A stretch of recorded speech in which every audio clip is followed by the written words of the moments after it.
Infrastructure Day, and we'll get started with capital budget and the 5-year capital plan. Good morning. Hey, good morning, Councilmember Giarrusso, Council President Moreno, Councilmember Green, Councilmember Thomas. I'm happy to be here to be able to address the capital budget for the city of New Orleans. I've got Vincent Smith, the Director of Capital Projects, and also Larry Massey is the Director of Capital.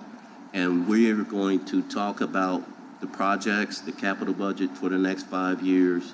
I have most of my infrastructure group briefing today, so I'll be sitting here and visiting with y'all for some time today.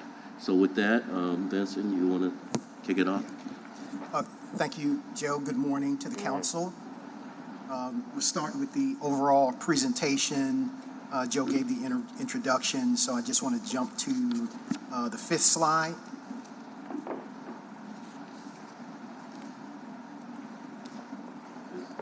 Can you forward a couple more slides?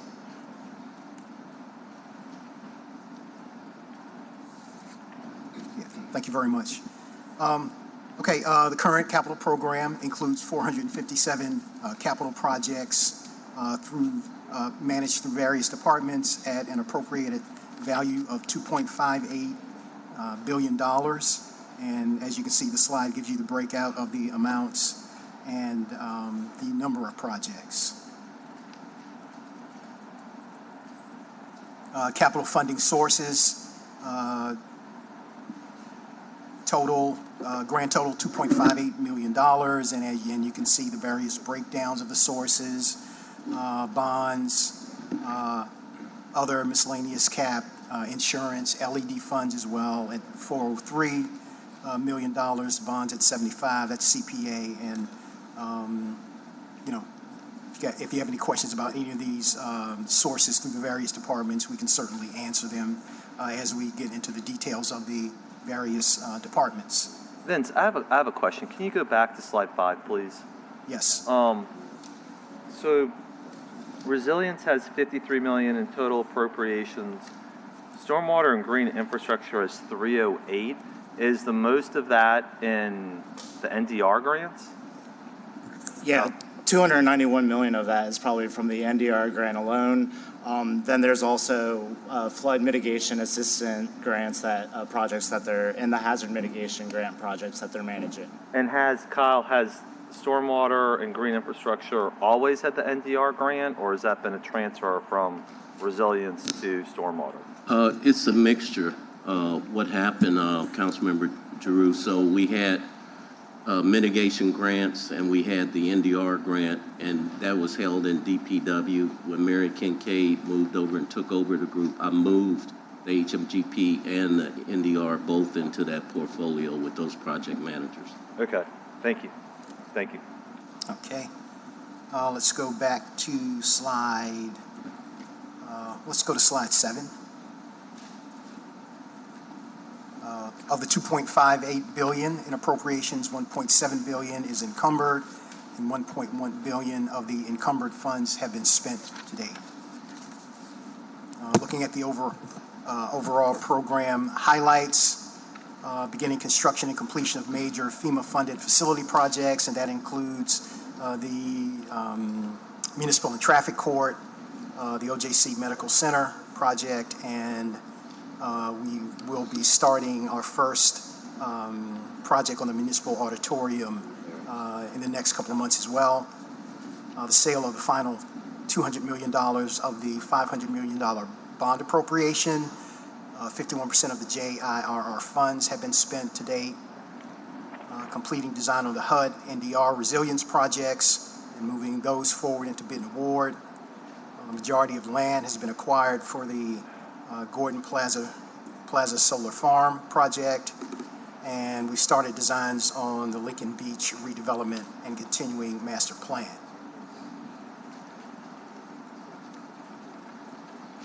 Councilmember Thomas? You wait? Okay. Can I ask one question? We're kind of getting a little bit is people say to us, hey, we know the city sold the 2019 bonds and we know there have been different sales. Is there a place where we can look where where people can look at that bond sale and see how the money has been allocated.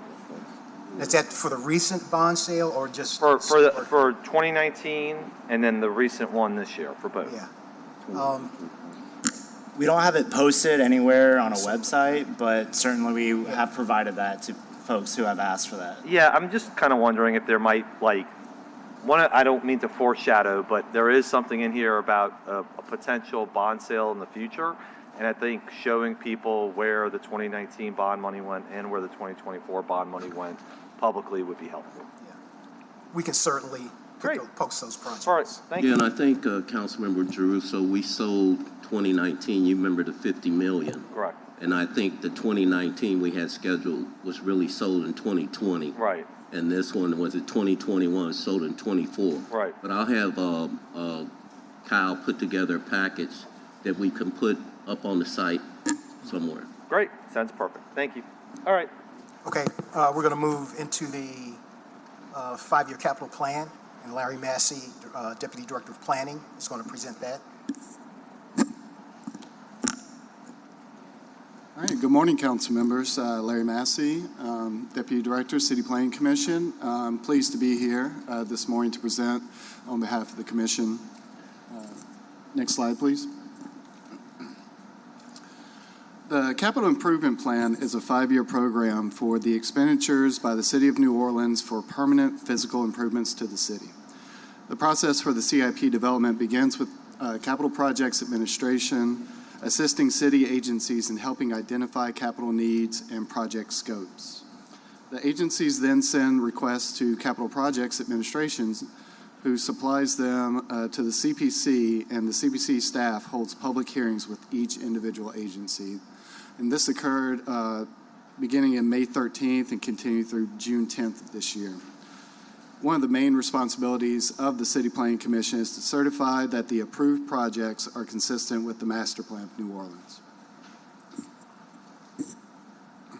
This slide gives an overview of expenditures by program type, which are program types the CPC has used for the CIP in past years. The majority of funds, roughly 86%, are self-generated funds from the airport. There are a couple large grants that are funding both streets and public facilities, but the rest of the funding for various categories is primarily general obligation bonds for public safety, parks and recreation, libraries, museums, and other public facilities, and more streets and stormwater. Next slide. The largest category for this year's CIP is for the Armstrong International Airport at approximately $1.8 billion from self-generated funds. Now that the new terminal is complete and operational, the airport is focusing its capital program on rehabilitating runways and taxiways, planning and constructing a new intermodal center station and automatic people mover, and expanding the East Concourse.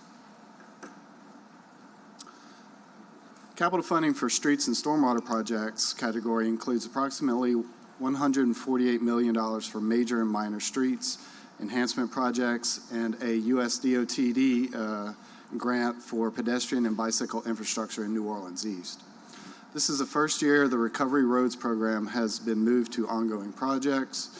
If it were included in this allocation, as has been done in previous years, the value of this category would have been increased.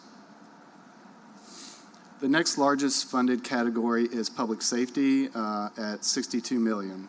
This includes funding for repairs and renovations of public safety and criminal justice facilities, including the police, fire headquarters and station improvements, criminal district court, clerk of criminal court, and juvenile justice intervention center.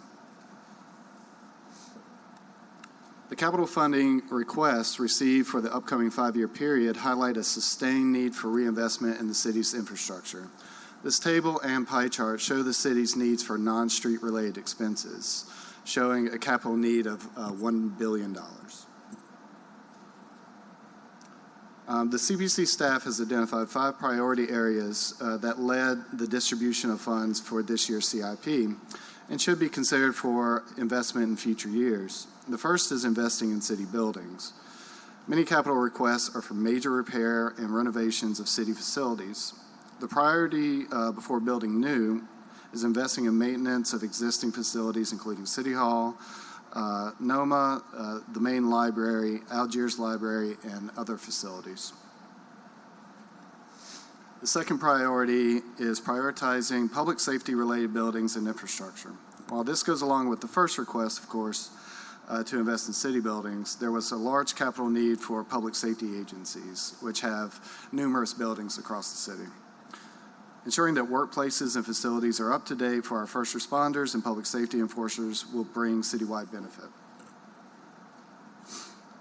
The third is to develop a plan for the criminal justice complex.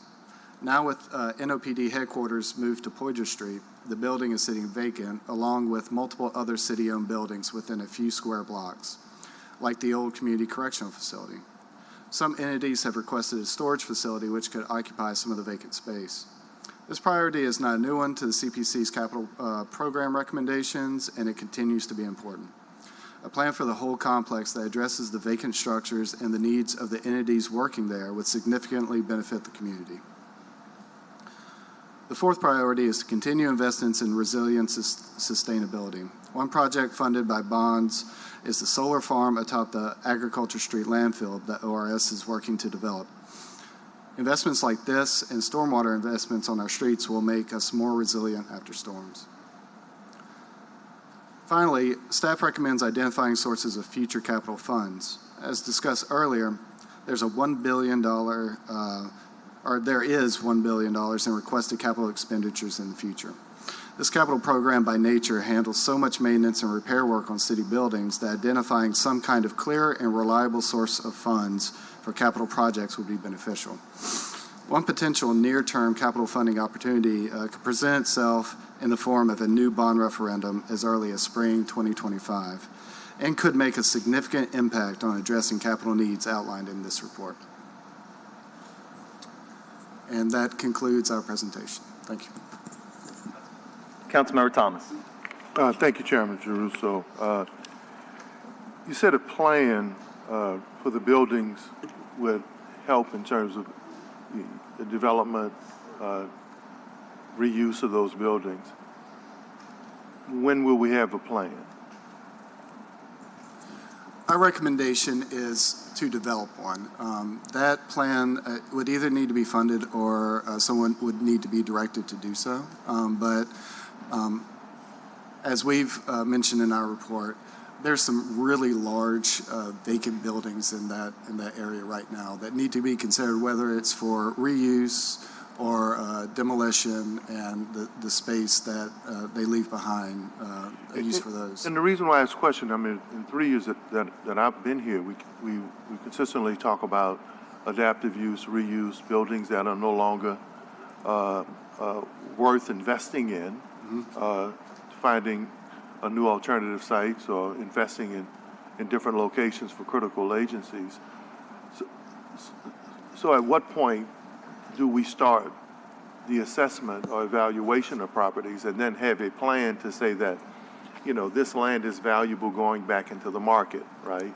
It costs too much for adaptive reuse of this building. We need to tear this structure down, clear the site, so that this location is saleable for investors or to do something different. And so who will determine whether there's a plan? And who initiates that plan? Well, a couple of things, Councilman. The mayor has formed a committee made up of various city departments to look at current city properties and... I mean, I asked for that over a year ago. Yeah. In conversations with the CAO about a committee to evaluate public properties. Yeah. What's their value? What's their use or adaptive reuse? Yes, sir. That committee has been established, and I can get you the latest report on the properties that are being examined at this time. We can certainly do that. Is the intent to have a plan before this administration completes this term, or are we going to have a plan afterwards, or do we move the thought of having a plan to the next administration? No, I think to answer your question, Councilmember Thomas, I think we're moving on the evaluation of certain properties. Vince can tell you where we are right now. We're looking at the VA hospital reuse plan for the VA. I know that Jeff Swartz with Economic Development is working at the NSA site. I know that it's a big cost, as you know, for demolition. When you talk about a building the size of the police headquarters, the demolition cost is just something that we couldn't afford now. But as we look toward the, putting out appropriation for a new bond sale, that's something that in the transition to the new administration that we could carve out some funding to make use to some of these buildings. And Joe, one other thing, especially, with the police moving out of the headquarters, we've got the police parking deck, which, needs to be done with that. HOD, we actually had a project on the books to demolish HOD. The estimated cost was around $11 million. And with the issues we were having with the medical services building, we did actually have funds appropriated, $7 million to demolish the building, but we moved that into OJC. When you look at the big green space that the sheriff had their temporary kitchen and warehouse on, which is now being used as a staging area for the OJC project, and the CCC building, we've got a major, consolidation of large vacant buildings, and I think what we are prescribing actually to be funded in this next capital budget is generating a master plan so that we can determine the best use for all of those properties, given their proximity and given just the proximity of the public safety facilities that exist in that area. Mr. Chairman, this has been a continuing discussion about inventory of city facilities. And is there a greater cost to leave a vacant or blighted property standing than it is to tear it down and see if the land is more valuable for investment? Because is it 6 one way, half a dozen the other? Or if a building, a blight, especially a blight, is removed, then does that make the land more valuable and more investable? So which is it? Yeah. Especially based on where it's located. Yeah. No, we're in agreement that. So if I don't tear it down, its effect is pretty much on the entire area, right? Yeah. So if I do tear it down, it costs me a lot of money, but which is worth more? And I think that's a determination that has to be made. Right. Because we're saying we're not going to tear down properties that are in strategic locations or properties that are corner properties or properties that can potentially be investable, then we're not going to tear it down because of the cost of tearing it down or because of it's not worth investing in. What is it? No, well, once again, given the proximity of all of the buildings that are in that area that are not occupied, we agree that those spaces need to be redeveloped, and that, in order to get to the point where we determine, the best plan, highest and best use, best plan for all of those spaces, a master plan needs to be developed. I just think you have to come to a determination. There are other cities. One of the arms of Invest Atlanta is taking a look at municipal properties and their location, strategic location, and what it's worth for the city to either enter into programs, stuff they want to do with public-private partnerships, or just clearing the land and making sure they're developers. But we continuously have these conversations about our city inventory, and it seems like the inventory continues to grow. We're spending, $10 million a year to lease a property for the police. And if we had bought that property when it initially went on the market, it probably would have needed just a few million more dollars just to buy the whole building. Yeah, I agree with you, Councilmember Thomas. And I can commit that in spring, I think that we strategically have to have a plan before we move into a transition of the next administration or any future bond sales, so we know how much money is carved out for either demolition or redevelopment of properties. We're working on some of those plans now, but I think maybe February, first quarter in the second quarter of next year, we'll have a plan on the table to be able to show the council. And then you mentioned the pedestrian and bicycling. Is that what we see now in New Orleans East with the paths and the sidewalks and that investment in terms of how we move pedestrians as well as encouraging people to bike in the New Orleans East community? Is that part of some of that work that we're seeing now? That's the Reconnecting Community Grant. Yeah. It came in 61 million. Greg Nichols, my deputy for CRO, he'll talk a little bit about that grant we got. Okay. Yeah. Hey, good morning, Councilmember. Yeah, the city was awarded $61 million from the Reconnecting Communities Program. Yeah, I was at the press conference. Yeah, it has not been, the federal funding agreement has not been finalized Okay. yet, so the work you're seeing in New Orleans East isn't that particular grant, but that will invest in pedestrian and bicycle facilities out in New Orleans East. Okay, so when does that work start? We don't have an estimated kickoff date, but I would guess it's probably in the next 4 to 6 months. And then lastly, on this particular piece, because I think it's important to get it out of the way, we keep talking about costs. And one of the major costs, our conversations when I got elected a couple of years ago was about the amount of additional costs that COVID and inflation put on projects. Well, we see it starting to settle now. And some projects are coming back down in terms of the cost.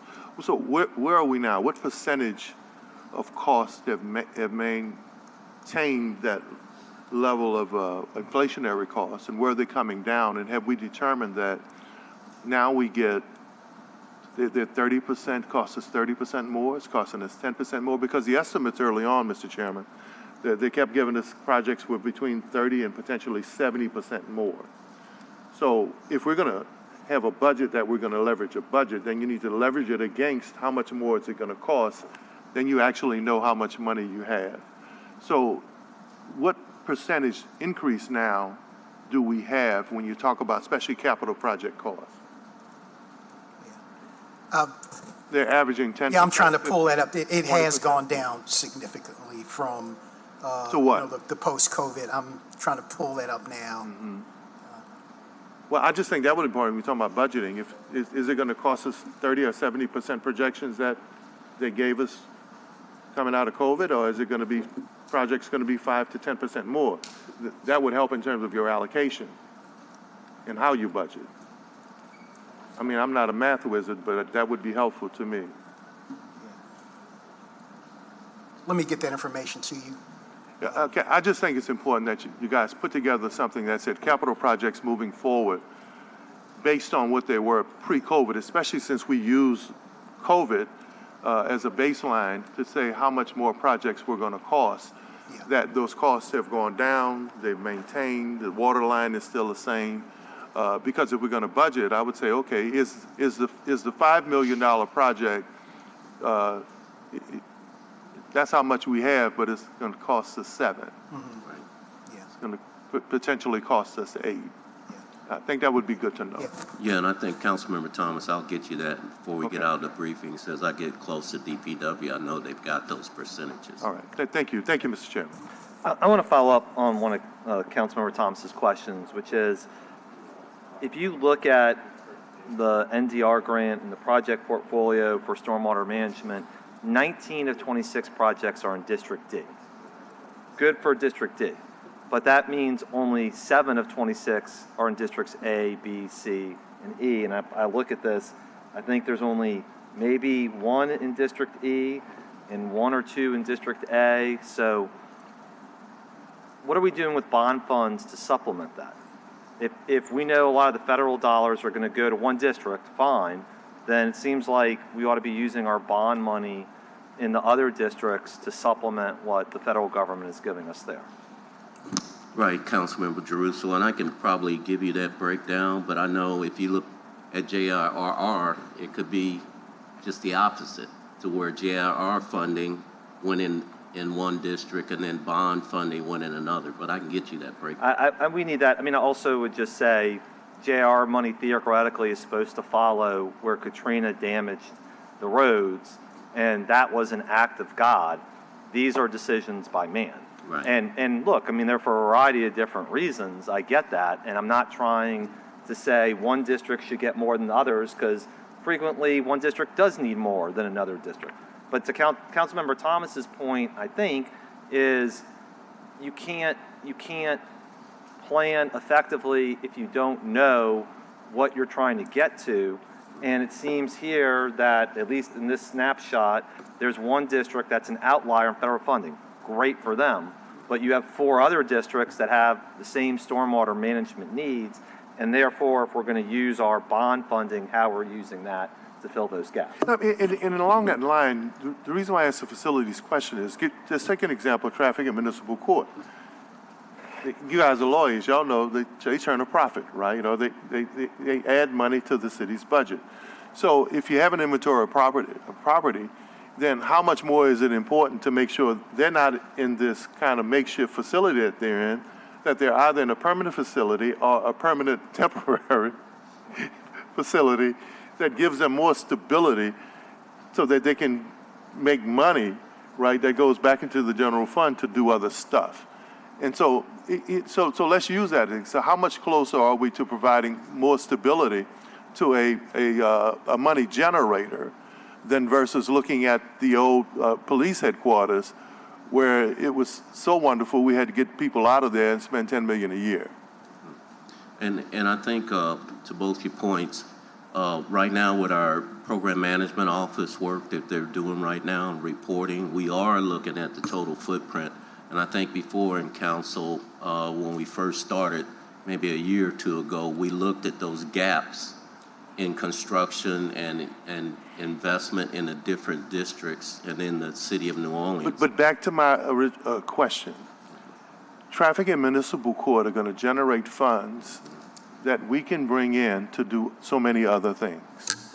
Where are they on the priority list to say, hey, look, let's at least provide some stability to these courts so that we can benefit from them? You want to tell them about? Yeah, no, we are under construction renovating the municipal and traffic court now. That project will be done second quarter of next year. Okay. So, you know, in that regard, we are working towards getting them back into back into their permanent space. Okay, well, you know, I also question the stability of their temporary facility. Also, is that the best? But that's a whole nother thing. Yeah. Thank you. Thank you, Mr. Chairman. All right. Councilmember Green, do you want to say something? Go ahead. Yes, to whatever extent it's worth it. I know that we've been, for example, looking at, and this is in another council person's district, so I'm hesitant to use it as an example, but for example, the House of Detention, we've been talking about, is that that's under the city's purview, right? Yes. That's been decades. That's been since before Katrina.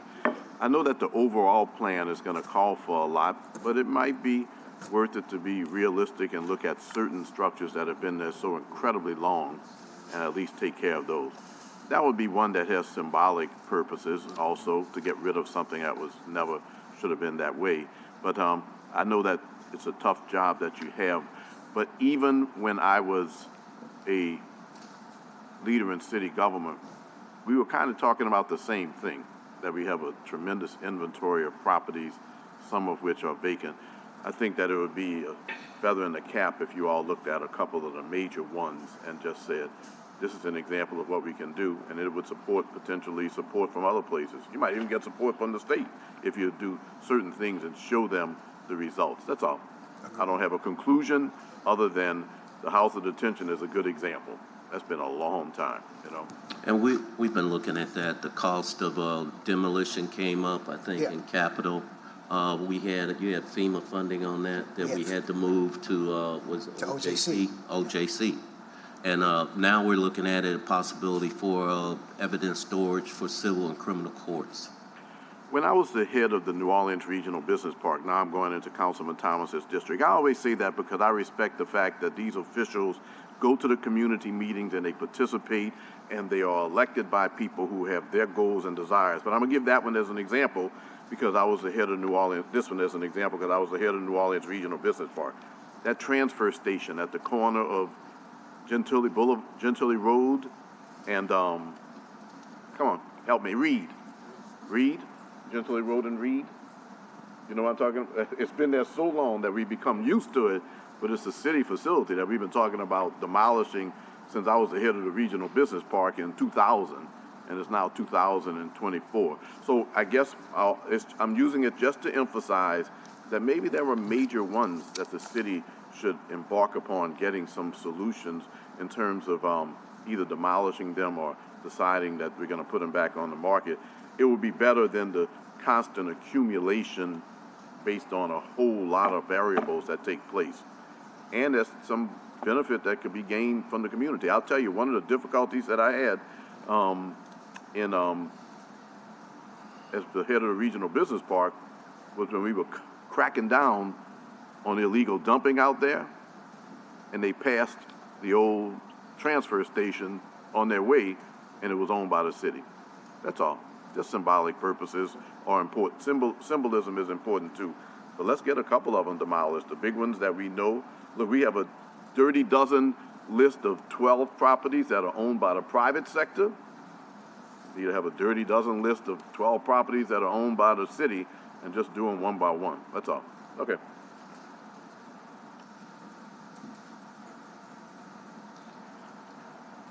All right, next presentation. Oh, sorry, Councilmember Morrell. Yeah, just to follow up on Councilmember Green, I think it's equally important that we have a tremendous amount of landowners and business owners who are sitting on vacant properties throughout the city that are not generating tax dollars. We have Councilman King has led the effort with a lot of our housing blight and trying to address that and trying to create better facilities for people. I think the city has a history of just squatting on property. And the reality is that, I mean, even the school board has gotten to a point where they're just returning properties to Commerce that they can no longer take care of. I do not know why the city continues to squat on properties that we have no use for. I mean, and it's not even like we're doing it in a coherent way. It's not like these properties that are vacant are all being rehoused at New Orleans Business Corporation. We're just sitting on them. And we're never going to have the resources to bring most of these properties back online anyway. I mean, to be honest, house detention is our problem. It's also the sheriff's problem. And neither one of us has the money, resources, or will to ever bring that property back into use, to be candid. I mean, I remember post-Katrina, us processing people with Joe's dad in house detention and all of us melting to death because there was no power in the city. And house detention was not a place human beings should be in before Katrina, wasn't a place people should be in during Katrina, and it's even more so now. So I think that as we're evaluating the capital plan, a lot of these unfunded projects that we need to get done, a tremendous amount of them could be done if we just liquidated the property we're never going to use and put that money back in the capital budget. So I don't know, Mr. Chairman, if that's something that we need to undertake as a council to start identifying properties that are no longer suitable for human habitation and are outside the capital plan, because is house detention even in the capital plan? Yes, once again, we were moving forward towards a project to demolish HOD. We had $7 million budgeted. We actually went through the process of the FEMA 106 process. We had public meetings. We actually worked with several of the historic preservation agencies, allowed them to go into the building and gather some, take some things out that they could use. And I think that, I don't remember, one of the historic preservation groups is right now, they have an exhibit going on about detention in the city of New Orleans. Yeah, that's right. They have the one at the Cabildo right now. Yeah, and they, they've got some of the artifacts from HOD. So how much money did we get from FEMA for house of detention? We actually between, I think it was about $7 million. yeah, it was $7 million. And so we got $7 million from FEMA. In order to use the $7 million, we have to go through the entire federal processes, so that's not required. Yeah, no, what we did was, at the time when we were moving forward towards demolishing the project, COVID hit.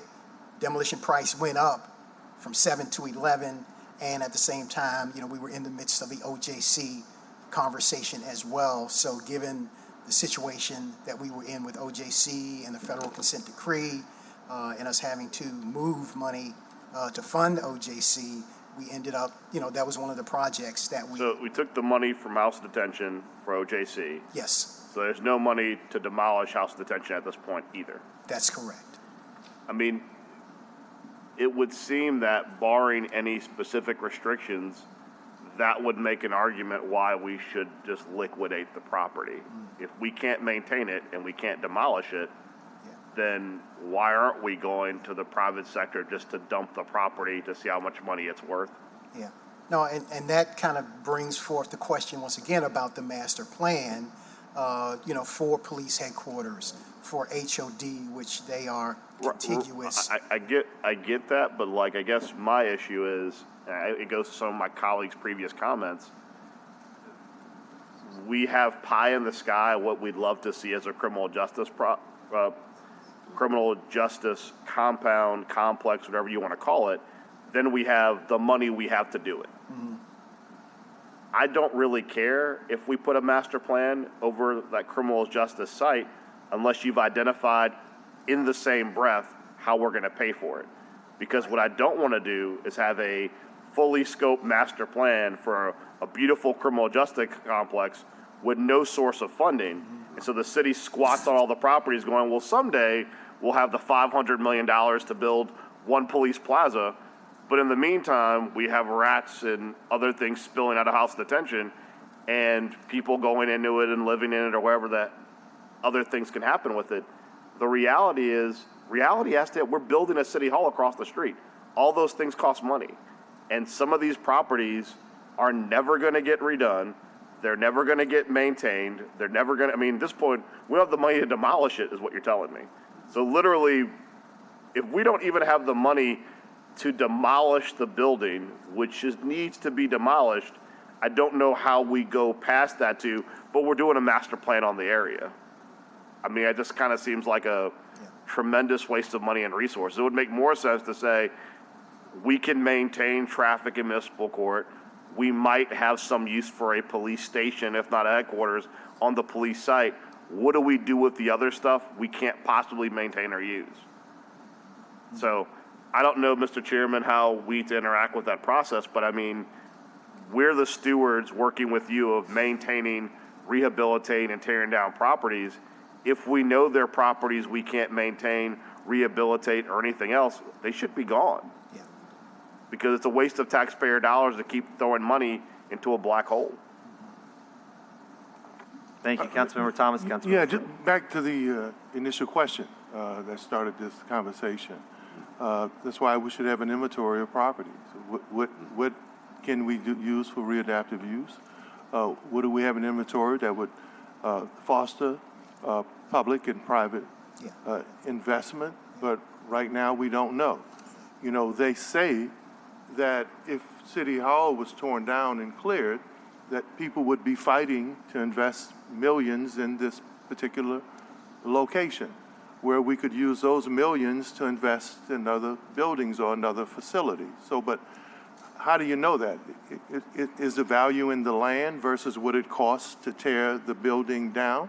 Maybe the 11 million to tear the building down will generate 3,300 million, depending on the investment that follows it. But right now, we don't know that. And when they cleared that site for the Superdome, some folk might have said, oh, it's going to cost a whole lot of money to clear that area over there. Well, look what we've generated. The same thing along the riverfront for the convention center. Right? So how do you know that unless there's an assessment, unless there's a determination, unless you can call it, whether there's a study or just some real smart person who says the 11 million to tear it down is worth it because we're going to generate 110 million.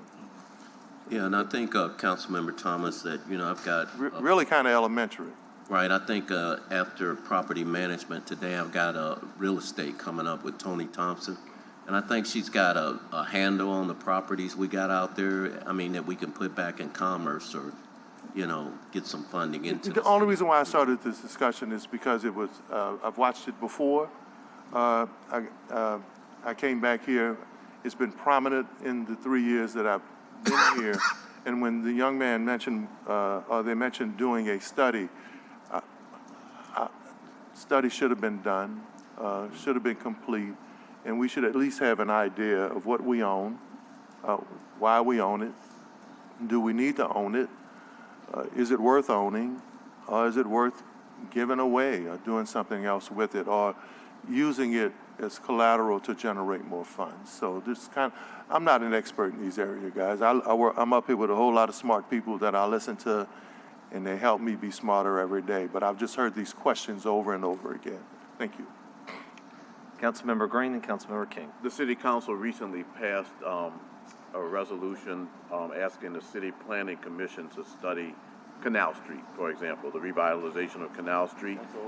Was that, yeah, I know it's been probably done 4 or 5 times, but the bottom line is that do we need to also, will it be helpful for us to do anything to help you to look at those buildings? I mean, can we look at the properties that probably need to be demolished or reused and talk about trying to get resources to make that happen in the form of plans and estimates for demolition? Because there are some properties that we're simply going to have to demolish. Yeah. No, as Joe mentioned, I think The private sector's not interested, for example, unless I'm missing it, in the House of Detention.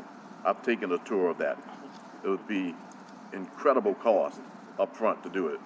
And it's in the middle of a justice complex. It's not exactly your first place. It's probably better as a park. Yeah. In the middle of, make the criminal justice complex more attractive by having a park that was supervised also, for the record. But the bottom line is that is something like that needed? Does it help you, or can we just say, as a city council, the ones that probably need to be demolished, can we do a study and look at the cost of what those would be? Yeah. As Joe mentioned, I think property management can probably speak best to the various city-owned properties. But once again, there is a committee that has been meeting. There is a list of properties, vacant properties that they are looking at bringing back into commerce. Tony can talk more about that when property management comes up. And, of course, collectively, hopefully we can develop a forward strategy that we all can, move forward together to start addressing those issues. Yeah, and Councilmember Green, Councilmember Thomas, as you know, we don't have a lot of time to do that because this time next year we're going to have transitional documents put together. So it's something that, I want to be able to transfer to the new administration, at least on a plan to demolish or put buildings back in commerce or sell them, whatever. But it's something I'm concerned that, I've got a lot of work to do before next year. And this is one of them. And we've got to be able to drop some properties or at least have the cost of dropping them and sell a bunch of property before the next administration comes into town. We've got like I say, that last bond sale of $198 million, it's called for on projects that we're going to move. We got to really think about a bond going out to the public again in spring for a bond sale. We've got to sell property. We've still got a new city hall on the project schedule in this capital plan. So it's a lot of work that we have to do for the next administration. This is one of them. Yeah, Mr. Trett, there's a lot of thoughts. There's 2 L words when you talk about the end of administration. Mm-hmm. Are you leaving or are you working on legacy? Mm-hmm. Is it leaving or legacy? It is legacy. And right, exactly. if you, well, and I'm not saying that you're not, but I'm just saying that, folk talking about, well, leaving, if you're working on legacy, you never leave because your imprint is always here. Right, exactly. But I know, I was on a transition team coming in 2018, so I know how that looks. And I know some things that I wish could have been better when we picked up the baton. And I don't want to leave that baton hanging when this administration leaves. So, it's good points. I mean, I know that Tony Thompson, I've got faith and confidence in her ability to tell me what needs to go and what we can profit on as far as the city put back in our coffers. And we'll need it. The fund balance is there, but we need to add to it and do some other things to make sure that we get the city in good shape and we start making some good efforts in the community and bring economic development in the city. There might even, no, that's all right. There might even be potentially green infrastructure money if you tear down the house of detention and build a nice, Absolutely. great retention pond and put some, elements around it that are conducive. Sharon Robles is here. She can make that happen. She can make it happen. Come on, Sharon. Let's look at that. Let's look at the site in New Orleans East that we talked about that's been there again. Not pointing out anybody's district, but I have one or two in my district. But the bottom line is that not only us, look, I'll tell you this, the state needs to look at it too. In my district along the industrial canal, there's all kind of blight. So it's not just the city. So I want to tell you all that we're not focusing on you all. We're focusing on you because you're here and we want the city to get certain things done. I know it's hard. The state has a $50 billion budget. And if you drive along France Road to Alvar Street to Poland, there's a lot of blight there on property that is run by the Port of New Orleans. So I recognize it's tough, but of course, I'm here as a representative of the citizens of the city and want to work with you. But let's look into that. Maybe there's infrastructure money, maybe there's Brownsfield type money that can help get some of these properties demolished. And even if we have a vacant parcel, it's better than a transfer station that's been there 40 years that allows us to be the brunt of criticism when people say we're focusing on city code enforcement and we're not doing it ourselves. That's all. Yeah, I agree with you. And I think that Greg Nichols and his team over in the Office of Resilience Sustainability are actively looking for money. We're looking for other people's money right now, and we're using all the avenues to get other grants like the Reconnecting City or the EPA grants out there to be able to make an impact, especially New Orleans East, where we got tons of land to bring economic development in the city. I appreciate it. Thank you all. All right, we have 2 comment cards, Jordan and then MEB.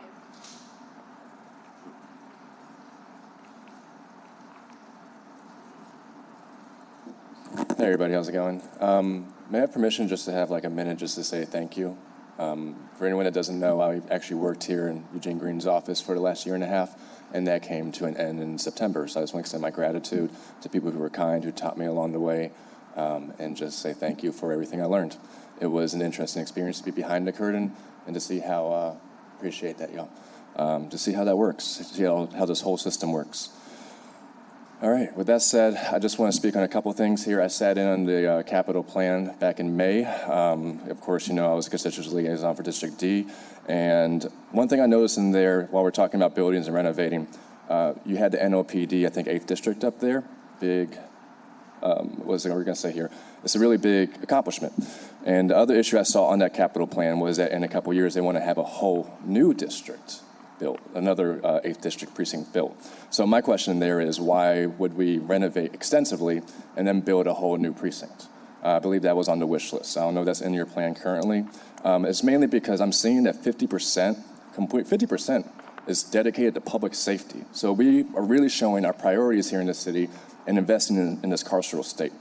Over and over again, we see that. I bring that up specifically because within that capital plan over the next 5 years, there were 6 park projects that were defunded for the expansion of the jail facility. Now, we know that we were ordered to do that, that's fine, but where we take our money from really shows us where we have our priorities here. So we see it there in our prioritization budget over the next 5 years, and instead of investing into our public spaces, our libraries, our parks, we're pulling that money that's supposed to be defunded and put into a jail. Meanwhile, we're putting most of our money towards jail facilities.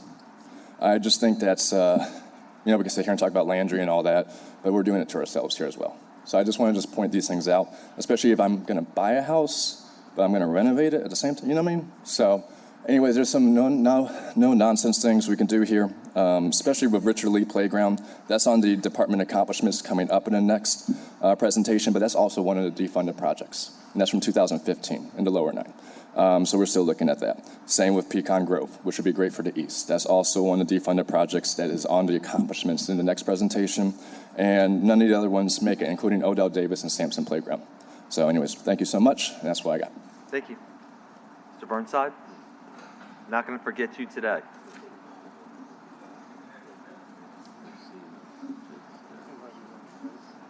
Yeah, so that's a scary thing, though. So in a way, 2 minutes is a blessing because there's plenty of governments in the world that wouldn't give me 2 minutes. And another way, 2 minutes is a frustration because there's no way I could have a conversation in 2 minutes on a subject this important. However, I was glad to be able to listen to you guys. Some of us know Lake Charles got hit by a hurricane and they demoed a rather tall building that was about half as tall as Plaza Tower. And it cost them plus or minus $7 million and they used private money to do it. So when the Plaza Tower comes in at $27 million to knock down, I do some math and send an email. It may or may not be read, but basically what's happening is that we're getting gypped by the demo companies. So on a small scale, if we're going to demo houses or something, we need to get one crew of demo guys with equipment who are city employees so that we can send somebody and don't always have to do what Mitch Landrieu did, which was go to the marketplace to find a crane to take down General Lee because he didn't have a crane of his own, and then, of course, nobody'd give him one. So it's important to have an option to be able to do it yourself.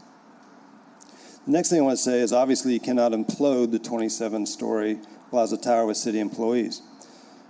However, we are part of a governmental system, and I will tell you to anybody's face that we have Green Berets that can go in there and blow the thing down in no time flat. The federal government can demo that building. Now, I don't know how to legally ask the demo to be done by the federal government. I'm not a lawyer, I'm not a genius. But the point is, we don't always have to go to people who hate us and who will charge us twice the amount of money they charge anybody else, because I have seen the demo funds paid out by a Black Baptist church near my house for the demo of 2 buildings, and they come in at half or less the cost the same demo companies charge the city. So we need to be able to have the ability to do some demolition for ourselves as an option. The other thing I'll mention in my last few seconds is the land, I would not just rush to sell it. I prefer Lafitte Greenway. I prefer Councilperson Green's idea of a park. 99-year lease, whatever, because 100 years go by in a city that's 300 years old, we may need that land someday. Thank you, Mr. Burnside. All right, number 3, CAO Office of Capital Projects Administration. Thank you. Moving to slide 2. Thanks. Just starting with progress on 2024 department goals. Complete 75%, 30 projects of the 40 capital projects that we projected to complete this year. In our last budget presentation, we did in fact complete 30 projects at a budgeted value of $46.5 million, and I've got more information in the following slides. Second goal, complete lead policy and procedures manual. We've met this year with safety and permits and representatives from the Green Building Council, and established our policies and procedures for implementing the LEED standards. So that's been accomplished. We are continuing to implement Hurricane Ida repairs as well. Going to the next slide, goal of staff development. We are currently, the department is currently engaged in critical path method scheduling training to enhance our project managers' abilities to manage projects. We're also taking that opportunity to satisfy 2 of our other goals, completing our general conditions, construction contract, specifications review, and developing our operating procedures manual.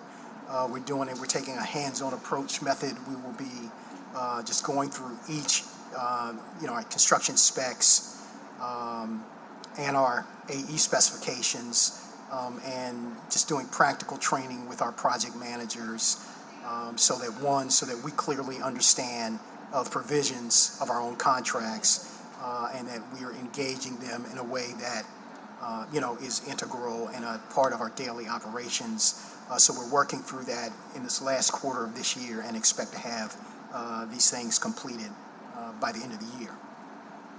Moving to slide 4, just the breakdown on the current CPA portfolio. We're tracking 170 projects in the portfolio. We've completed 102 of those projects to date. Moving to the next slide, funding breakdown of the portfolio.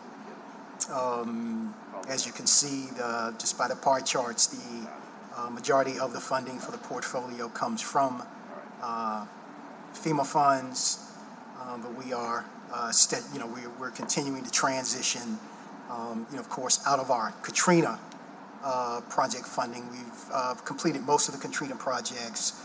We've got just a few, the major projects left, OJC, the Municipal Auditorium are the two, and Municipal and Traffic, actually, which is multiple funded. But we are engaging those projects now and moving towards completing those. Moving to the next slide, just running through pictures of some of the projects that we've completed this year. Skelly Rupp Stadium, Gurney Brown Playground. We completed the Claiborne Corridor Improvement Project in a collaboration with Ujamaa, an organic nonprofit organization in Tremay. The G.W. Carver Phase 1, which was renovation of the restroom concessions building and some improvements inside the park. The Morris Jeff Pool, which will be completed and opened in November, and the NOPD headquarters, which we are pushing to complete by the end of the year. And lastly, we're showing the Earhart Boulevard Plaza project, which will be done in December in front of the Super Bowl. It's kind of hard to hear you, Mr. Smith. I'm sorry. And slides 13 through 15 are just a list of the projects that we've completed. Going to slide 17 and going through the 2025 department goals, completing 85%. We're projecting to complete 28 projects next year, and we want to target completing 85 of those projects next year. Just highlighting the Municipal Auditorium, and once again, just going back to Municipal and Traffic, construction is underway. They're about 60% complete. We are projecting finishing in April of next year. The Municipal and Auditorium project, we've got a roof stabilization package out on the street right now. We'll be opening bids this month, and we expect to be under construction by the end of the year. So we're, of course, we're responsible, capital projects, for the FEMA funded portion of the Municipal Auditorium redevelopment, the roof repair, exterior hardening, and we're going to be doing interior environmental remediation and protecting the historic elements inside the facility. So we're excited about finally getting that project underway. Slides 19 through 21 list the projects that we are projecting to complete in 2028. Other department goals for 2025, complete our transition into the IRIS database, which is currently being utilized by Public Works right now to provide an avenue for public-facing and just to allow more access to data on the status of projects. So we're working with Public Works now to integrate into that system, and we should be done with that by the end of the year. Begin implementing this new operating procedures that we're developing now to complete by the end of this year. Continued staff development, continued implementation of Hurricane Ida repairs, and implementation of Hurricane Francine repairs. And lastly, as Joe mentioned, preparing for the transition to the next mayor. Moving to personnel, we are pretty flat. We currently have a staff of 15 people. Our budget basically remains flat. Staffing remains consistent and flat. We're not asking for any additional positions. And slide 27, just in terms of our budget requests. And Kyle, you may have to help me with that. I think we're embedded in some other requests, but basically we are remaining flat in our requests for this year.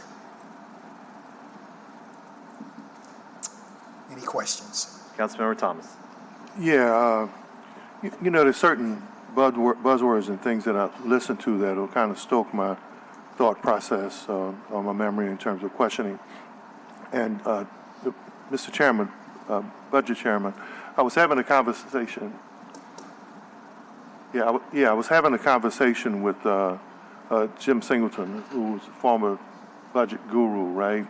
And he was mentioning to me an effort when the city was owed about $18 million extra, that they beefed up the finance department to hire another group to go out and collect those funds. But then he said something that was interesting, and I think your grandfather and he kind of led that effort. He said, maybe we're in a time where you don't invest in people, because he mentioned staff development and staffing flat, right? So that kind of brought me back to that conversation with former Budget Chairman Singleton. He said, maybe back then you would invest in more people, but maybe because of technology now, maybe that money goes to invest in better paid, more efficient folk. So while we keep looking at positions now, he said maybe the age of having 10, 11, 12,000 employees, that we're not there anymore. Maybe we have better paid, more efficient people who use technology to do the work. So I don't know. He said, he just asked me to say, kind of think, because he said every meeting you guys keep talking about adding more bodies, but maybe you're not in the age of adding more bodies. Maybe you're in the age of developing bodies that are more efficient and better paid. So my question is to Mr. Threat, especially being an ex-military man. You know, my brother was Special Forces, 101st Fort Campbell, where they would drop 10 people. Those 10 people were trained to do the work of 110. As you've taken a look at, especially since Mr. Smith mentioned staff development and training and staffing flat, are we in a time now that maybe those extra funds can pay those people who are there while we're worried about bringing more people to pay them and having staff development so that we can have a better strike force that's more efficient? Yeah, I agree with you. I mean, You said you what? I agree with you. Yeah, they'll never print that, but that's, yeah. I mean, I believe that right now, one of our main challenges across my departments, I can speak to that, is that our folks are not paid enough, and we cannot compete. I mean, just in DPW, since I've been dealing with DPW since I've been here, it's just like a revolving door. We'll train up, invest in a young engineer, get them their professional engineering certifications, and next thing we know, they're gone. They either go to another engineering firm or they go to FEMA. Then we start all over again, and it's not competitive. We continuously try to work through civil service to raise those degrees right now, and Rick Hathaway, Director of Public Works, will comment on that. We're without a traffic engineer right now. And most of our problems, as you can see, are traffic related, traffic signals, traffic lights. So I agree with you. I think the investment in that, we're going technology when we talk about asset management, that inventory of properties, that's a big piece of it. Mm-hmm. And I know that Trade Nobles that talk about that now, that we're conducting that inventory of facilities, conditions, codes, and everything right now. And so, Mr. Chairman, I know it was just an interesting conversation about what was versus what is. And, you know, some of those old heads, they kind of watch what we do here. So it was just a side conversation. And he used that example of what him and your grandfather did for that time. Right. Yeah, I mean, I know people are going to get tired of this from me, but to me it's about balance, right? I think you need to have both enough people and the technology together. And I just looked at a report that came out that said most cities that have between 100 and 450 traffic signals have 20.9 employees, so 21 employees for those traffic signals. And then 450 to 1,000 traffic signals have about 44 employees to help manage that. We, New Orleans, have 462 traffic signals. We have 2 employees, right? So I think, yeah. But I think it has to be both, which is how are we paying people enough, and how do we have people who can thrive in a place where you're going to have to use technology? I mean, you're not afraid of technology. And look, I'll be the first to say, I'm not boned up on how we use AI and how it gets us better results and how do we want to do things if we want to do that to start. But I think it's about that right balance. I think that's probably, my guess is you agree with that, is how do we have both the right number of employees paid correctly with the right technology to make their jobs as easy as possible? Yeah, and I think we're working in that direction right now, Councilmember Jeruso. Like, we've got 6 companies out there right now with the smart street light technology, the technology that can tell us when the street light is out through a platform, tell us when it's gunfire, tell us when it's cloud cover, tell us when the batteries are low. We've got 6 of those studies going on right now in the city. Also, in another light, our curb management system that we're working to increase the technology as far as parking devices and meters. We're working on those too. So I agree with both of those, the balance. Yeah, I mean, I think the additional technology is good. I guess what I'm saying, though, is if average cities are having, let's say, 20 employees and we have 2, then aspiring to be at like 13 to 15 may be our sweet spot if we're a leader on the technological side, too. Right, and maybe I would like to see the salaries also, because I think that, it's just hard for us to hire some of those folks. Is there, has there been a request to civil service about raising those salaries? I think that DPW, and I'll let Rick Hathaway talk to that when we get back, when I get him up here soon. That sounds good. All right. And Councilmember Thomas, to answer the previous question on inflation factor for us, DPW is at 35% right now. Yeah. Thank you. All right, Mr. Burnside.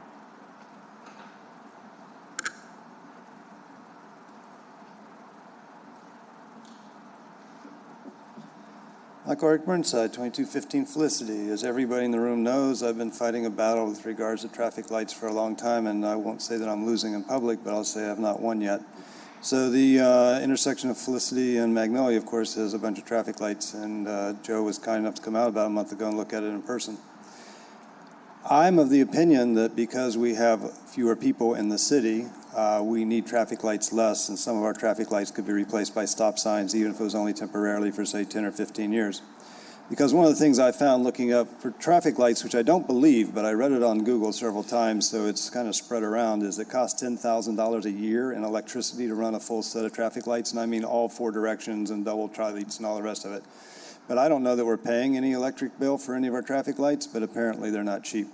So if we could replace at least some of them with stop signs, I think it would be a lot easier on everybody because they're easier to maintain. If they get hit by a car, they're easier to replace, and they're a lot cheaper. So I wanted to bring that all up. As far as some of the rest of it goes, I also will step backwards and mention City Hall, even though it wasn't part of this presentation. It was mentioned in these chambers no more than a few minutes ago. The main reason I understand the NOPD as a renter is because we don't own property well. It's not a matter of owning vacant property, it's a matter of owning property that's habitated. We don't seem to be able to do HVAC. For instance, right now the Central City Branch Library is closed. It's been closed 3 separate times, and it's been closed for multiple months, like 4, 5, 6 months in the last 12, and obviously children don't have anywhere to go to read books. So if we can't get HVAC fixed, and if we can't take care of other basic problems like elevators, I'm not at all in favor of building another building. We have a building here, and if we can't take care of it, I don't believe we're going to be able to take care of the new one. And I'm not interested in just building new for the sake of building new. As far as this land being worth a lot of money, it may have been in the past, but I don't think it is now because, as referenced, we could have bought the entire building that NOPD is renting for less than $10 more million. Thank you very much.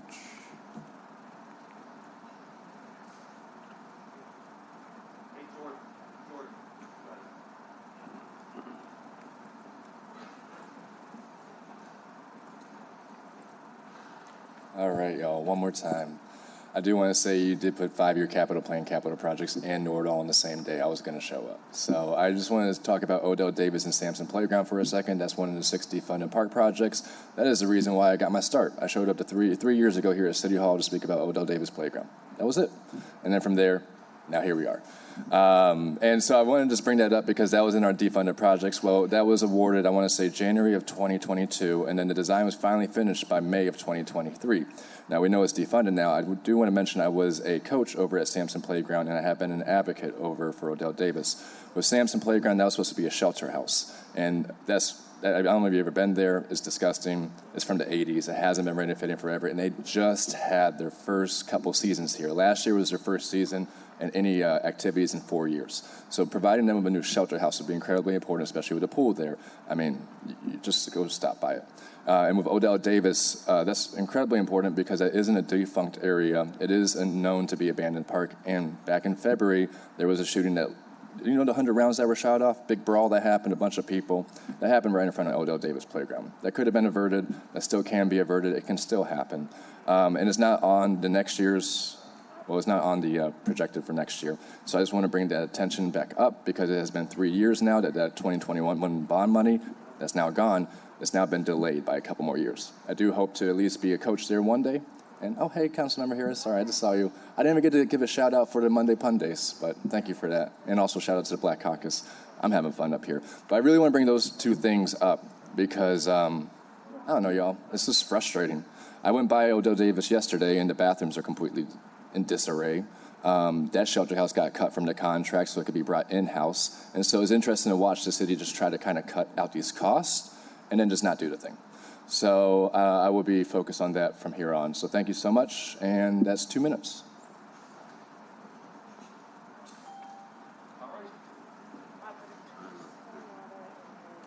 Thank you. All right.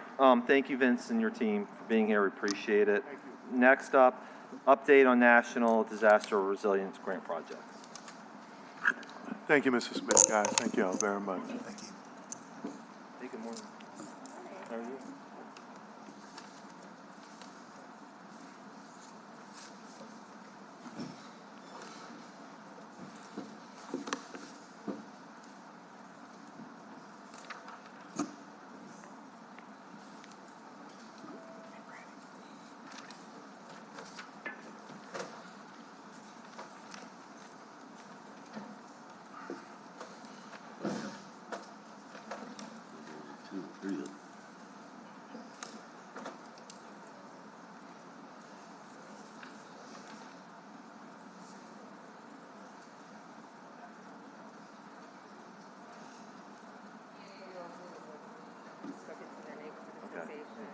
All right, whenever y'all are ready.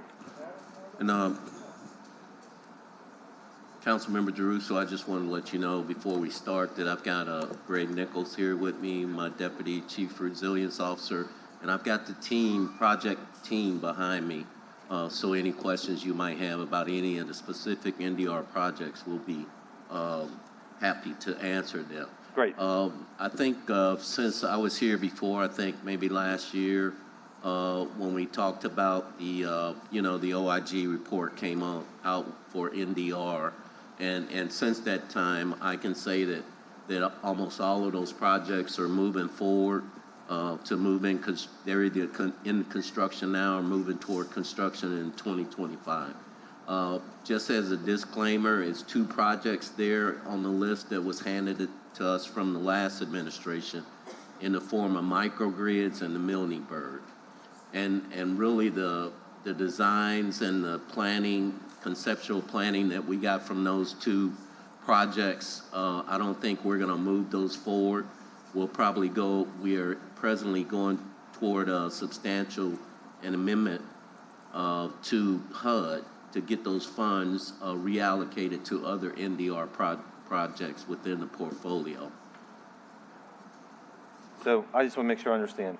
Milneberg, the plan right now is for Milneberg and microgrids to be reallocated to other NDR projects? Reallocated. The microgrids, the basic plan that we got, the design and concept, was to, in the Gentilly Resilience District, to use the Rouse's shopping mart. Right. to an Entergy, connection in the energy grid to establish solar power redistributed into the grid and batteries to power that shopping mall. And they were going to use the UNO rooftops to do that. Well, when we got into our planning and conceptual planning and strategies, neither of those parties wanted to participate. Right. I remember. And I think the money would be better spent. Right now, we have opportunities with Hurricane Ida CDBG to do individual planned community solar battery storage like the Sanchez Center. And with that, I'd like to Greg Nichols to talk about some of the things we want to do. Well, I guess, hang on one second before Greg gets underway. Councilmember Thomas, did you want to wait till the end? And I have some questions. No, maybe he could incorporate his comments into my comment. During the last administration, the Landry administration asked me to moderate the first conference on the National Resiliency Offices. I don't know if any of you guys participated. It was at the convention center. I think Jeff Hebert was the resiliency officer and deputy CEO for the city of New Orleans. And it talked about this effort moving towards resiliency, and that was several years ago in another administration. Well, where are we now when we talk about efficiency or carrying out some of those efforts that they talked about then? Or what happened in terms of the drop-off for what the discussion was then and the plans were then to actually, what seems to be, like you said, we haven't really moved forward as quick or as efficient as we should. What did we miss? Or what didn't happen? I think what happened is when this grant was awarded in I think they went after in 2016. When it was awarded in 2018 and this administration came in with the plans that they had for the grant to move forward, a lot of those plans were hard to execute. It was just hard to execute. So it's a bad plan. I'm not saying it's a bad plan, but they had good plans, but the mechanics of that plan were not good. Milneburg was developed, that grant was developed for that project with the Milneburg Trust land. And Mr. Chairman, I asked this question because I facilitated that conference in 2016 or 17 because of some of the work I'd studied around the country, around the world really, with the UNDP and Kobayashi and others. The Landry administration asked me to moderate that discussion. And that was a long time ago. And then there was some outgrowth of that discussion in terms of the funding to deal with resiliency, but we're still kind of in the same place. That's why I asked the question. No, I mean, listen, I think that's one of the big questions, and I sort of have the same questions, Greg, when you get to it. We have this chart that tells us about construction either underway or complete, great, but there's a number of projects that are pre-bid or awaiting funding or in design, and I'm going to have some questions about what pre-bid to me means, that it's on the drawing board still. Awaiting funding, I don't know if that means the funding is supposed to come in or it's being funded through another source. And design, like how far along are we really? So, I mean, I'm asking those questions not to put the kibosh on these plans, but because, again, there's needed projects all over the city. And if the money is available and we can plug and play on other things that are shovel ready, then let's start doing that rather than waiting another couple of years. I mean, I would rather, this is at least me, I would rather see some projects start. You're a good translator. I'll let you start translating. Well, usually I feel like you or somebody else has to translate for me. But yeah, just if we can do shovel ready tomorrow, let's do that rather than kicking the can down the road and waiting 2 or 3 years to get something started. Yeah, and I mean, I think that's what we're doing. I mean, the 9 projects, $129 million. You know, that's almost half of the 100, that's almost most of the grant right there. Right. So. But Joe, am I right? Does pre-bid mean? It's not moving. It's not moving. Right. So. It's not moving. Right. So pre-bid means we can put a pin in it for right now and come back and discuss.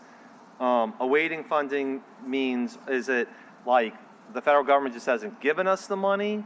Or does that mean? No, that's an inflation factor right there. If you're looking at Broadmoor, if you look at that Yeah, Broadmoor project. that's exactly what I'm looking at. When we initially got authorization for FEMA, that was a $50 million project. Now Right. it's a $110 million Yeah, project. okay. So that's just funding right there. All right. meaning bond funding. And then design means it could be at the beginning, middle, or end of design? Design, it should be in design. Okay. All right. Well, all right. I guess, So again, to answer your question, the three projects I know are gonna have problems moving. I know that will not move. Microgrid. microgrids and Milneburg. We've got other funding for microgrids, and I can let Greg talk about some of the things we're looking at there. Right. And Milneburg, because it was on the Milne Trust land. Right. And they said, hey, we don't want the Right. project here right now. Right. That's gonna be too far down the road to acquire the property. Okay. That's about $16 million, I think. Right. But I guess, I mean, I'm looking at four projects. And again, this is very basic math. 6 million, 22.5 million, so that's 8.5 million. Then another almost 21.5 million. That's what? Almost close to 50 million. And then 17 million pre-bid. That's like 65 to 70 million dollars that we can maybe reallocate to other things. And look, I'm looking at Councilmember Harris, like, if we have to, if Broadmoor's ready to go, then can we take 5 million from that? Can we put some in New Orleans East? Can we use some at City Park? Can we use some in Algiers or where Councilmember King thinks it makes the most sense? I mean, I just want to make the money work for us. I agree with you. I want it to work too. I want to move as many projects as I can. I just don't know the mechanics, Councilmember Jeruso, because it was specific projects that went forward to HUD to get approved in this grant. If we don't move it around in those projects in the grant, I don't know how we do. Okay, all right. Okay, all right, I've interrupted enough. My apologies. I'm happy to speak a little bit on the microgrid Okay, work. yeah, please. So as Joe mentioned, there's been quite a bit that my office has been doing on microgrids. Post-Hurricane Ida, we spent about 18 months working with the National Renewable Energy Lab on a strategy around microgrids. The city was awarded a BRIC grant to do design at the Sanchez Center, and we've been engaged in that for the last 9 months. Those BRIC grants don't fund the construction, but we're looking to fund that out of the future bond sale. And then the city received a pretty significant allegation from IDA CDBG funds, and we've targeted 4 different facilities: Allie Mae, Arthur Monday, Carrollton Hollygrove, and the Desire Florida Multi-Service Center for microgrids. And then there's also Austin Feldman in the Hazard Mitigation Office put in an IDA HMGP application for the Joe Brown Center. With those 6 facilities I just mentioned, we'd have one solar and battery powered microgrid in every council district in the city. So that's our current strategy. There's also the state GRIP award that was $250 million, matched by $250 million from the state. Obviously, some of that funding has moved around for the power complex at the Sewage and Water Board, but that's another potential pot of funds. We had some pilot projects for recreation centers in that initial grant award.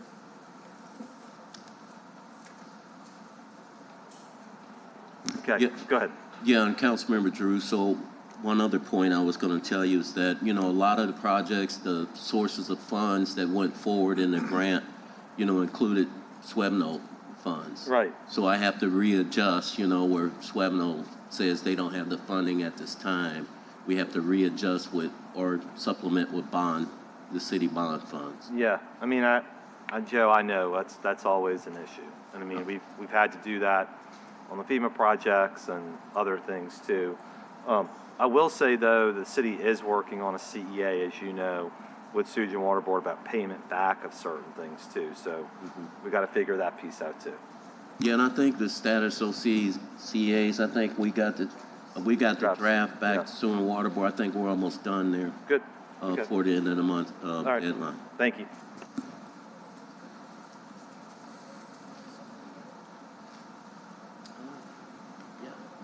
Yeah.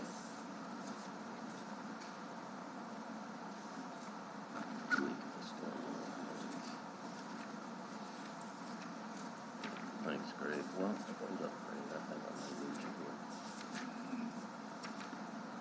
Just continuing with the briefing, here's some of the highlights for the NDR HMGP group, the stormwater green infrastructure highlights. 95.6 million in construction. We're starting in September. Completion of the 50-year vision plan that was scheduled and presentation went October the 15th. 199 million in federal funded construction projects. These are the projects we debundled. The mayor initially, and when you ask about some of the delays, this was one of the delays. It was a couple of delays. The first one was the FEMA duplication of benefits. It was FEMA sources of funds and NDR funds in the projects. A lot of them intersected with the JIRR work, so it almost took us a year to get an agreement from FEMA and HUD on the desegregation of the funding on these projects as they intersected, so we wouldn't have duplication of benefit between the two federal governments. And then we debundled as part of the mayor's debundling efforts to provide opportunities to smaller businesses. Then we went back and really redesigned and rebundled these projects to go out on the street. So if you take those two, the debundling took us about 6-8 months. That's 18 months right there that we took out, in addition to COVID and other things like that, to make sure that we provided opportunities and didn't have duplication of benefits as we intersected with some of the JIRR projects and sources of funding. Most of the NDR projects do have bond and FEMA funding, HMGP injected in the projects. We have over 100 of pedestrian trails and bikeways, 20,000 trees, and 100 acres of added or improved green spaces that will be completed by 2025. Construction starts, Oak Park, HMGP, that's FEMA funded. We're in the warranty phase. That project's about done. We have Lafayette Cemetery number 1. We just went through there. That's 100% complete, and we're ready to open Lafayette number 1. Do we have a timeline on that? Because as you know, we've gotten a lot of inquiries, a lot of aggressive inquiries about Lafayette number 1. Mm-hmm. Hi. Hi, Leslie. We're looking at second quarter of 25. Second quarter of 25. Yeah. All right. Are we going to do ribbon cutting or anything? Once we're ready, we'll set everything up. All right. Thank you. And I'll touch on it more on my presentation. And then we've got the FEMA-funded HMGP. And what we did, Councilmember Giarrusso, because we had project managers on the NDR and HMGP, we picked up the Lafayette Cemetery project, to just get that one going. It was a high priority for us. St. Roch neighborhood, FEMA funded, 70% complete. Construction starts again. We've got the DPS 01 Broadmoor, Erica Boers, the project manager on that one. FEMA funded, 39.6% complete. We started construction on that this year. And then we've got the Mirabel Water Gardens, FEMA funded and HUD funded, and we're at 30% in phase 1 on that. Councilmember Harris. For DPS 01, I know we're working, this is the A.L. Davis Park, but there's also the Saratoga burn lot. Do we know the timing on the Saratoga burn lot? Erica, you want to come up to the mic?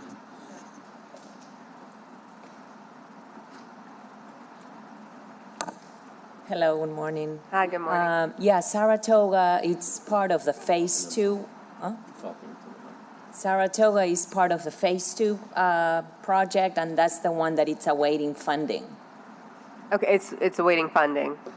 Yes. So we have A.L. Davis, which is under construction currently and should be completed by when we did a walkthrough end of the year, and then we're awaiting funding for the Saratoga burn lot. Is that right?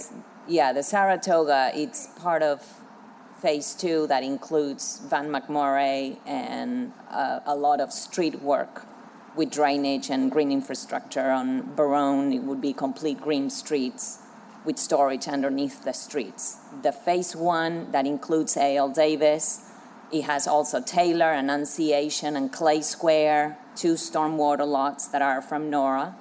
And those are, basically storms and some streets. And that one, it's progressing. A.L. Davis is going to be finished around December, January. Yep. Ahead of the Super Bowl. Okay. And Super Sunday. Thank you. And Super Sunday, yes. Yeah, and I think that two strategies for the additional funding, like I say, we started off with 50 million, went to 110 with the inflation. Those bids hadn't came back in yet on phase 2, but we have requested from FEMA additional HMGP money for that. And then, like I said, if we go with a spring to the voters for a new bond sale, that DPSO 1 is a priority for us because it's in that footprint of our H&H study and our master plan, urban master plan. I have a related question, and then Councilmember Thomas is getting ready to hit his button. I see it. The city park project, Joe, that was scuttled, that was hazard mitigation money or brick money? That was hazard mitigation money. Okay. So that was FEMA hazard mitigation, and I think $23.9 million, and that one there was time. Right. Right now, the HMGP period of performance time frame from FEMA is February. Right. February 25. Right. So I know the city park wanted to do a year master plan, right. and we've just run out of time. Yeah. So we had to move the funding, but we have for a lot of the public to know that the end of Katrina money, which that's a piece of it. Right. So is JIRR. The period of performance is 2025. Right. So we put in the request. It's been gone about 6 months now. June to FEMA for extension of the Katrina disaster. It'll take congressional approval to move that extension forward. Okay. We've asked till 2028. Yeah, I mean, again, the only reason I'm asking is because I remember timeliness was the primary issue that it couldn't be accomplished, but then the discussion was also once people were ready to move forward with something, that some pot of money, whether it was hazard mitigation or NDR or brick or whatever, would be available.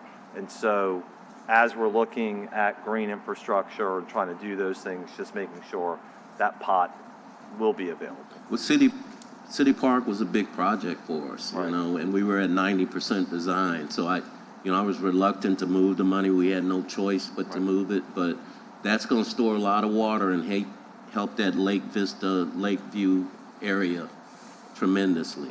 Okay. To get that project going. All right. Councilmember Thomas? Yeah, you have great eyes, Mr. Chairman, but that's why you're good at what you do. I wanted to ask this question now, especially it may be something similar with Public Works and sanitation. But the capital budget, especially given the data center report on the gap, the disparity gap when you talk about economics in our community. And there's some communities, and it's been suggested by Dr. Penny at Southern University in New Orleans, and Dr. Torrin Sanders, who used to be at the school board. They consistently talk about impact budgeting and poverty reduction, or what's the poverty reduction plan of the municipality. Is there any way you guys can provide, and you've provided a list before, Mr. Stratton, I think it was helpful, but it was a list of the DBE contractors who participated. About a year ago, you gave us that stuff. But it didn't break it down, especially since we post the data center, which says that African-American men and women and families are getting poorer. Then the gap isn't closing. Is there any way to break down that list, DBE contractors versus African-American women, men and women-owned businesses who are also participating?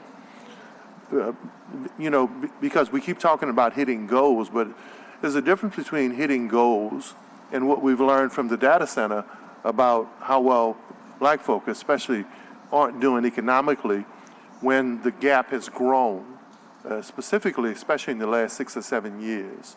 So is there any way you could provide a list that said this African-American women-owned business, this African-American male-owned businesses versus this DBE, and who's participating and at what level? Yeah, and I'll be happy to do that, Councilmember Thomas. Get it back to you. I mean, I know Sean over at Supplier Diversities has a lot of good ideas. I know she's working on, and I'm gonna sit down and talk to her about the set-aside program that she's working on right now.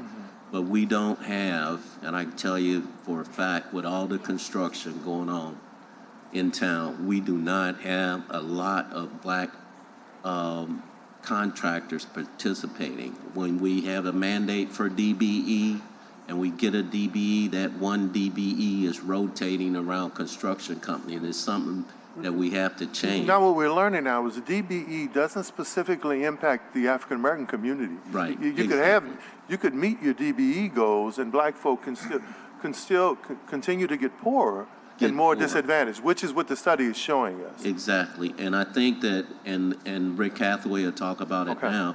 One thing that we're doing now, we broke it down even further to allow opportunities for black businesses who do not have access to capital in those trade contracts. Those $150,000 below trade contracts is where we're getting a bang for the buck right now. And the bricklayers and the concrete workers in the city to put a whole nother level of workers into effect. And I just want to keep those contracts going. We had set aside $2 million right now, and we've got those out there on the street. But if I can keep funding those trades contracts, I think that's where we're going to get the best. Well, I'd like it if you could prepare that for maybe one of our next Public Work Committee meetings. I don't know, maybe it could be bundled into the budget hearing, so we're not overburdened with meetings while we're going through budget process. But I'd like to see that breakdown. DBE, women-owned businesses versus African-American men and women-owned businesses, and at what level and what dollar amount does that represent, especially when we talk about capital projects. And I'd like to see it for sanitation as well as public works too. That way, Chairman, I don't have to ask that question when those budget comes up. Thank you. Makes sense. Yes, thank you. All right. Any other highlights you want to make? The other thing I'm realizing too, honestly, is we should have just moved ORS right underneath this. So Greg, if you don't have to sit here all day. If you'd like to take ORS right after this. I mean, Greg, do you want to? Yeah, I just think we're here. It just makes sense. Yeah. I mean, it all makes sense rather than going to property management, to public works, to park and parkways, to come back to ORS at the end, unless, Greg, you're dying to sit here for a few hours and then come back at the end of the day. Take advantage of the opportunity. If it's okay, I didn't print out my notes before I came down here, so it's okay. But you can talk to it. Yeah. I've got a prepared presentation though for our. All right. Well, maybe we'll do this. Why don't we go to property management, and then why don't we do ORS next? That's fine. That's fine. I just don't want you. Yeah, I appreciate that. Yeah, cooling your heels all day. Yeah. Okay. Okay. All right. All right, thank you. All right. So Mr. Burnside, I've been on fire today.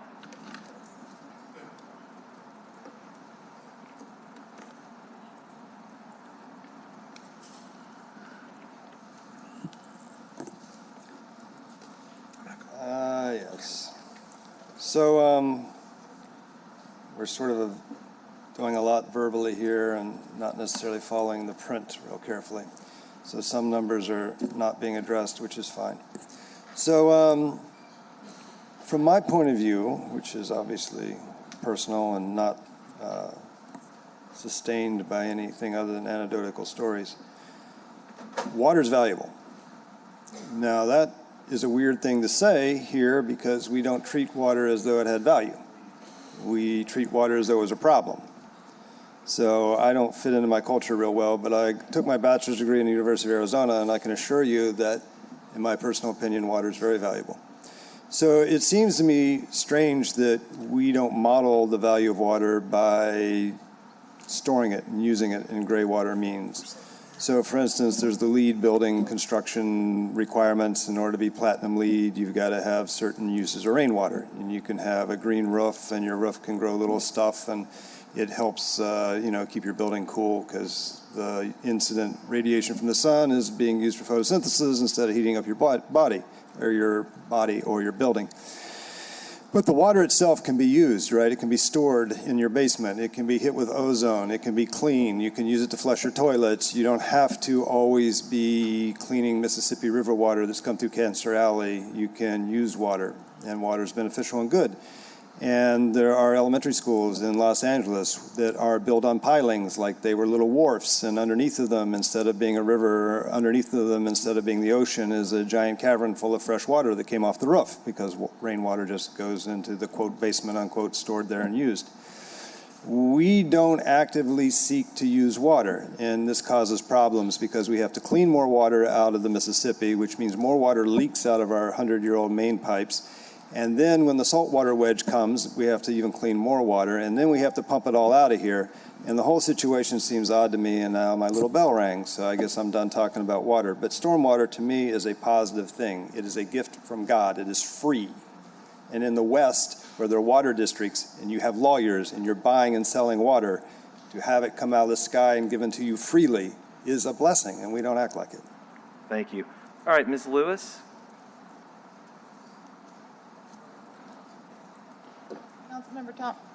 Councilmember Thomas, I was coming up here to reference what you just said.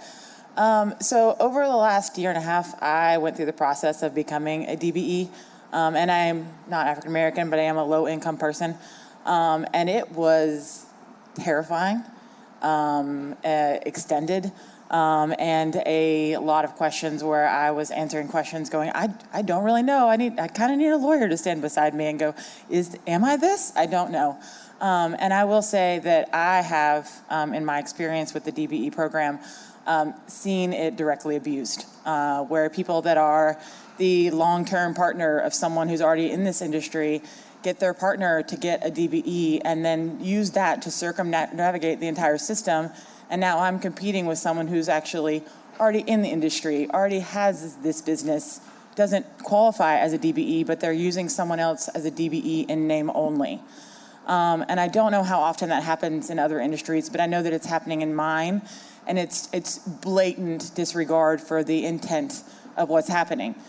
So as far as the DBE situation is concerned, I mean, I'm not a contractor, but I would completely agree with Councilmember Thomas's point that situation doesn't seem to help because it's more of an income threshold than it is, I don't know, an abuse of that system.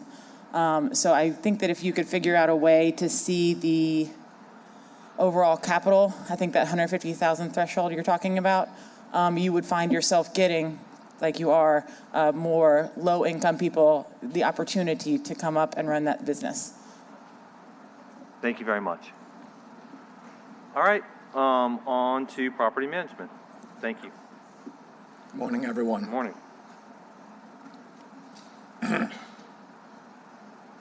All right, just roll over to slide 3. I think it'll be the easiest way so that we can go ahead and get started on the progress from the 2024 departmental goals that were set, obviously, before I was in the department. Trey Nobles, Director of Property Management, along with me, Rico Sterling, Deputy Director of Property Management. So the first goal that was previously set was continue with contracting for preventative maintenance programs for critical equipment. DPM has installed a maintenance contract with Otis to handle their elevators here at City Hall and at the other facilities where we have Otis branded elevators. We also have a trade contract to work on those non-proprietary elevators that is currently in the routing process for signature. We also have established a maintenance contract over the City Hall HVAC system as well as Civil District Court, and are working to create more for other zones around the city. As well as we did go ahead and establish trade contracts for 14 distinct trades across 5 zones of the city that allows us some flexibility to be able to address both maintenance issues and repair issues. The second goal was the implementation of the new asset management system, which the contract has been finalized with OpenGov. Really nice system. I think it's going to do a lot to help both our department and the city in general. DPW has begun its implementation, and we are scheduled to begin our implementation late Q2 of '25. But in the meantime, we've already begun identifying the equipment needs that we have, our property conditions and the like, so that we have data to input into a system, because the system doesn't do you any good if you don't have the data to input into it. Set up periodic management reviews of public safety properties. DPM leadership continues to attend the CAO's biweekly public safety meeting to receive direct accounts of issues within departments.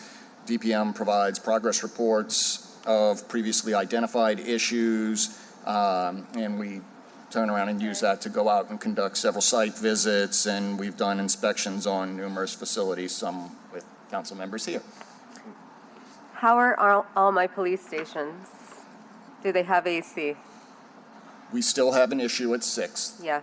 We do have an engineering firm that is currently looking into whether it is better to redesign, replace sections, or replace in full.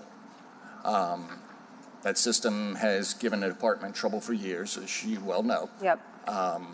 And so we are trying to see if parts of it are salvageable and with replacement, or whether it needs a full-blown overhaul.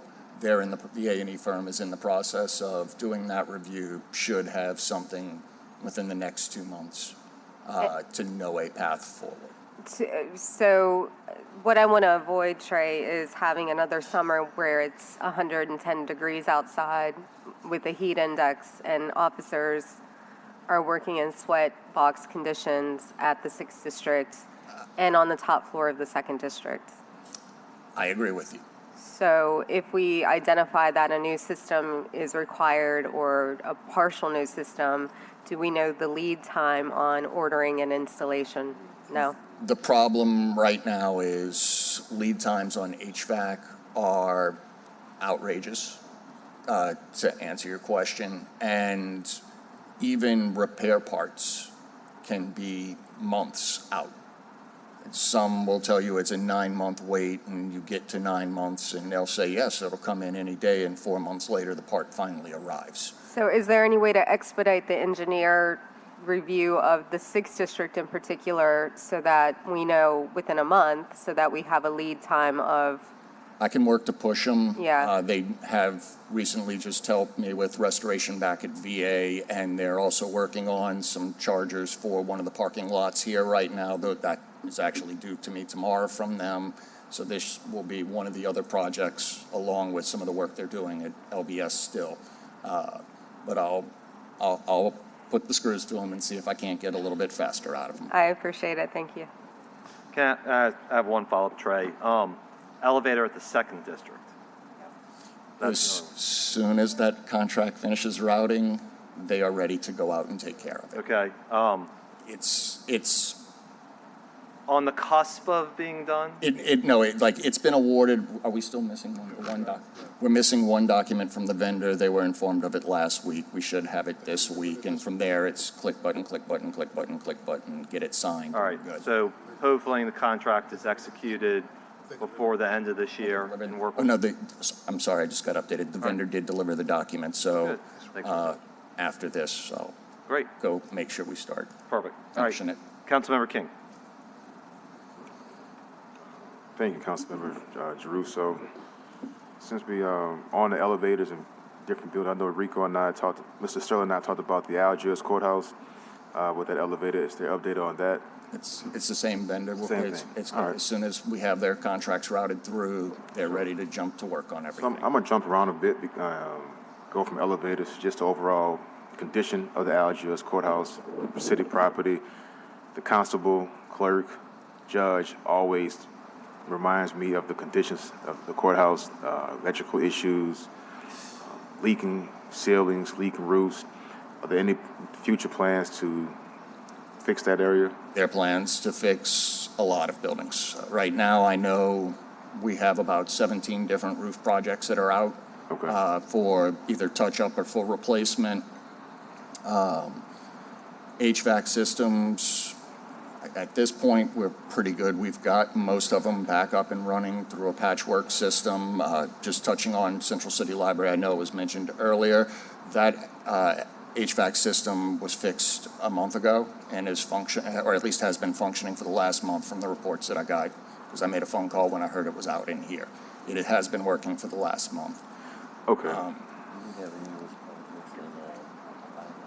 I had two more properties. Earlier we talked about city-owned properties that were just kind of hanging out there, not being used, not in commerce. I would like to direct your attention to two specifically in Algiers. 1348 Richland. That's the old 4th District police station. Since then, the 4th District has been on to 2 different police stations, one brand new.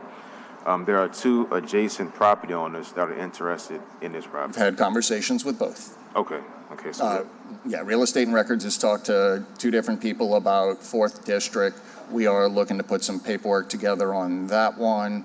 We working through the Strategic Property Oversight Working Group, which has been going on for at least the year that I've been in this, 9 months that I've been in this position.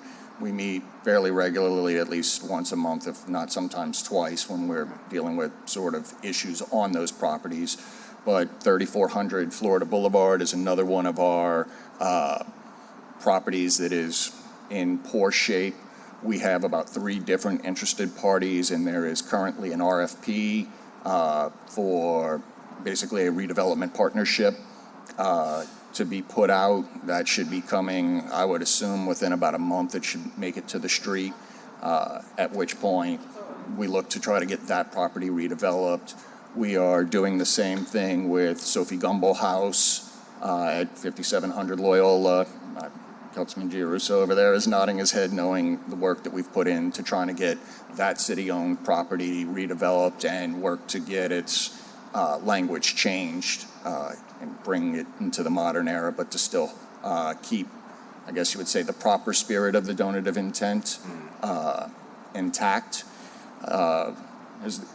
We have, I think currently in SPWOG, it's about 5 or 6 pages worth of different properties that we're looking at.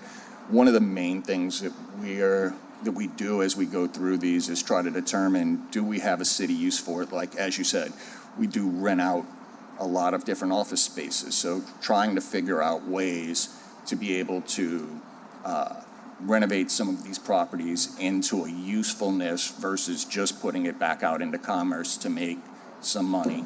However, some where it makes sense to sort of bring something back in, like 2nd District Police Station, which we are working with NOBC on, should hopefully work to get a CEA with them before the end of the year. That one will go back into commerce, but in other areas.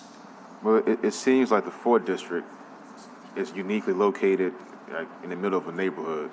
No, we know, and I know the development that's going on in the front, on the front half, as well as some others. So that there's when we have multiple people interested like that, the plan that we're trying to take is create a process to put it out for redevelopment, for someone to basically partner in redevelopment, issue out a lease.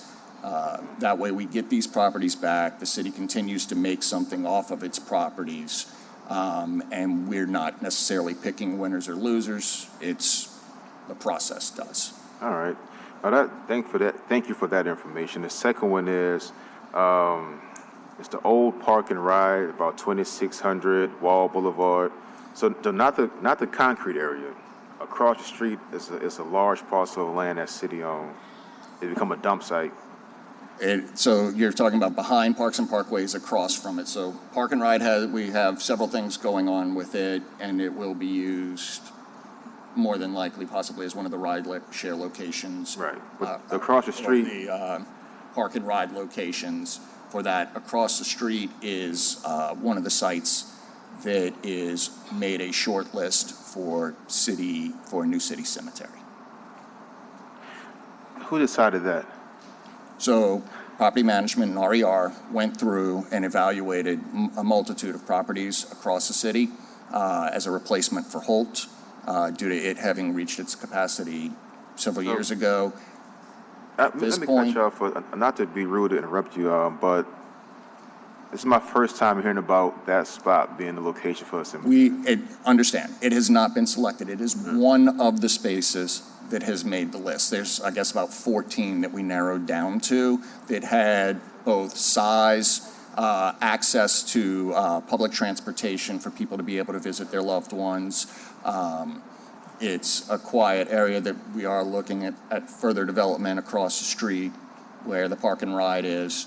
But it's just one of the possible locations that it could be. We sort of set out criteria for all of these different properties. Nothing's been selected. We are in the very sort of early stages of that. Yeah, and Councilmember King, what I've done is we went through, the mayor asked us, as you know, we need to close Hope and we need a new cemetery location. So we're just in the initial stages. We're developing a memo to the mayor to get recommendations. And then the mayor has instructed me to bring that to the Quality of Life Committee. Well, I appreciate that. Let me just say, I don't speak for everybody in Algiers, but putting a cemetery which may be needed in the middle of Algiers, directly across from a baseball stadium that we spent $6 million on renovating, I'm not sure if that's the best use of that land. I'll bring it to the public first, which is, I think they have the ultimate, or should have a lot of input in that. But I'm not sure that's the best use for that land directly in the middle of Algiers. Well, like I say, no decision has been made. It's on the list, and we're going to bring it to committee for public discussion. I think Councilman Harris is up to that challenge. Harris? Once I get the memo, you get it, and I'll ask for a date. But it's something that we got to move forward at some point. And really, it made the list because it is a large parcel and it's city-owned, so it would not be something that we would have to spend city funds to acquire a new site. That's one of the and the park and ride location made it good access. Those are sort of the benefits of why that site was considered. Gotcha. Thank you. All right. Councilmember Thomas, Councilmember Harris. Yeah, just briefly, Mr. Threatten mentioned in the conversation earlier about participation, how in many areas we don't have minority or women-owned small businesses to participate in a lot of these larger contracts. But in property management, painting, electrical, HVAC, carpentry, roofing, it would seem to me that that's the perfect opportunity, especially where we can identify how are we doing in that area and how is the collective effort, especially when you talk about participation. I'm partial to local, but I'm also partial to those groups that historically don't participate. And like the young lady said earlier, not someone's wife or a spouse who's fronting as a DBE, but an independent woman who's out there taking care of her family, taking care of her company. How are we faring in that area? So on our trade contracts that we put out, and they're $250,000 per zone, like I said, city split into 5 zones, we had a lot of firms that I know are DBE firms that have actually won most of the trades. Now, we established earlier that DBE and single-owned women and black women and black men are different. So I know that a black female-owned firm has won at least 15 of the contracts. At least 15 of the contracts. Let's see, they won. I know a black male owner won at least 5, and I think they won in 2 other zones as well, 15. But I haven't broken it down. But the goal of that program with these smaller contracts was to allow DBEs to actually be able to compete in all of these trades. Okay, could you break that down for us and provide that information with the stuff we asked, please? Yeah, not a problem. Thank you. All right, Councilmember Harris. So a couple things that I'm going to jump around here. I'm confirming that the Allie Mae Center, including the library, are open and the mold remediation issues are resolved. That is my understanding. Okay.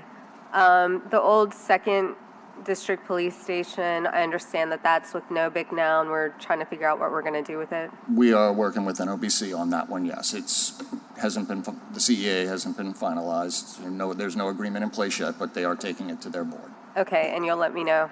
I will. Okay. Do we have a head of the cemetery department yet? I currently do not. I have been working.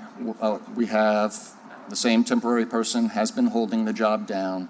We are working with the CAO's recruitment office, as well as I am going to be meeting with Civil Service to look about making a couple of changes, and we will try to move on from there. Okay, and then you said second quarter for Lafayette number 1 to open. Lafayette number 2 is where people now are headed to because Lafayette number 1 is closed.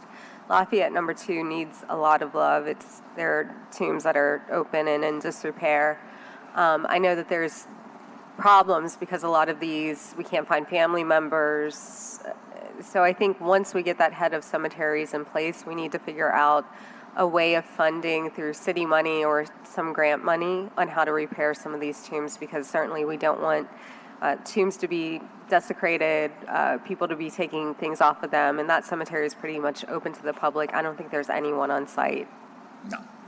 There isn't? No, there's not. Yeah, so I get people love Lafayette number 1. I get that that's, sort of the ritzy cemetery, but Lafayette number 2 has a lot of history to it, especially Black history, and it really needs to be taken care of just like Lafayette number 1. So let's talk about that offline. Will do. Okay.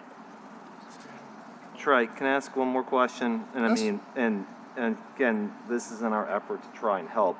If we're looking at, you know what? This is Public Works and not, I'm a presentation head. Where are you on, all right, so FTEs, y'all had 87 in 2022. There were 78 last year, and this year requesting 71 is according to our notes, which is mirroring what you have. I mean, again, I'm worried about losing 20% of your workforce and then saying, keep it up. We do have staffing issues. There's no denying that. We managed to add a few engineers this year and unfortunately lost a few engineers this year. Okay. We did add a plumber. It's helped make a difference in this, another plumber. It helped make a difference in this building.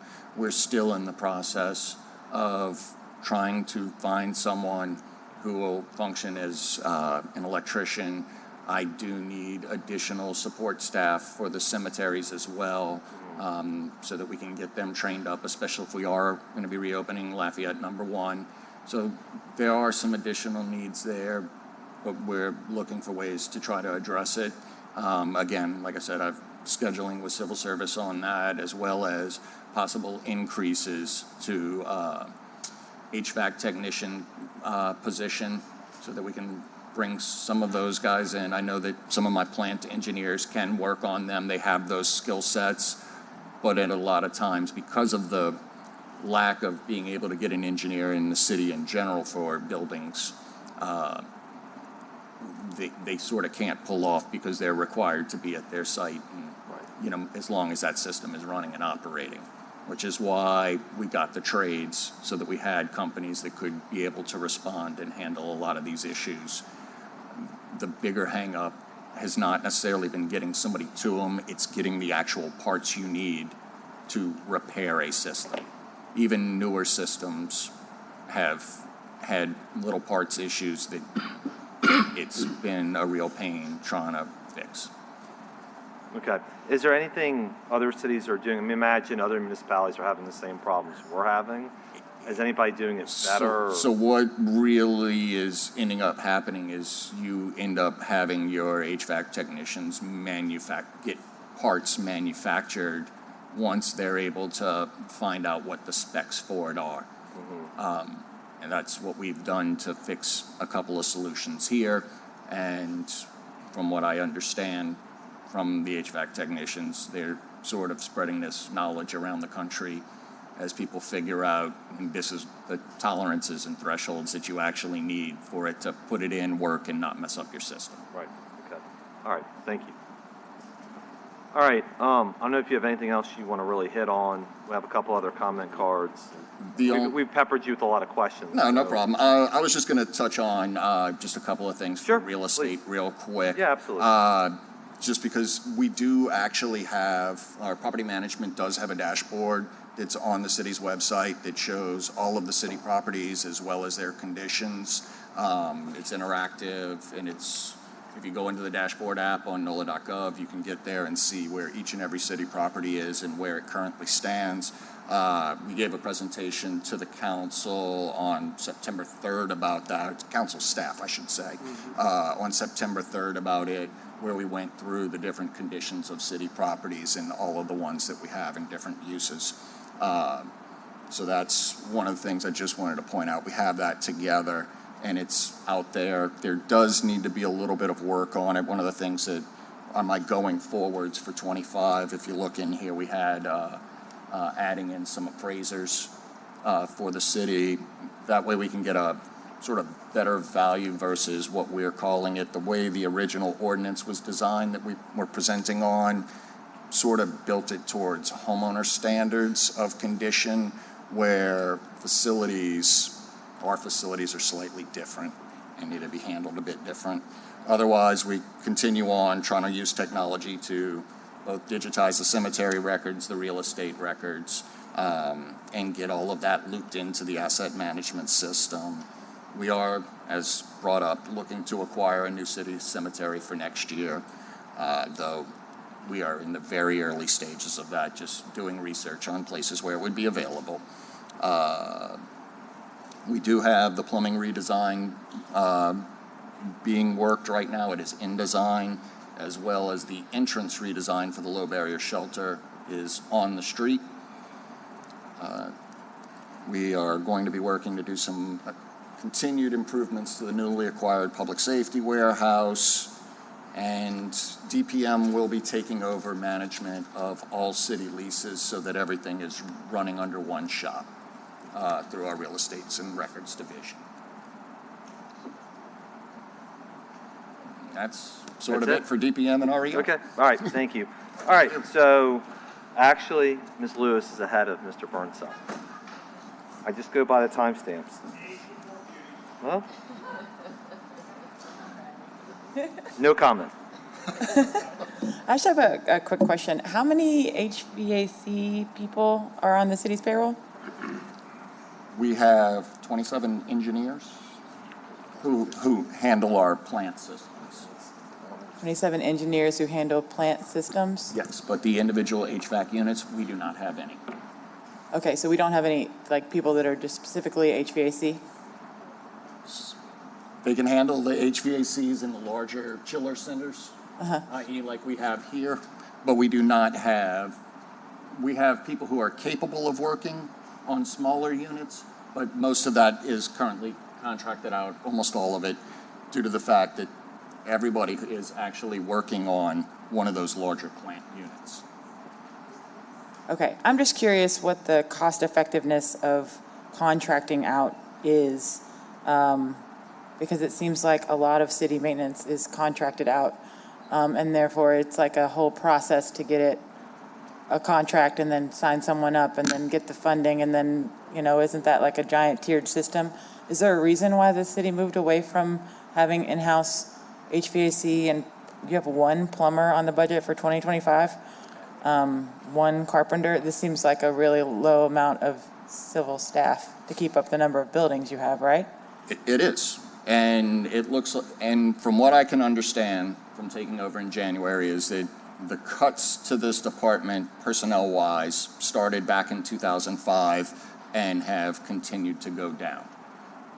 When I came in January, between the low number of staff we had and no necessarily contracts in place, the first goal was to get some contracts in place so that we could, in fact, respond to all of the issues that were previously existing.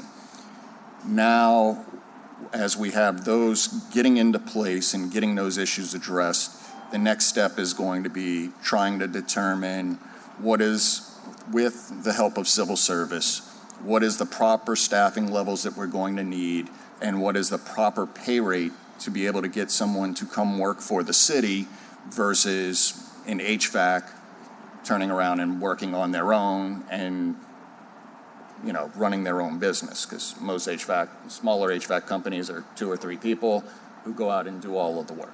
Yeah, so to the All right, intent. ma'am, that's your time. Thank you. Yeah, I mean, ultimately, I mean, the city in the 70s had 12,000 employees.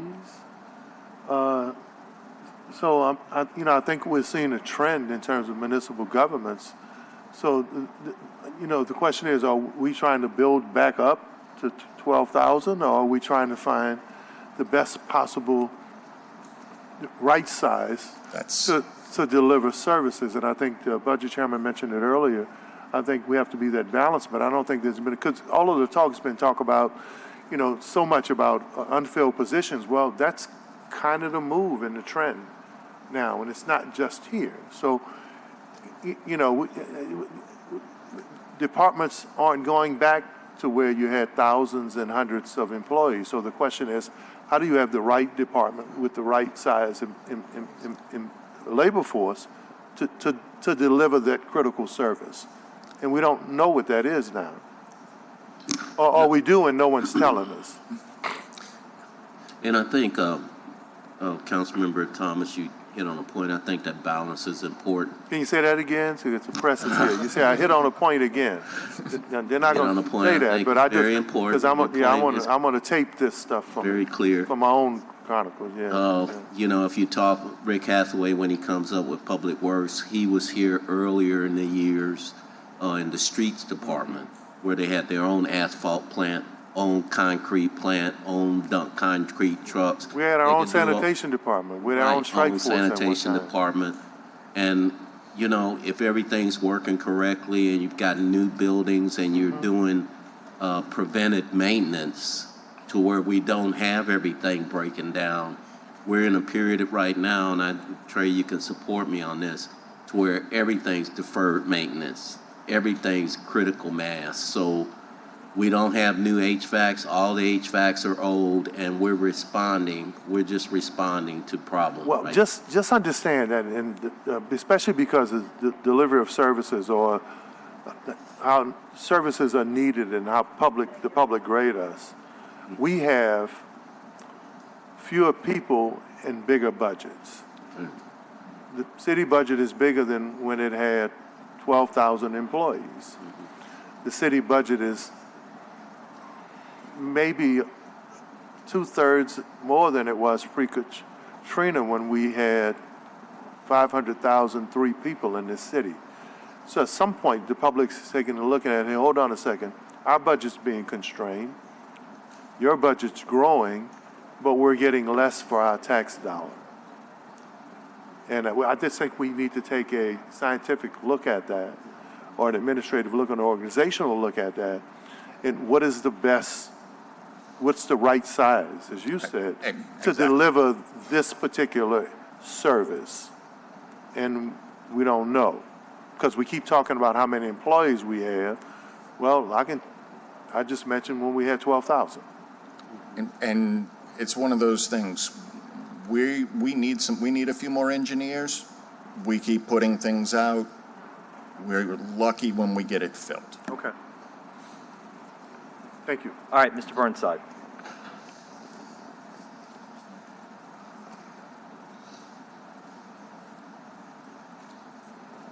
So the 24 adopted budget was $6.5 million for people and $5.5 million for other. The 25 proposed budget is $6 million for people and $11 million for operating budget, because the actuals for 2024 were $6 million for people and $12 million for operating. So we budgeted for half as much as we actually spent in other operating. And we're back to doing mid-year adjustments and not really knowing what the hell's going on. Next thing over here on page 11. In the handout, it says the 24 actuals in my handout is 80.14, but your overhead slide says 83.14. In my handout, the 2025 budget says 74.14, but your slide says 71.4. So your handout and your slides aren't matching up.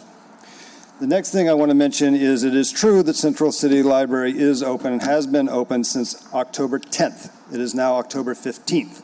Therefore, I am behind in my complaint. City Hall has successfully fixed the HVAC in Central City for the third time in 12 months. For approximately half of the time, the place has been empty. And whether it's been empty because the HVAC system itself does not work or because the librarians don't want to work in a mold-infested work environment could be open to debate. The situation here is that we don't do any retrograde investigations. We don't find out why a system that causes us huge amounts of problems was built that way in the first place, and we don't have insurance, and we don't have ways to go back and penalize the people who do crappy work and hand us systems that require huge amounts of maintenance and don't work anyway.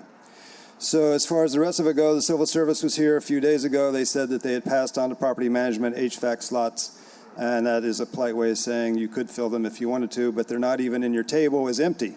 So we don't have any vacancy notations. We don't have any idea if you want to hire 2 more carpenters or whether you're happy with 1 and it's already a red light. All right, thank you, Mr. Burnside. Thank you, Director Nobles and your team. And we will move on to ORS next.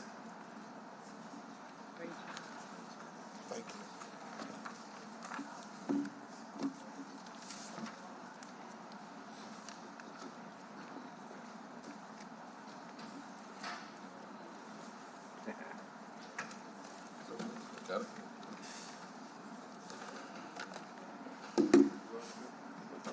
Good, thank you.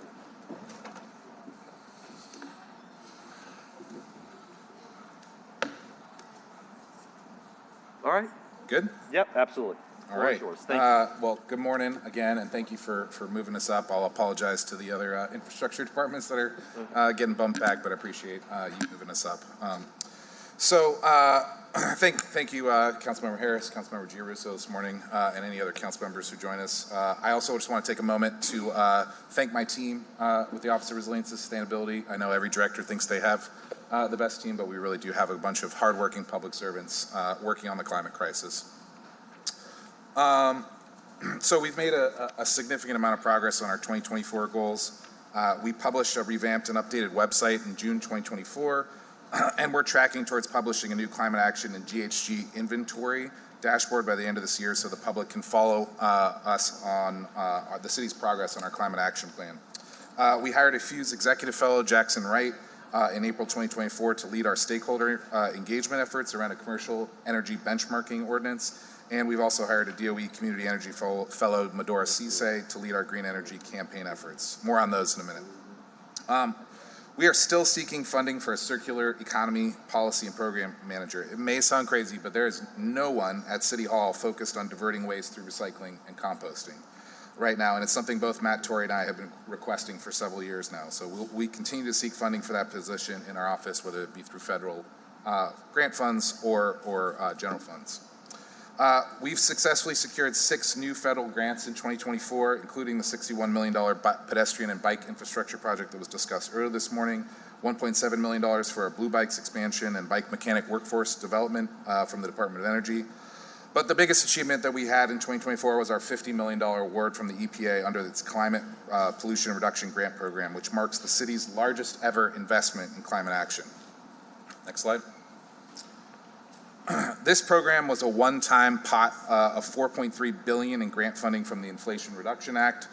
In our application, we had to calculate how many greenhouse gas emissions from each proposed project we believe would be removed from the atmosphere in the near term and as well as long term. Given the size and flexibility of this funding, this was one of the most anticipated and competitive grant programs that the federal government has ever issued for climate action. New Orleans was one of only 3 cities across the country that received a CPRG award, an accomplishment that we are very proud of and is a huge win for our residents and the city. There were more than 3 cities that were awarded CPRG awards as part of coalition applications, but we were only one of 3 cities that were solely received the award. And we're in negotiations with EPA right now on a federal funding agreement and plan to begin initiatives in 2025. So what does our $50 million award include? $11.8 million to increase the Blue Bikes fleet by 2,000 and expand into historically underserved areas of the city. $10.7 million to construct 7 miles of protected bikeways adjacent to downtown to connect residents to jobs and leisure opportunities. We've already begun strategy sessions to plan out the public engagement necessary under the council's major roadway operational changes ordinance from 2023. For these bike lanes downtown, I'm already getting emails from people who are worried that you're installing bike lanes around Poydras Street and they don't know anything about them. I don't know anything about them. So where is the public engagement? What's going on there? Poydras Street was not included in our application, so that would be the DPW's Mobility and Safety Division. Okay, so I see Rick back there, so we'll talk about that because, bike lanes I love a good bike lane, but public needs to be included in any discussion of where they should be put. Absolutely. Because we know how Maroon Street is and we know the issue over in Algiers as well. Yeah, absolutely, and we have a plan to engage and hold multiple meetings around each of the protected bike lanes. It also includes $3.8 million to provide 3,000 point-of-sale e-bike rebates to residents with increased amounts for low and middle-income residents. Rebate programs like these have been incredibly successful in other cities, with many of them selling out in minutes. $9.1 million for $5,000 solar for all subsidies for 1,400 low and middle-income residents in the city. $5.3 million to retrofit 41 municipal buildings with energy efficiency upgrades. You just heard from property management, so this will go a long way to help with their budget and the city's energy cost, as well as install solar on 14 municipal facilities. $1.5 million to fund staffing and software for commercial energy benchmarking program, and $7.8 million to continue the city's reforestation efforts by planting 7,500 trees in neighborhoods that suffer from the worst heat island impacts. I'm sorry, Joe, to just interrupt. I know, again, we just had a meeting on trees at Quality of Life. The money for the planting, does that include maintenance and watering? It does, yes. It includes a year's worth of maintenance and watering. And do we have a sustainability plan for when that year is over? Are you seeking additional grant funding? Because watering for a year is fine, but you need to make sure that they're continuously Yeah, the grant watered. doesn't cover that, but that was something that we can talk about with Parks and Parkways. Okay. Yeah. Councilman Harris, I wanted to bring up the point that, Megan Williams is working on the GI toolkit, the maintenance toolkit, so that's for all green infrastructure, trees included. So that's a package we have to get. It is a cost associated with that. So, and it's after warranty period on all these projects, then the city has to pick up the maintenance. Yeah, look, and there's a huge community of people who are tree huggers, like we're tree huggers up here, and I know, Joe, you are too. I think there's a way to engage people to say, hey, adopt a tree, or a neighborhood, adopt this planting area, that we really need to explore. I know DPW has a new communications director, I think, or am I making that up? But there are some communication strategies, I think, where we can engage the public who really want to maintain our tree canopy. Yeah, and I think it's a shared, entity to where, if you water, we'll cut or maintain it. And I agree with you 100%. Moving on, we continue to support and manage the implementation of several federal grants. This might sound like a tedious thing, but it takes a lot to get these grants set up in the city's budget and agreements in place. Over the past year, we have completed 9 federal funding subrecipient agreements and competitive procurements, with 14 currently in process. Y'all approved 7 of them last week with the USDA CEAs with the community planning partners under that $8 million award. Since June, we've engaged well over 200 stakeholders as part of our efforts to introduce a commercial energy benchmarking legislation to the council, and we secured funding for that program via our CPRG award. We're finalizing the draft ordinance language right now based on the stakeholder feedback, and plan to submit this by request ordinance to you in the next few weeks, and we look forward to discussing it with you and the public once it's formally introduced. Regarding our Solar for All program, I think we definitely fell short of our goals this year. We had low uptake, only 4 installs since February 2024. And the truth is that the upfront cost of solar, even with IRA tax credits, make it really prohibitive for most residents, even middle and higher income folks. And that's why we're really excited to begin offering the $5,000 city subsidies next year, as well as work with the state's program. The state had a $157 million grant award for Solar for All. And so we're hoping to have those two programs paired together and really cut the cost for solar for residents and low and middle income residents in the city. As mentioned previously, we brought on the Community Energy Fellow from Department of Energy to help us recruit and train a network of what we're calling Community Energy Advisors. While the IRA created or expanded many different incentives, they can be overwhelming, confusing, and difficult to apply for. And that's why we're planning to partner with a community-based organization via our EECGB funds to hire these advisors to hold office hours, attend community and city events with information, and directly help residents apply for the various federal, state, and local energy efficiency and solar incentives available. In our sustainable transportation work, we've made progress on our Safe Streets for All grant by selecting a consultant and holding a project advisory meeting in April. Subrecipients right now are processing safety data for an update to the Safer Streets Priority Finder, and we should be kicking off public engagement for that plan in early 2025. I'm going to skip over the transportation electrification plan because we have a slide at the end dedicated to that under one-time funds. We've completed 2 key required plans for the EPA Recycling Award, and we're finalizing 2 contracts with our partners at the Recycling Partnership who are matching our $3.9 million award with $1.5 million of their own private grant funds so that we're able to deliver a recycling cart to every New Orleanian in 2025. Our progress here has been slower than I'd like due to lack of staffing that I talked about earlier around recycling. The Recycle Data Initiative met its goal during the 2024 carnival season with 10 tons of waste diverted by adding 2 recycling hubs and piloting plastics recycling at a few sites for the first time. Our office also helped raise approximately $115,000 in private funding for our nonprofit partners to make this happen, and we continue to seek private and public sources of funding necessary to keep the project moving forward. We didn't quite meet our goal of adopting an additional 900 catch basins this year. The drainage consolidation certainly hovered over some of our outreach efforts, but now that the agreement with Sewage and Water Board and the city is moving forward, we'll set up some time to discuss the program with Sewage and Water Board and their vision for it moving forward. Both parties, the city and Sewage and Water Board, play a vital role in keeping pollution out of our drainage system and waterways. Slide. Regarding Lincoln Beach, we've made a lot of progress there this year. We've completed 2 public milestone projects to elicit feedback from really hundreds of community members about the preferred features at the beach that they'd like to see. We have a 3rd one coming up on November 7th, which we'd invite all the council and their staff to invite as well. We've held multiple advisory and working groups to dive deeper into topics like future governance, options, maintenance and operations, and design alternatives. And the master plan is scheduled to be complete in the spring of 2025. We should have an RFP for quick open construction issued next month with an estimated quick open break ground in the summer of 2025. Excuse me. On Gordon Plaza, we successfully acquired most of the Gordon Plaza properties, 62 to date, with 4 more pending acquisition. Each of those residents has successfully relocated to a new location of their choosing. Thanks to the funding approved by the council, it's really a historic win for environmental justice in our city. We've awarded demolition and engineering contracts to 2 different firms with demolitions of the acquired properties slated to begin later this month. And prior to demolition, we received EPA approval of a soil management plan and removal action plans to ensure that we're safely demolishing the homes and not causing any further environmental issues. Regarding the drainage studies in District A, 2 of the 3 of them are now complete. West End, we're meeting tomorrow, Councilmember Giarrusso, on Lakeview.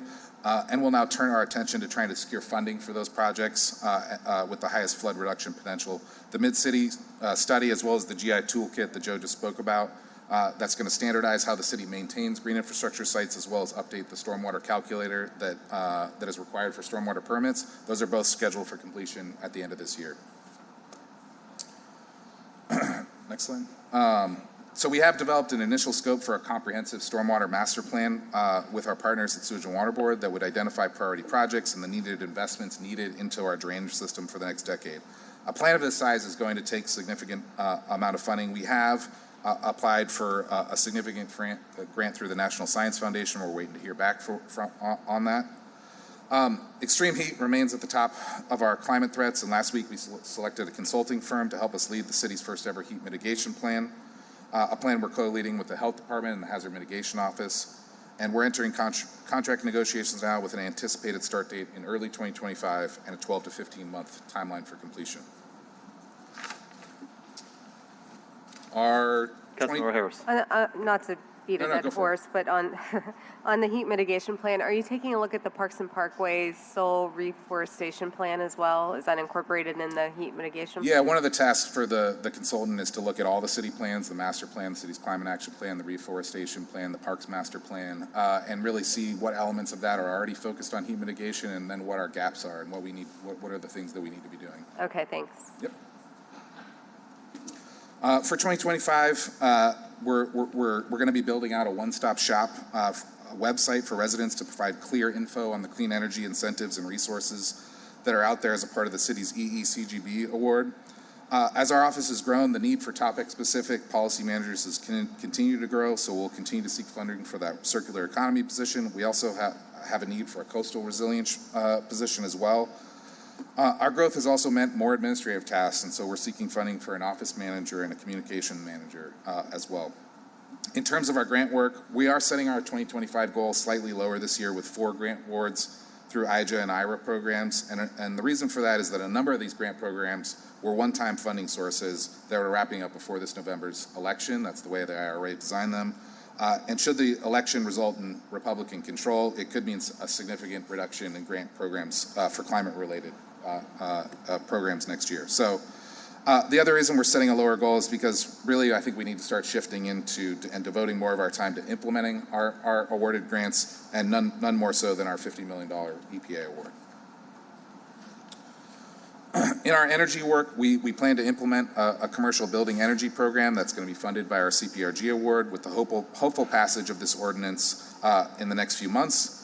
As a part of our community energy advisory network, we hope to train or engage at least 1,000 residents at events, office hours, trainings, and online with clean energy information and resources to help them lower their energy costs. By the end of 2025, we hope to have our $5,000 Solar for All subsidy program live with a goal of 280 installs in our first program year. And as I spoke about earlier, we'll be looking to begin construction on the city's first solar and battery installation for a microgrid. Under our sustainable transportation work, we'll be completing the comprehensive safety plan and transportation electrification roadmap next year, setting the path forward for both safer roadways for users as well as less carbon pollution in our air. As a part of our CPRG award, we'll be launching our e-bike incentive program, and we'll begin outreach and design, as I spoke about earlier, on the previously mentioned protected bikeways. And then finally, we're going to execute an agreement with Blue Crew under our CPRG award and start expanding their fleet of e-bikes into underserved areas of the city, as well as partner with the local workforce development partners to train a new generation of e-bike mechanics. In our solid waste work, we'll begin implementation on the EPA recycling award. An RFP for cart delivery should be issued within the next 2 months with the plan to deliver 70,000 new recycling carts, partnered with a robust outreach campaign on the do's and don'ts of recycling. Parallel to that, we'll be procuring a firm to help us develop the city's solid waste, first solid waste master plan. For RecycleDat, we plan to expand that initiative to 8 recycling hubs next year on the route, as well as increase the hours that hubs are open. This is going to take more funding, which we'll continue to seek through private and public sources. One of the city's longest-running environmental programs is the Christmas tree recycling program, and we're setting a goal to collect 8,000 trees in early January, and they'll be used for coastal restoration and bayou sauvage. We plan to complete the Lincoln Beach Master Plan in spring 2025 and start construction on the initial quick open elements, things like permanent drainage solution for the tunnel under the train tracks and demolishing the waterfront structures out there that are unsafe. For the Ag Street site, we're going to complete the demolition and remediation of the acquired properties, and we'll work with the EPA on the process for delisting the site from the Superfund list, and we're going to secure a solar developer to start designing the community solar farm. Last couple here. For our urban water program, moving away from the District 8 studies, we do plan to develop drainage study boundaries and cost estimates for the remainder of the city that hasn't been studied to that level of the detail. We've spoke about that with you a number of times, Councilmember Giarrusso. We're going to make significant progress. I would say more than half of our heat mitigation plan complete as well as continue to seek out funding for a needed comprehensive stormwater master plan. Thanks to the council's funding of an urban agriculture position, we have some new goals in our office for next year. We have an accepted offer that is slated to start in 2 weeks. Initial goals for this position will be to establish and convene quarterly meetings for an urban agricultural community advisory board, as well as provide resources and technical assistance to at least 50 growers to help them navigate complicated city and sewage and water board processes. That's our org chart. I will just mention that 6 of these positions live in the general fund. 2 are 1 year or 18th month fellowships funded by outside partners such as the Department of Energy, and then 4 of the positions live within either the project delivery unit or the DPW budgets. Let me skip that slide. The 2025 budget includes the new urban agricultural position, as well as over $4.81 million in federal grants awarded over the last year, and it also includes an operating budget reduction that will likely mean a decrease in our grant writing consultant support moving forward. Last couple slides. Regarding the one-time funding, our office moved $1 million to Together New Orleans to fund their resiliency hub work. It funded 6 out of the 10 resilience hubs that they have built across the city. 9 of those were active during Hurricane Francine, and they served 900 people, distributed 1,400 meals and 2,000 bottles of water. You can see a picture of 2 of them, Sisters of Holy Family and Christian Unity Baptist Church, that were funded using the ARPA dollars. Next slide. I mentioned the transportation electrification roadmap that y'all funded us for. We, in late 2023, we selected JLL for competitive procurement, and they helped us lead 2 steering and working group meetings that we've invited you and your staff to. And they're working on policies, funding, and charging infrastructure needed to decarbonize and electrify our transportation choices. They've developed a policy memo highlighting some of the EV policy strengths, things like EV-ready requirements that you guys have approved in the zoning code, the 25 Entergy New Orleans pilot charging sites that are around town, and then they're currently modeling preferred location for additional charging infrastructure in the city. We have public meetings scheduled for November 2024, and the plan is for the plan will be scheduled to be complete by the end of spring of 2025. And with that, I'm happy to take any questions. All right, I think we've peppered you from up here just like we did with Trey. I don't know if we have anything else, so I'm going to get to the comment cards. Devin, and then Grace Lewis, then Michael Eric Burnside.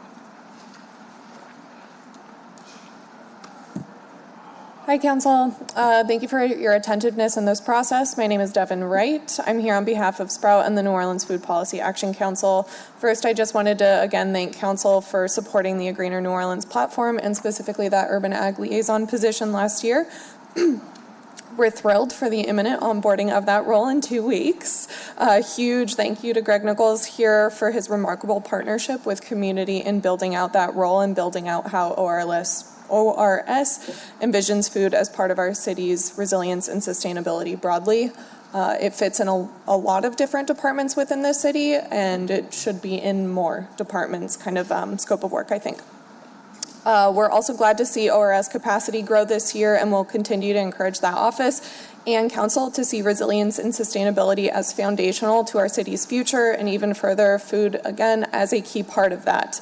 Our city is remarkably food insecure. We see that acutely with every disaster, but this is a daily reality as well that we often ignore. Food underpins this city as sustenance and also as cultural economy. We're excited to continue to work with ORS in 2025 with its expanded capacity to move dollars, resources, and support to the ground for our people. To recap, we encourage council to work to ensure that resilience and sustainability is foundational citywide broadly. We encourage ORS and council to conceive of sustainability of our food system as integral to overall city sustainability and resiliency, and for council and ORS to continue to secure or make available necessary funding to implement sustained programming over the long term. Lots of funds are coming in. Need a lot of action plans for how we're going to keep that moving forward. Thank you all so much, and thanks again, Greg. Thank you, Devin. All right, Ms. Lewis, Mr. Burnside. Grace Lewis, 1523 Marigny. I just wanted to bring up a point with your clean air initiative. I don't know if you've thought about this, but golf carts are usually 2 or 4-stroke motors, and that is equivalent to putting basically a chainsaw on every corner of the French Quarter. And the way that the buildings are built up, it creates like a draft of this delicious gas smell. As someone who rides a bike regularly, it's absolutely terrible. So I know that it is somewhere that the council is considering making like a golf cart ordinance for people that are local to drive golf carts.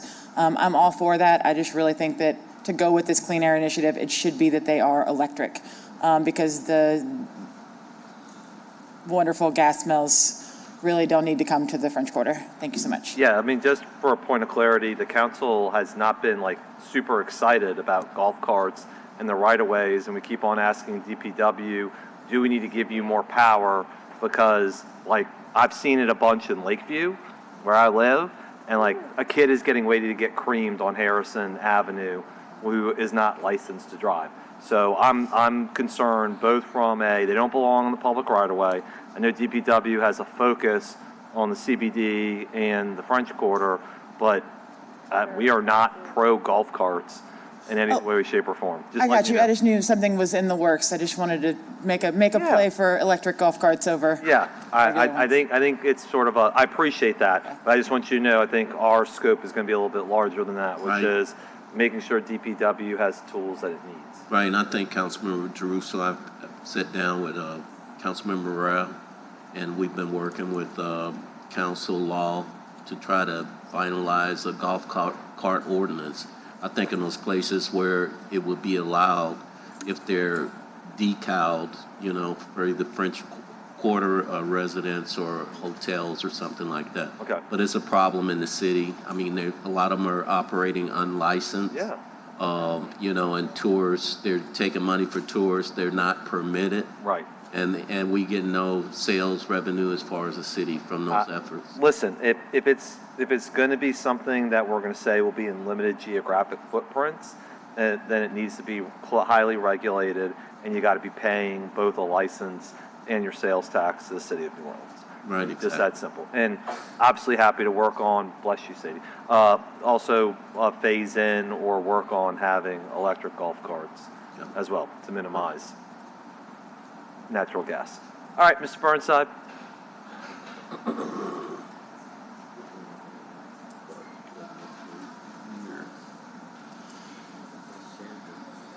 Michael Burnside, 2215. As you deal with all these funds, I suggest you hire a few inspectors, because I suggest to you past experience in the city indicates that perhaps inspecting would be really, really good if you plan on spending public money. The next thing I want to mention is batteries. Batteries for microgrids, batteries for electric buses. We're going to have a battery problem when it comes to solid waste. We need to figure out a way to reuse or recycle them here in the city, because batteries are going to be a bigger and bigger problem.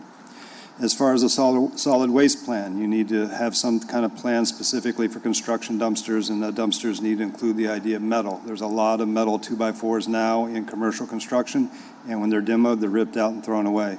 You need to recycle them. San Francisco does that. The next thing you need to do is figure out your recycling carts. Your recycling carts are basically used as additional trash bins, and how you're going to break that social culture is unknown to me, but you're going to have to address it somehow. Otherwise, it's just the same old circle we've already gone around several times. Also, you need, as a city, a 3D printer shop to make not only parts for HVACs, but parts for everything else, because 3D printing is a real thing, and if they can use 3D printed things for the space shuttle to keep it going past its life expectancy, they can use them to redo HVACs.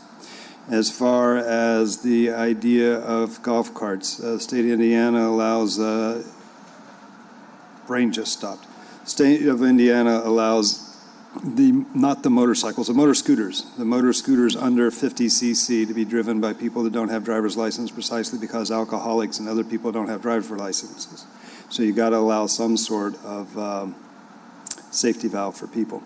And then finally, I don't know if this was already mentioned or not, but Saratoga and 6th, I believe, I'm relying on my memory, which may be false. Saratoga and 6th has a brownfield, I think, and it needs to not just be ignored. I don't know what it needs, but perhaps our council person does. Thank you very much. It's part of the DPSO one. It's going to be a watershed project, Mr. Burnside, with trails in it. Looking for funding for? Yes, that's the one. But we've done the initial EPA remediation. We spent a lot of money remediating that site. Yeah, and just on that point, I know DPW's here, in Parks and Parkways, the neighbors, and we'll get to it, the neighbors really are upset because it's not maintained well, the grass is not cut, et cetera, so when they get up here, we will talk more about that. Thank you for bringing it up. It is a focus. All right, thank you, Greg, appreciate it. All right, next up, Department of Public Works. And since it's two of us, we get seated at everybody else's time, right?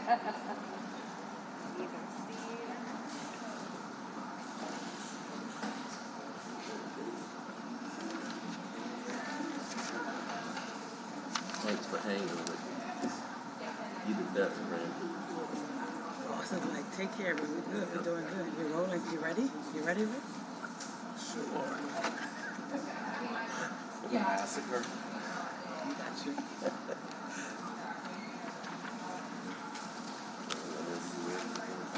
I'll just wait for him to say go.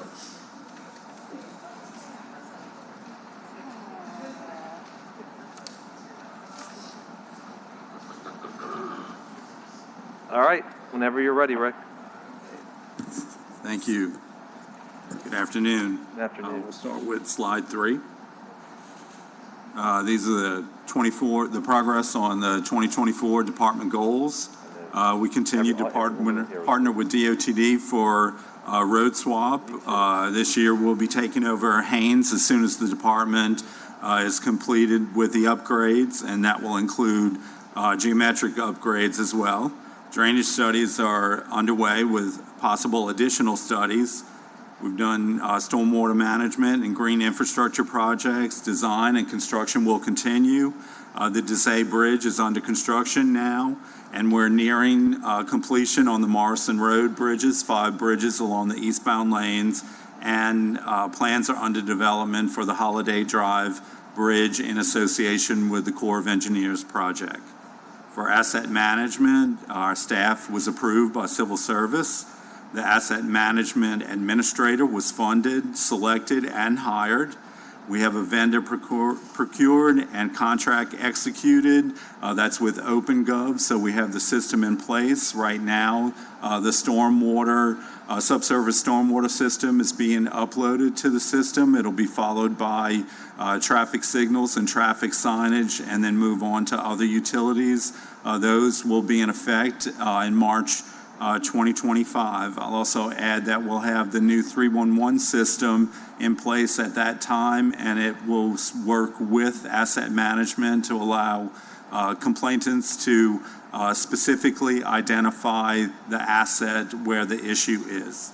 And you know, Councilmember Caruso, this is important we're on different pages as far as asset management with the board, with Sewer and Water Board. And, you know, if they picked up this system, basically, they would be able to access all the information we've collected on the catch basins and drainage points.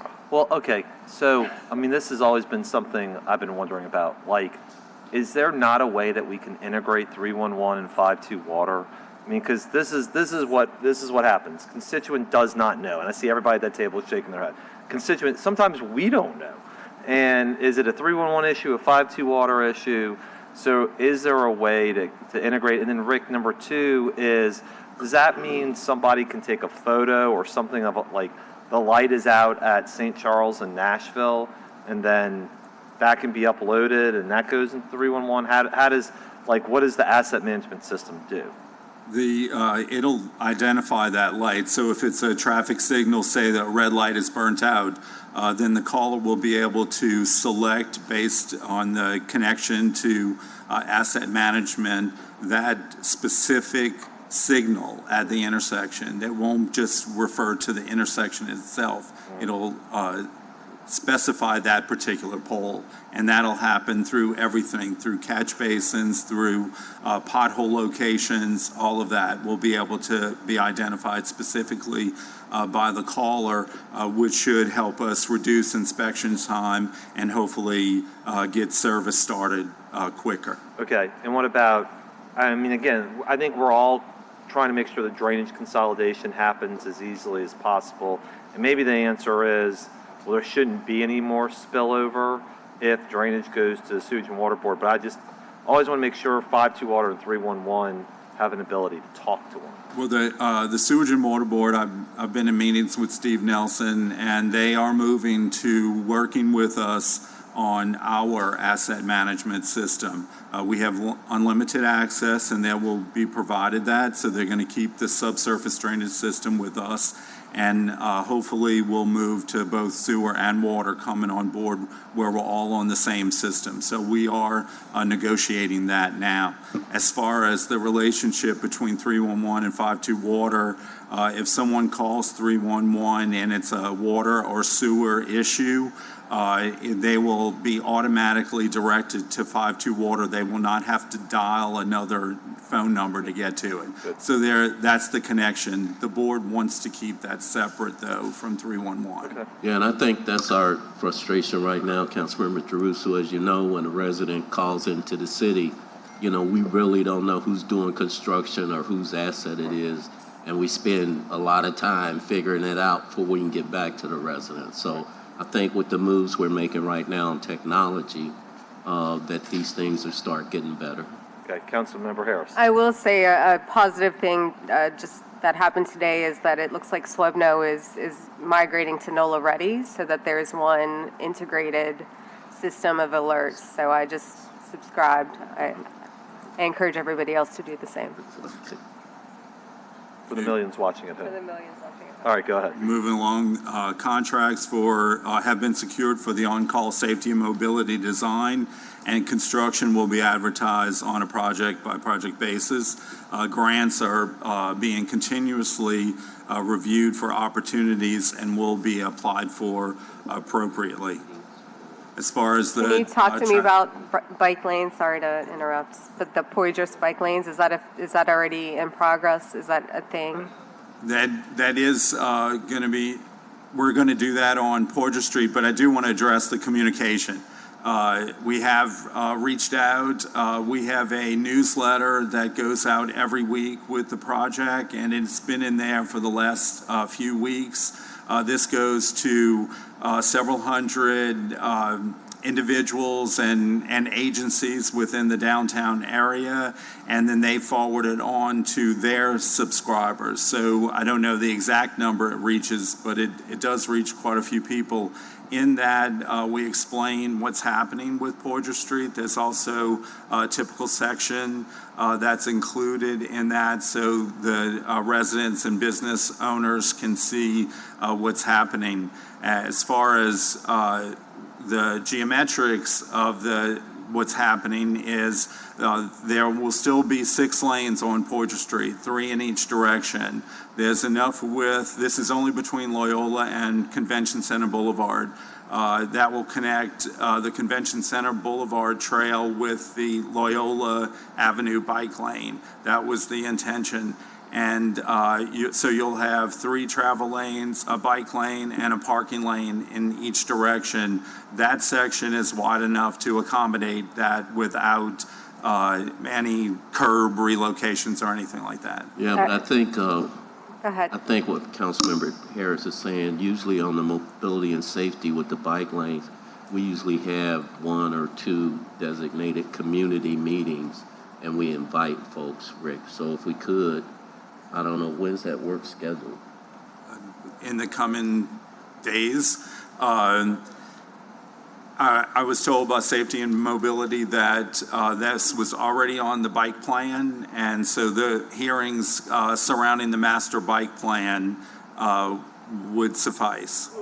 So here's the deal, and this is what happened in Algiers. Those meetings, those community meetings, happened like during COVID before this council was even seated. So I don't recall a discussion about the Poydras Street bike lanes, and so I think you need to start really upping the communication. And as far as getting a newsletter or some information, we don't have it in our office. So y'all need to get it to us so that we can put it in our newsletter to get out to constituents, or you need to work with some comms professional to get it out, because we're getting calls now that people are scared of these bike lanes impeding traffic on Poydras Street, especially with the state of construction now, where people are pissed off, to put it lightly, about what Portage Street is like, getting through to Portage Street, getting around the city downtown. So we can't rely on those community meetings that happened like 5 years ago. We need to up the communication strategy. And Rick, this predates almost everybody at this table. I had this issue on Marconi when Councilmember Harris wasn't here, and that was the same thing. I heard, well, we had a community meeting during the Landrieu administration.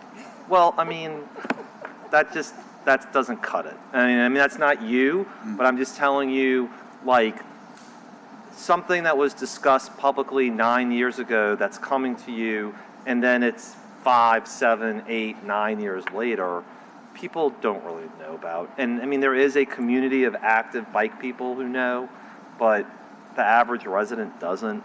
And I'm just saying, as somebody who sticks in my craw, because I had a lot of upset neighbors with me from Lakefront, City Park, Fallbrook, St. John about lack of notice, the communication, like the meeting goes a long way. And I know meetings are tougher than an email or a social media post, but it really needs to be vetted publicly, because to Councilmember Harris's point, having lived this 5 years ago, at this point, it's a tough sell for people when it hasn't been on their radar for a long time.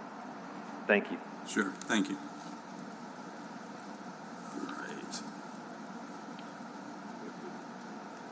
All right. For traffic, we look to have additional staff to hire for vacancies and to replace departed staff. The department experienced a staff setback this year with the resignation of the chief engineer. We're currently looking for his replacement. We're continuing to search for the appropriate space to house the sign and signal shops. That's in the old shop is going to be converted to another use, and we're looking to combine them once again and move them into a safe, productive location. We have contracts for signal maintenance, signal repair underway now, and we also are using the tradesman contract for sign installation. Our sign shop will produce the signs, and we'll have them installed since we have an issue maintaining staff for field work. Rick, can I ask about that? So, again, this predates you, but in 2022, your department was budgeted for almost 217 employees. Now, this year, the FTEs are 121. I'm going to say that one more time. 217 to 121. That is almost in half. And I mean, I just don't know how. I mean, look, you can have technology out the wazoo, but you can't replace 100 people with technology to do street signs and striping and potholes and all the other things. So can we discuss affirmatively how DPW is going to work on a plan to, I guess, have contracts to begin with, but then try to get people in-house in order to balance those needs? Well, I definitely requested a lot more staff than what is shown here, and our intention is to staff up as much as we can. That will take time. In the interim, using the tradesman contracts allows us to get work done, many different types. Right now, we have the sidewalk contracts working downtown and in the French Quarter. We've divided the city into 12 zones so we can multiply those contracts accordingly. We'll be doing regrading of the alleys in Lakeview. We're doing the sign installation, and we'll be able to do those across the city as well. We'll expand the sidewalk contracts in the same way and expand even more doing asphalt patching, concrete patching, and crack fill while we're upgrading the department and increasing staff. With the drainage consolidation that's coming, we're going to be able to refocus the department on more of the surface features and less on catch basin and drain pipe flushing. By doing that, we're going to retrain and refocus our staff on doing the tasks that we're responsible for, including asphalt patching. We'll be able to focus crews on the concrete sidewalks and concrete curb. Again, all of that's going to take time. Obviously, we can't start until after the first of the year, once all of the equipment and responsibility is turned over to the Sewage and Water Board for the drainage system. But we will be having a series of meetings with our staff as the year goes on, and to get them to understand where the division is going and what the expectations are. And through 25, we hope to continue to increase staff. All right, and in fairness, I was only looking at the general fund position, so it's 50 people, but it's still a lot. Yes. It's not half, so I don't want to paint as dire a picture. So if anybody's reporting on this, please know that I want to fix that to get the number right. But Rick, so if we're 50 down, realistically, how many people could DPW hire this year for the maintenance positions, the traffic positions? I mean, looking at it here, it looks like there's a lot of traffic signal and management positions that are lost. If you had a great year, could we hire 12 new people, 30 new people? I think that for traffic signal, we have hired a couple of people, and we've retrained a couple of people as well to work on the traffic signals. We need about 15 people in that group in order to provide adequate service maintaining the traffic signals across the city. Not only do we maintain our own, but we do certain DOTD-owned signals as well, so it's more than just our inventory. The same can be said for the sign shop. Having the sign installer contract will be great. It will allow us to get more work done, but the end should be that we have a staff that can do it in-house. We make the signs in-house, so there's no reason why we can't install them in-house as well, just as the way it was in the past. As far as maintenance, and those other divisions as well, our salaries are extremely low for laborers and for the lower level equipment operators. This has to be increased.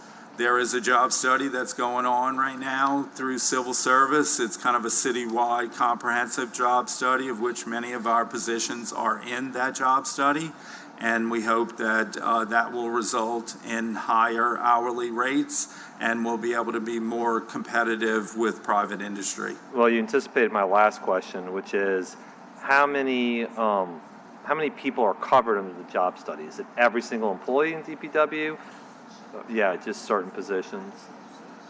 I just want to know, because we're just trying to make those determinations. So what positions are covered under the job study? It's laborer, not all of the equipment operators. I think it's just maybe equipment operator 2, and some of the traffic sign techs and traffic signal techs. And those positions are the most critical to Department of Public Works? For in the field crew, yes, it is. But as contract management, right now the department has a lot of JIR staff, but they're all FEMA funded, so eventually that's going to go away. DPW engineering is not well staffed, so we need to look at hiring professional engineers as well as the refocus of the department goes back to bond funds and general funds for operating contracts. All right, so here, I'm going to channel a little bit of Councilmember Thomas here. We want to set DPW up to be successful. You're one of the most important public safety agencies, but I also don't want to have money sitting fallow for 90, 120 days if at the same time the study is going to take another 60 days, and then it's got to go to the Civil Service Commission, then it's got to come here. So if you could, offline, give us some timelines on that, and we work with the CAO's office on how we budget this. Because again, right, I don't, I guess, Randy, while you're sitting here as a representative, my thought just is, we've been very clear that they need the money, and that's something that's a priority for us as a group. But at the same time, if you can't hire because they know it's going to be more expensive, then we're A, letting money sit fallow, B, we may be under budgeting to a certain degree too, and C, we want it to work out well for Rick and Joe and Lenitra and everybody else on their team and have it be successful rather than not. Well, the funding can be used for personnel as well as contractual and operating. So if we can't hire, we'll move that money to the smaller contracts. That will give an effect of hiring more DBEs, but we'll still get the job done until we're able to hire, and then eventually we'll get to the right balance. But the money is needed. Clearly, we're overwhelmed with complaints, with 311 calls, with our own knowledge of deteriorating assets, and we have to do something about it. Well, Rick, can you walk me through that? So, I mean, would the contracts then be on a monthly basis? Because I guess this is what I worry about is when you say here's the money for operational, then people lose focus on personnel. That's just typically what happens. And so I think we have no problem funding if the money can then be transferred and used in personnel and transferred quickly. Yes, yeah, and I mean, our focus has to be to hire staff. We have to have staff that can do it from in-house point of view. Contractual is good, but it's good only in defined locations for emergencies and needed instant help, public safety issues. We have to be able to send our own crews out there to get that work done. Yeah, agreed. All right, Councilmember Thomas, Councilmember Harris. Now, back to a part of, because everybody's talking about productivity and manpower and labor.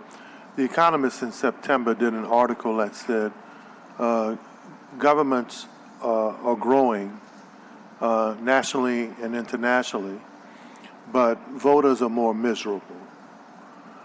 So, and Rick, I think you have the advantage of opportunity of being understanding, like especially the last couple of decades, how government has worked. And I mentioned earlier that I wasn't around then, but the city had 12,000 employees at one time, right? So how do we get more productive? The budget is, we got fewer citizens who live here, but with the capital budget, a budget that's 2 times more than it was pre-Katrina. Is it just about manpower or woman power? How do we get more productivity?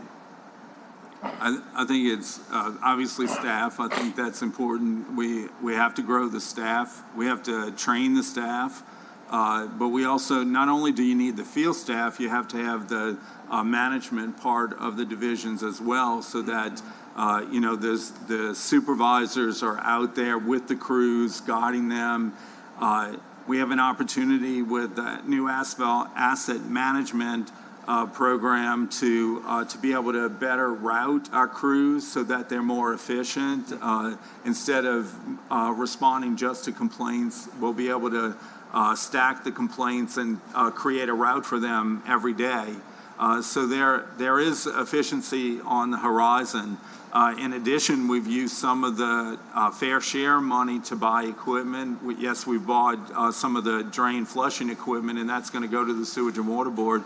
But we've also bought a couple of bucket trucks for the signal shop, as well as a roller for DPW maintenance. So better equipment, better trained staff, and of course, the salary increase. We have to make it lucrative to attract people to want to come and work for the city. I guess that's just part of the environment. And if we have a good building, we're trying to buy equipment. We want to treat the staff in a better, more professional manner. And if all of that comes together, we should be able to grow the staff. As Sheriff of Public Works, I've had this conversation with Mr. Threat before, and especially in studying municipal governments and kind of the history of what was and is and what other folk are doing to not create efficiencies. But I remember it was in the early 90s, it wasn't elected then, but in kind of studying municipal government, it was the mayor of Indianapolis who thought that privatization was the way to go until he became mayor. I think it was Mayor Goldstein or Goldsmith, I forgot his name, but something like that. And then what he learned was that as a conservative Republican who thought that you should privatize and business could help municipal government run more efficient. Once he got there, what he found was that investing in departments and public employees, in many cases, got a better product and a better return on the dollar than what was happening with privatization. Because what they started to find was that private companies, though, they would bait and switch. Once they got in, the costs started escalating beyond the municipality.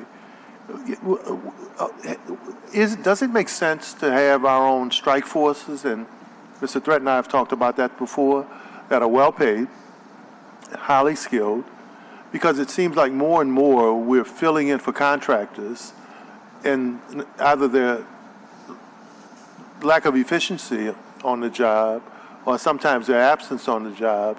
Does it make sense to invest more in our own employees?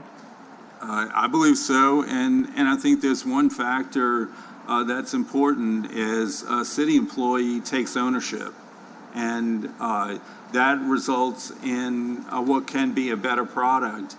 For a contractor, it is just another job. They may be on our streets today and Jefferson Parish tomorrow or wherever they may go. But a city employee is here to stay. They live in the community, and they drive the streets on a daily basis, and I think you get a better product from that mentality. So what's the gap in pay? What's the difference from a man or woman who works, they may have an engineering degree, and they may not have the PE yet, but they may have an engineering degree. What's the difference in gap for them working for you, or let's say working for one of these outside firms who've been on our contract? What's the difference? What's the gap usually? For the new engineer and an engineer with about 4 to 5 years experience, it's a lot. It's tens of thousands more. But when you get to the senior level city engineers, like a principal engineer and division manager, it is competitive with private industry. But it's the younger people that are more involved in the day-to-day work, the design.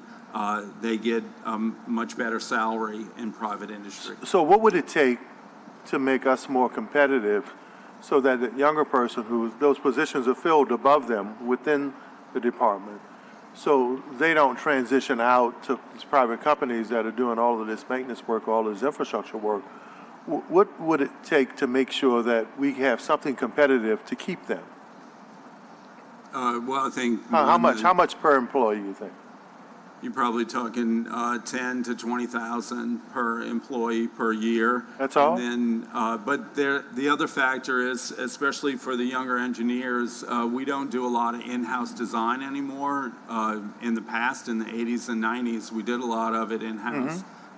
That's all left to private industry right now. So a younger engineer who really wants to learn more about technology, about using engineering type programs, are going to do better in private industry. They'll learn more.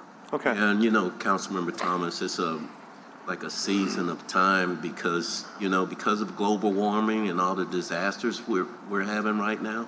A contractor with a FEMA contract, it could be more than $20,000 to $30,000 more than what we pay, and plus per diem if they go somewhere and support North Carolina or Florida, somewhere like that. So that's our competition right now. Because there's so many disasters in the FEMA, the disaster community is really lucrative for some of these young engineers. So how long does it take to get a young employee competent enough? Let's say that person really doesn't care about the state. They don't want to go to North Carolina. They're home. They have a family. They like the city's benefit package. How long does it take them to be as efficient as you'd like them to be? I would say 3 or 4 years. Pretty much the PE program, 4 years. Okay. All right. Thank you. Councilmember Harris. Yeah, I think Councilmember Thomas asked a lot of the questions that I have questions about, specifically staffing. The traffic signal repair, it looks like you budgeted 11 people for traffic signal repair. Is that in addition to the traffic signal emergency contracts that are out? Yeah, that's just in-house. Right. So do we have current traffic signal contracts outside agencies? Yes, we have two. We finally got a bidder on our general fund maintenance contract. So that's about to be executed. That's for citywide signal maintenance. And then we have the ARPA mast arm contract. All right. So with that contract, what's going on with Mr. Burnside's Magnolia traffic light? Because I know he's going to come up here and ask that question. Yeah, on Felicity, yes. It's the traffic signal. I think there's also a street light involved. We'll be able to take care of that now. Okay. What about signs? Because, listen, I get that you're trying to engage people in the sign shop. I go around town, and there are a lot of street signs that have deteriorated. I could take pictures of them, but it would take up all my camera space to send them to you. They're literally peeling back. What is the plan for taking inventory of the street signs that are there, the deteriorated ones, the ones where we need street signs and there are none? Do we have any, like Matt Torrey has sanitation rangers, right, who go out and who tour per district and can see sanitation issues. To Councilmember Thomas's point,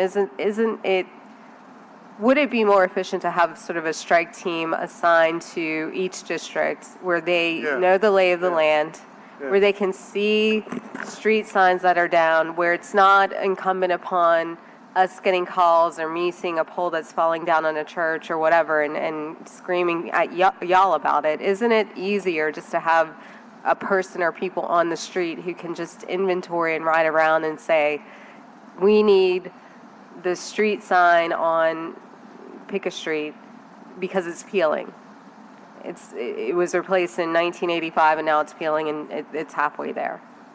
Yes, regular maintenance is the way to go. We have 3 inspectors in the department right now. They spend all day answering 311 calls. And in fact, we get more 311 calls than those 3 inspectors can inspect in any given day. So at some point, we're going to have to say what's more important. Is it a planned maintenance operation where we focus in on a particular street or a particular neighborhood and say, you know, we're coming in here, we're going to take care of all the signs, the potholes, all of the issues, or do we just respond to 311 calls? Yeah, I mean, I think that's the point that we're all making here. You have budgeted personnel, but I think it's more important, in my mind, to have a regular maintenance schedule, a regular rotation of people who ride around in a certain block and document, because then your 311 calls will decrease, right? I mean, there's a correlation between regular maintenance and emergency 311 calls. And that brings me to this new Public Works contacts list that we're supposed to use, and I just don't know how this is going to work because, frankly, I look at every single email that Matt gets, and unfortunately, I just copy you, Joe Threat, and Shannon, rather than emailing towing, which I can't even see, the towing. You know, I mean, this routing new system, I'm really having a hard time with the separate emails that need to go to particular departments. Is there a way just to have one comms person or a team of comms people who then answer 311 or answer these requests and then operate, like delegate them to where they need to go? And that was an attempt to kind of separate and get the email to the person that has the answer. So whether someone in a communications group asks the question or if it comes directly from an outside office, that was the intention. And I think, as we've said, the people that are answering those emails are the people that are doing the work, because we do not have an administrative staff. There are no office assistants or anything like that. But ask for that. I mean, that's the thing. We're telling you, ask for those positions and we shall provide. I mean, I think that's the thing is like, you're not asking for what you need. And we've said to every single department that comes before us, ask us for what you need. And I get that there's pressure from the CAO's office for you not to ask, but we are here. We're the budget people. We give you what you need. So ask for those administrative people. I think it would make everybody's life easier. It would make the city work better. Right now, we're in this mode where we're just responding to fires, and we can't continue to do that. We just can't. And I'm not fussing at you, but I'm fussing at the system that we are living in, because it doesn't have to be this way. Right. I agree with you 100%. We made a request that is something we felt that we could build and contract and do whatever it took to show an effort to repair and replace what is needed. Yet there are budget constraints. And here we are. We have the checkbook. You are one of the most important departments in this city. We have to get right basic blocking and tackling for the city to maintain itself, for the city to grow. You don't know how many times I get complaints about the streets. Pleasant Street has been torn up ever since I've taken office, and we can get no response on Pleasant Street. If we can get basic things right, like our traffic lights working, like our streets fixed, then guess what? The temperature in the city will go from here to here. People will understand that they live in a functioning city. So if that takes you getting 5 administrative assistants to answer calls while you have inspectors on the street, then ask for that, because I guarantee you, I will vote for that. Okay. I'm in favor of that. Ask for what you need, and I'm really begging you, because you are one of the most important departments, Joe Thread. I pray for you every single day, because I want to make sure that we have a functioning DPW department who can do the basic things that we need to get done in this city. I'll take it one step further too, which is, and again, Rick and Joe, this isn't direct in nature, it's not directed to you all as individuals, just a overall criticism, since we've had so much turnover and not enough attention paid to DPW over the last few years. I'm tired of going to neighborhood meetings and getting chewed on. And I know it isn't fun for y'all either. And Joe is a Marine, so he's used to taking those live bullets. But it isn't fun. It isn't fun to be there. And really, honestly, you guys are trying to defend the indefensible. Yeah. That's what winds up happening. And I want to be able to stand up at meetings and say, we funded Sewage and Water Board, so this has been a turnaround. You're seeing a change with billing, so this is going to happen. We funded Sewage and Water Board, so the power is going to be different. We're funding Sewage and Water Board, so the drainage is going to be different. Great, but now we need to turn our attention to DPW and make sure you have the tools that you need, and if something doesn't get done, it's not, well, the sign shop only has one person, and so it's going to take 6 months before we can replace the stop sign. It's, oh, well, it's going to take 2 weeks or 3 weeks, and we know that it's going to be up. And so I think what we're all saying is help us help you.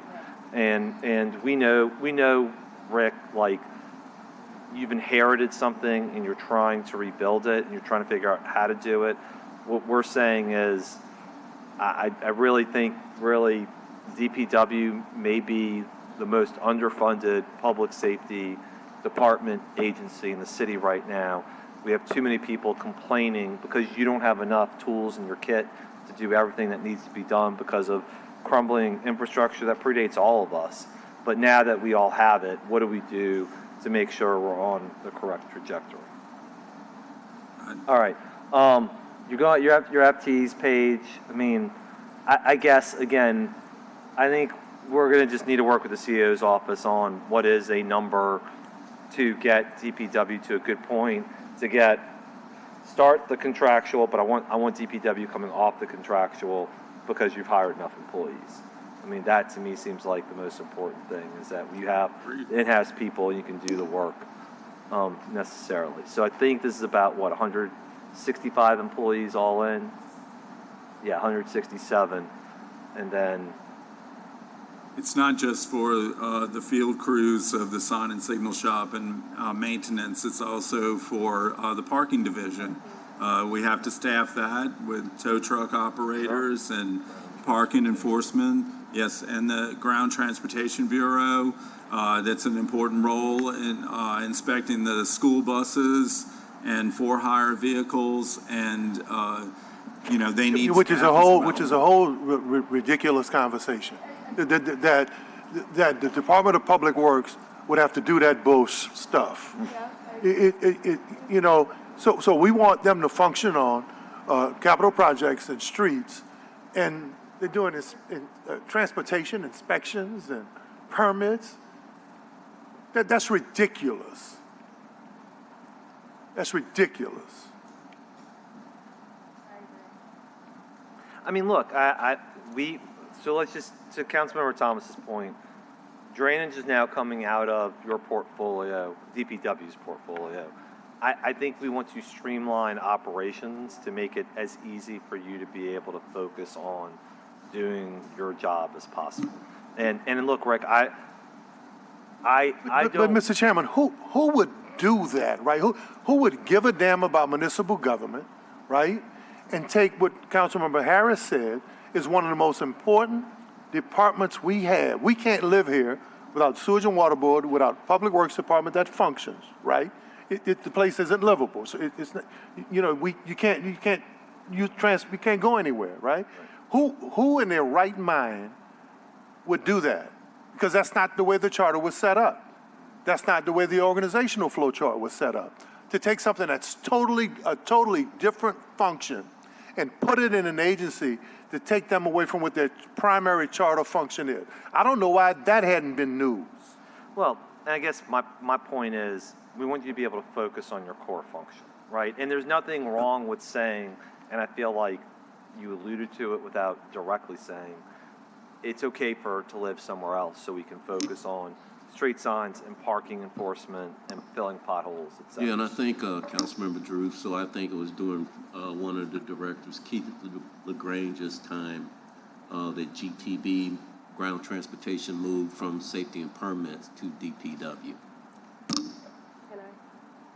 And as a follow, Joe, as a follow, and Rick, as a follow-up to what I've been asking is, I don't understand why parking enforcement isn't part of NOPD.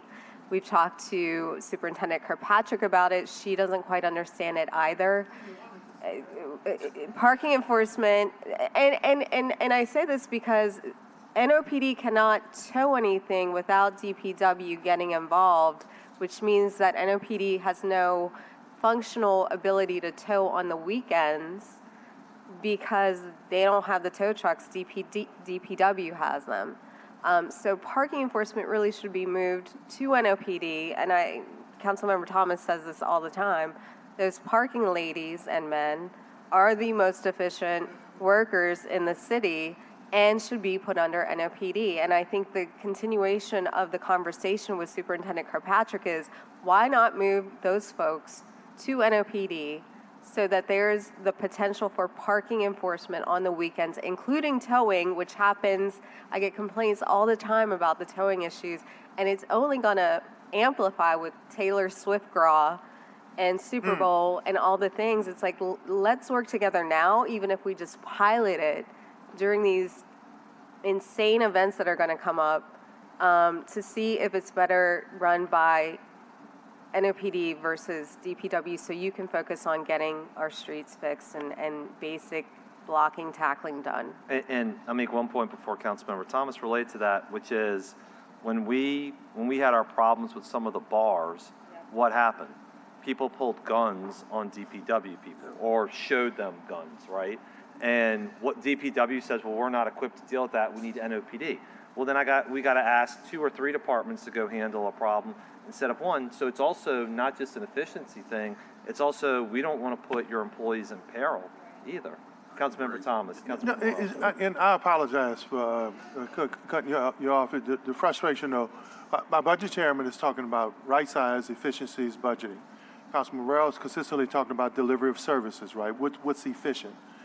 And here we have a function that rests in the department that totally has nothing to do with its charter responsibility, where it was changed, for whatever reason it was changed, and here we're talking to you about delivering better services, right? A better product, managing what you have, and then you're sidetracked with something that has nothing to do with what your core responsibility is.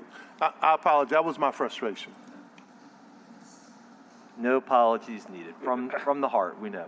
Councilmember Morrell. A couple of things. I know you guys are aware of my reoccurring issue, which is the illegal vehicles that are doing for hire parking throughout the CBD, throughout the French Quarter, and to the point that Council Chairman Druso was making, you have the exact same problem there, which is that when you have people, you're dealing with individuals who are illegally operating taxi cabs and the like, there is always the concern that someone who's already operating their vehicle illegally will pull a gun or try to run over someone or do the like, and parking enforcement and ground transportation enforcement really is not equipped to do it. I would further like to just bring this back around full circle. Mr. Thurman, where I'm going with this.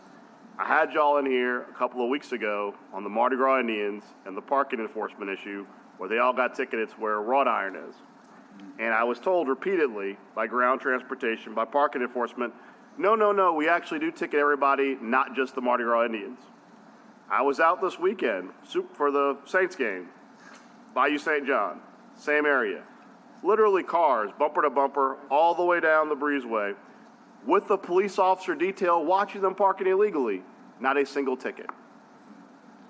And so I will tell you once again, and I'm going to have this conversation with the city attorney, I know that y'all are still pursuing the enforcement measure against the individuals who went to an actual cultural event that the city hosts once a year, but I am beyond frustrated and honestly pissed off that people from parking enforcement sat at that table and said, I repeatedly said, as you may recall, Joe, I said, are you guys out there ticketing the wrought iron?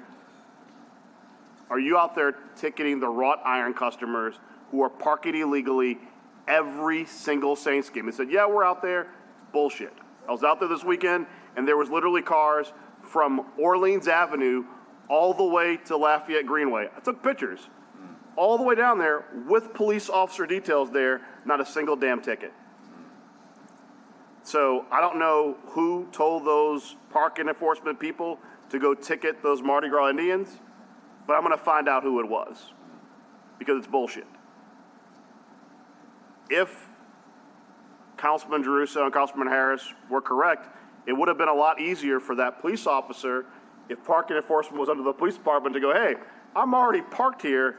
There's literally several hundred tickets that could be issued, but they're two separate departments. And it's kind of crazy for me that a business owner can hire a police detail and have all of their customers parking illegally with a police detail there. That's crazy. That's completely crazy. All right. Rick, is there anything else you need to go through before I get to public comment? I think we've made our point. Yes. We want DPW to run well. We want DPW to have enough employees. We want to take things off your plate that really aren't part of your core mission. So do I. Yeah, there you go. All right. Michael Burnside, Grace Lewis.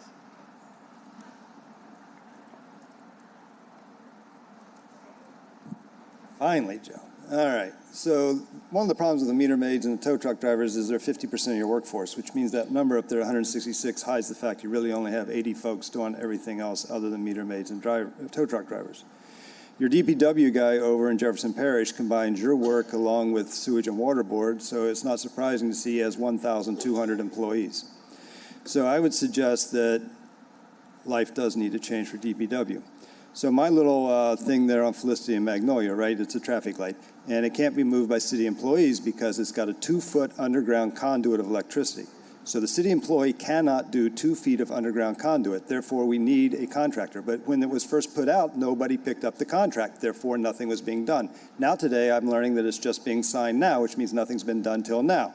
So I've been talking about this since 2019, and I've been talking about it in this chamber for over a year. So only insane people do this, or people who are in love. And I'm not sure if I'm insane or in love with the city, and I don't know if there's a difference. As far as your sign guys goes, at the intersection of South Liberty and St. Andrew, there was a sign that fell down.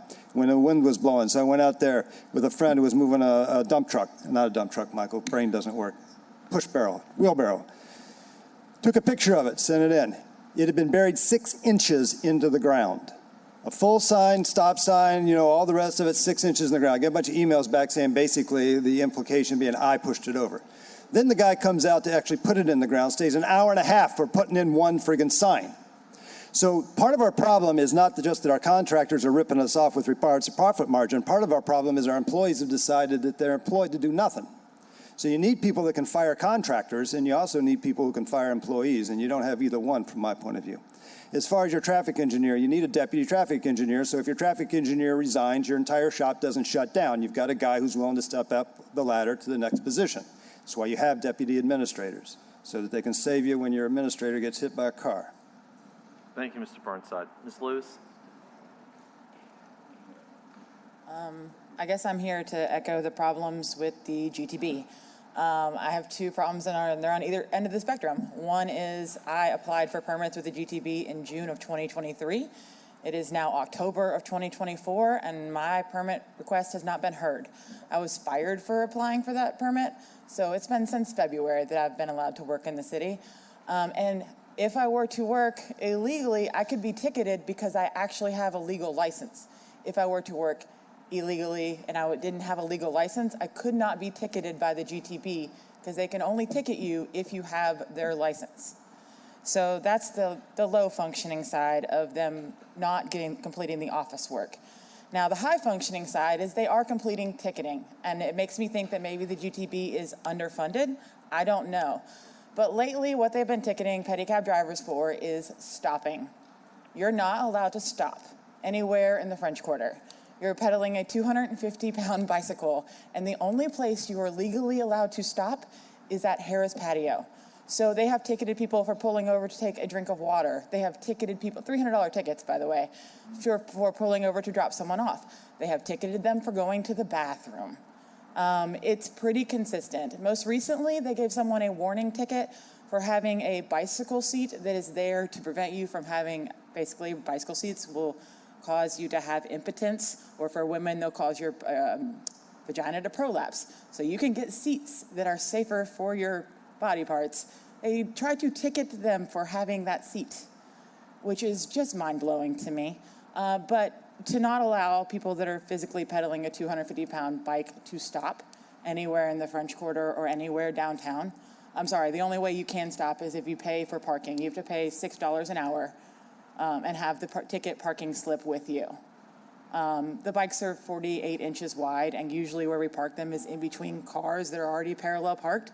So we're not taking up city right-of-way. We're just kind of fitting in the cracks that are left over. And I cannot believe that that's been going on for a year and no one has done anything to stop it.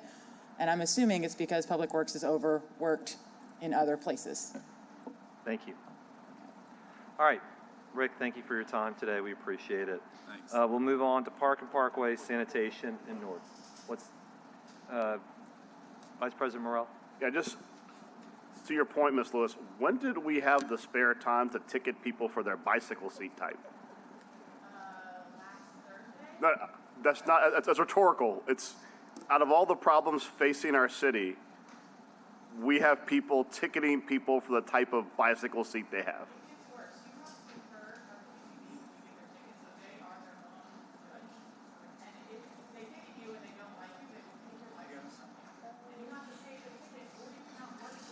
Okay, yeah, we're going to get into that later on, Ms. Lewis. That is in the hierarchy of things important to the city. What type of bicycle seat you're using seems like the most petty thing I've ever heard. You're saying that's not public enemy number one? Well, the fact that they can take your driver's license over your bicycle seat, right? That's pretty insane. Right.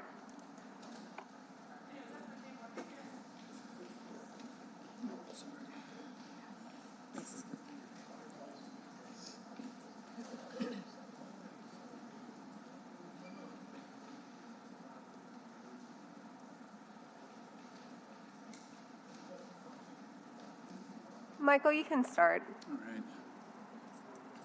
Good afternoon, council members. Michael Kerr, I'm the Director of Parks and Parkways. And with me is Rebecca Grubbs, the budget coordinator for the department. I first want to thank the women and men of the department, administration, grounds maintenance, forestry, golf course, greenhouse, planning and design, and our HR team. Their tireless efforts, day in and day out, often go unnoticed, and public recognition at every opportunity is deserved. And on to the progress for our 2024 department goals. So up first is grounds maintenance work. Implement right-of-way crews for regular tree maintenance and neutral ground planting strip issues. We actually have a pilot crew in place doing the necessary work, and we realize that this work is extremely beneficial to both our forestry teams and our grounds maintenance teams that are addressing right-of-way issues on neutral grounds in particular. And so we're looking in 2025 to add 4 additional staff, basically taking care of smaller issues with our newly planted trees, long-needed maintenance as we add trees through federal grants and through council funding and administration funding. Maintenance is absolutely needed both for our newly planted trees and those that have been on the neutral grounds for some time. And we're in preliminary discussions with neighborhood associations and planting partners for small tree maintenance under arborist supervision. We're just looking at different opportunities to get that work done through community input outside of the department. On to our parks, ensuring basic infrastructure is in place through our operating budget and bond funding. We've implemented a number of park improvements, both to infrastructure, to infrastructure through our operating and bond funds. In addition to our $1 million tree planting that wrapped up this year, we had an additional $360,000 from bond funds for citywide green space enhancements.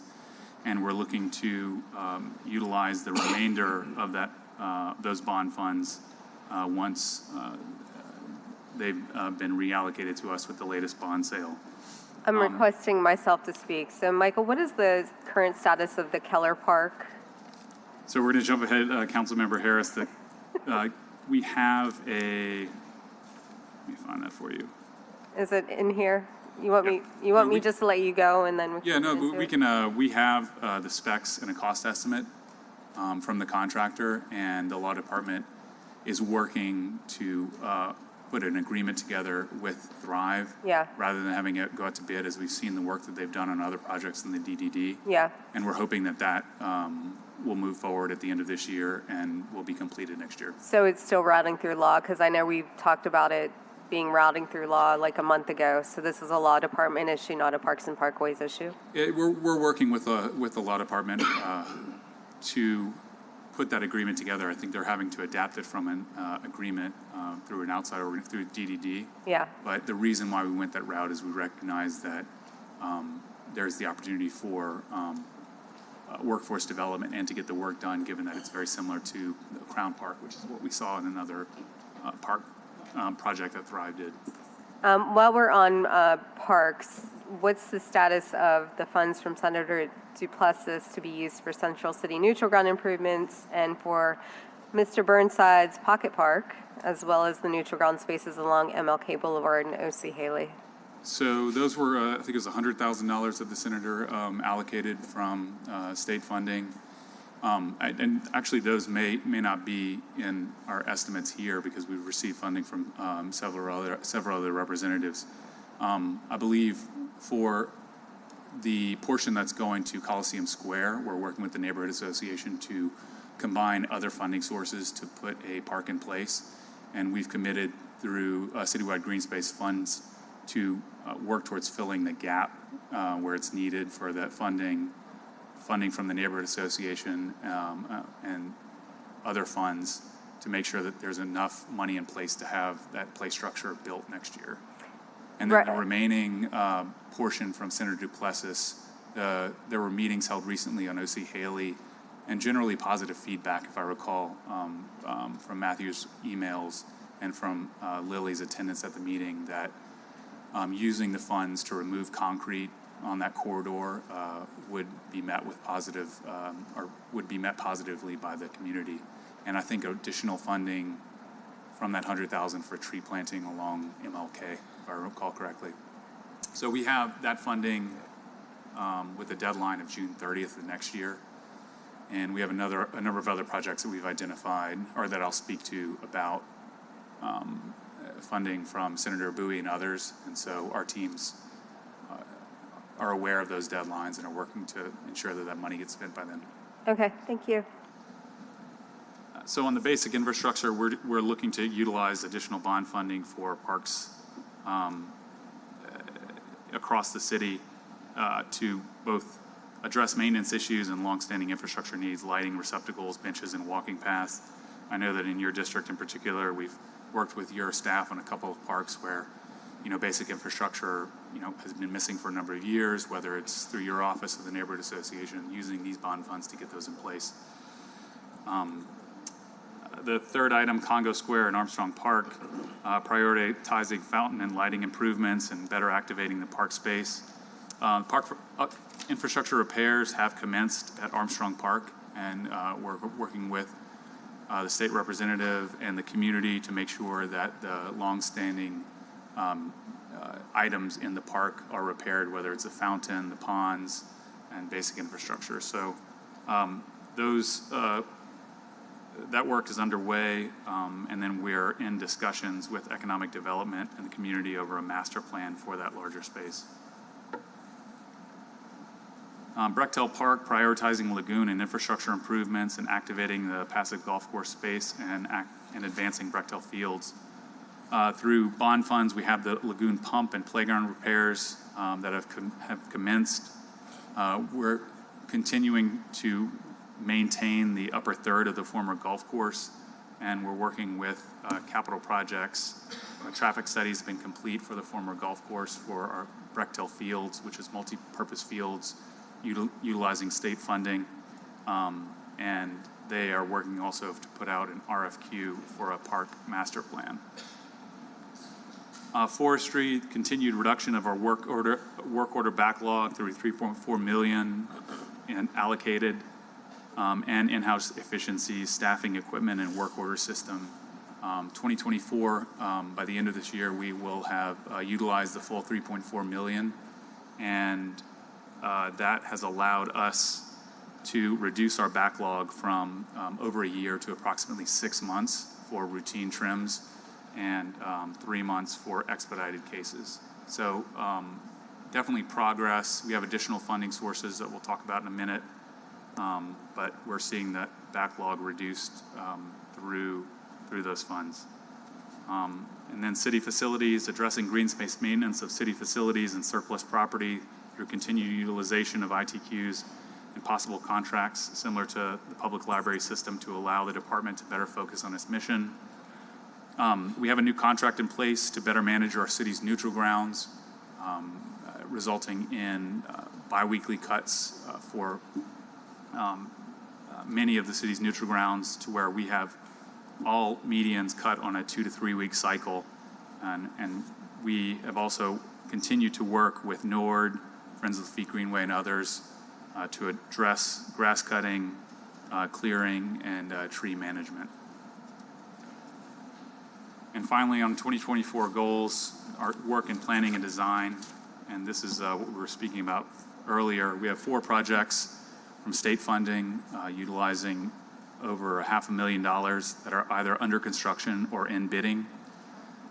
We were here last week before you all with the 7 partner organization CEAs through ORS to have those passed so that we can utilize the $8 million in USDA funding to plant trees in underserved areas across the city.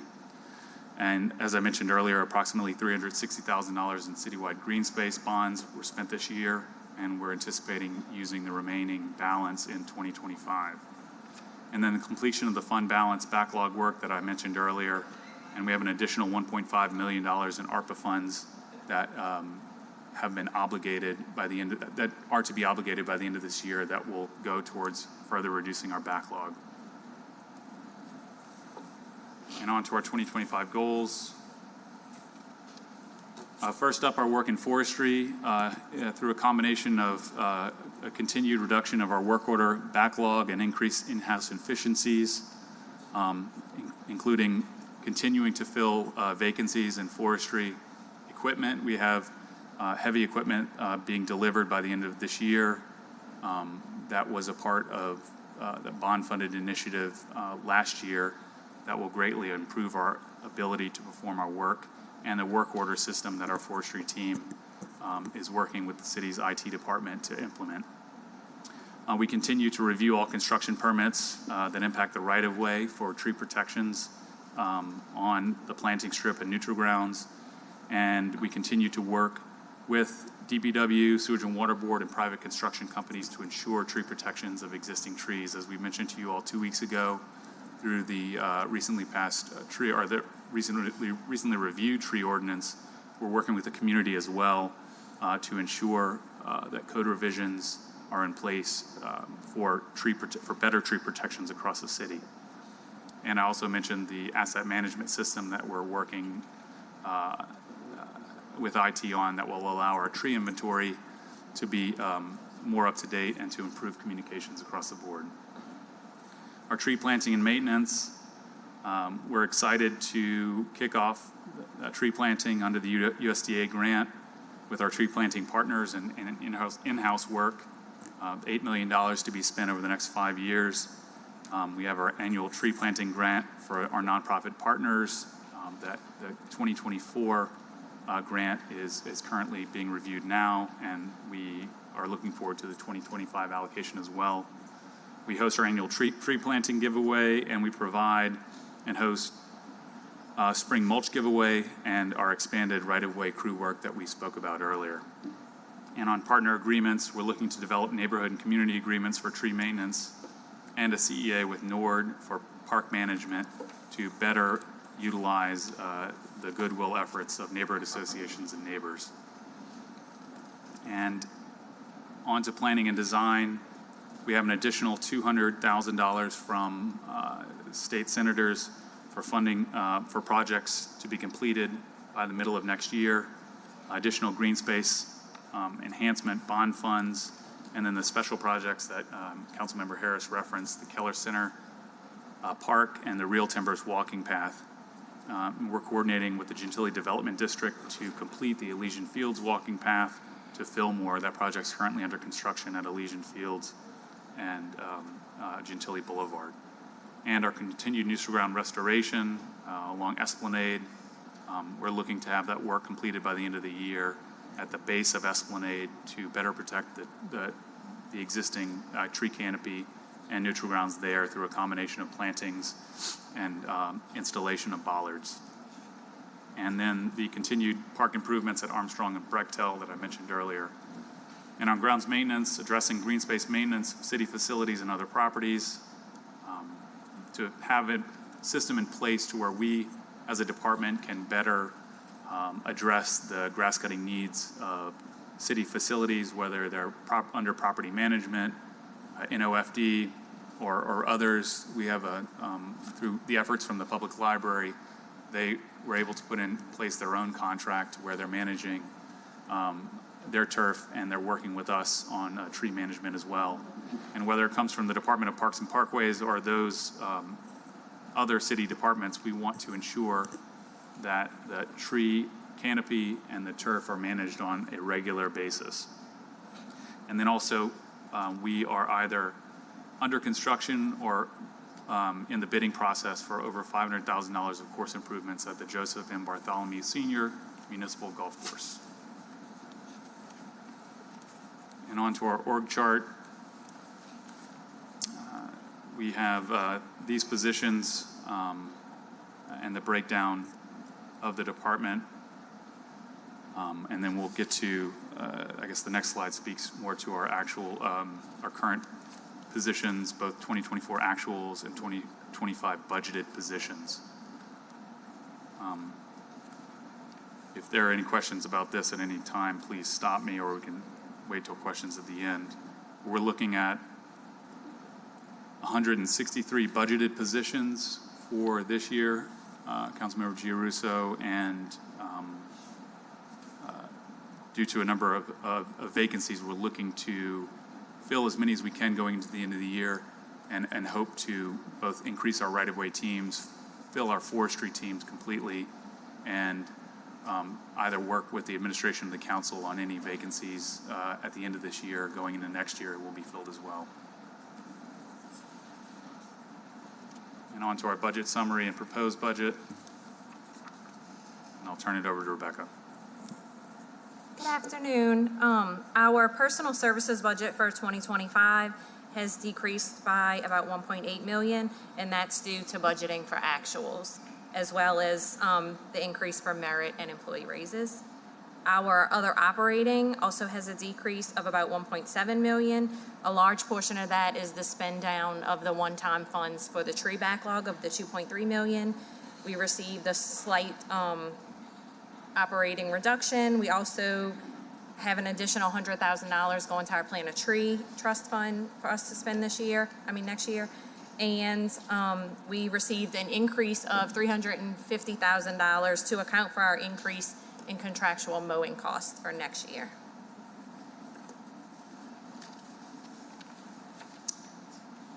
And looking at special funds, we have the two projects that I briefly mentioned earlier: ARPA funding of $2.5 million in park improvement plan, and just under $200,000 for the Keller Park.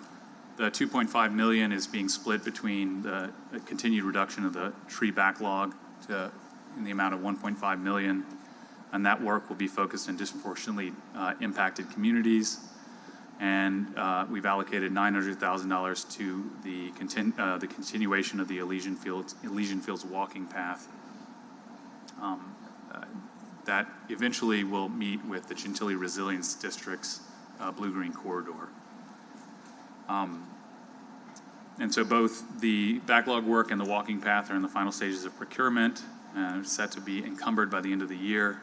And the Keller Center work, as I mentioned earlier, Law and the department are working on a CEA with our partner organization to ensure that that park gets built in 2025. And the other fund balance projects, the Real Timbers Walking Trail, we have a survey that is being complete.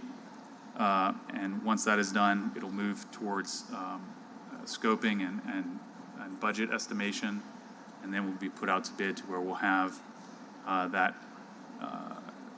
third of a mile walking trail and elevation improvements at the Real Timbers parcel in Algiers. And our tree trim backlog work wraps up with the fund balance allocation of $3.4 million that will be completed by the end of this year. And that concludes my presentation. Any of you have any questions? I know Councilmember Morrell brought up an arborist in an earlier meeting. Is that part of the FTEs, Michael? We have four arborists currently on staff. We just hired a fifth employee who is licensed with her national certification, and I think we had spoken about this. It was in place whenever we were discussing it. Her exam is this month, and so with the expected passage of that, we'll have a fifth arborist on staff. We also recently just hired another forester to our team who's not a licensed arborist, but we hope that that person will be able to assist our forestry team as well. So we're looking to add a third team to our forestry division, plus 2 bucket trucks and stake bodies, which their delivery is imminent based on our continued conversations with the manufacturer. So we're looking for improvements there. Also, just really quickly, while we're discussing Councilmember Morrell, we're looking to install trees along that corridor of Moss Street between Orleans Avenue and Lafitte Greenway, and installing bollards along the Bayou St. John corridor in that section. We're working with Councilmember Giarrusso's staff to reach out to the community neighborhood associations for that. But in that area in particular, in Esplanade, closer to the river, in certain circumstances, we rely on the Parking Enforcement Office for ticketing to ensure that neutral ground parking is appropriately addressed. But we've seen success with bollard installations in select areas, it'll be similar to what's installed at City Park along Wisner. And so we're hoping that that issue moving forward will be a non-issue because there will be a physical barrier. And I appreciate that. I think that certainly go a long way to solving the problem.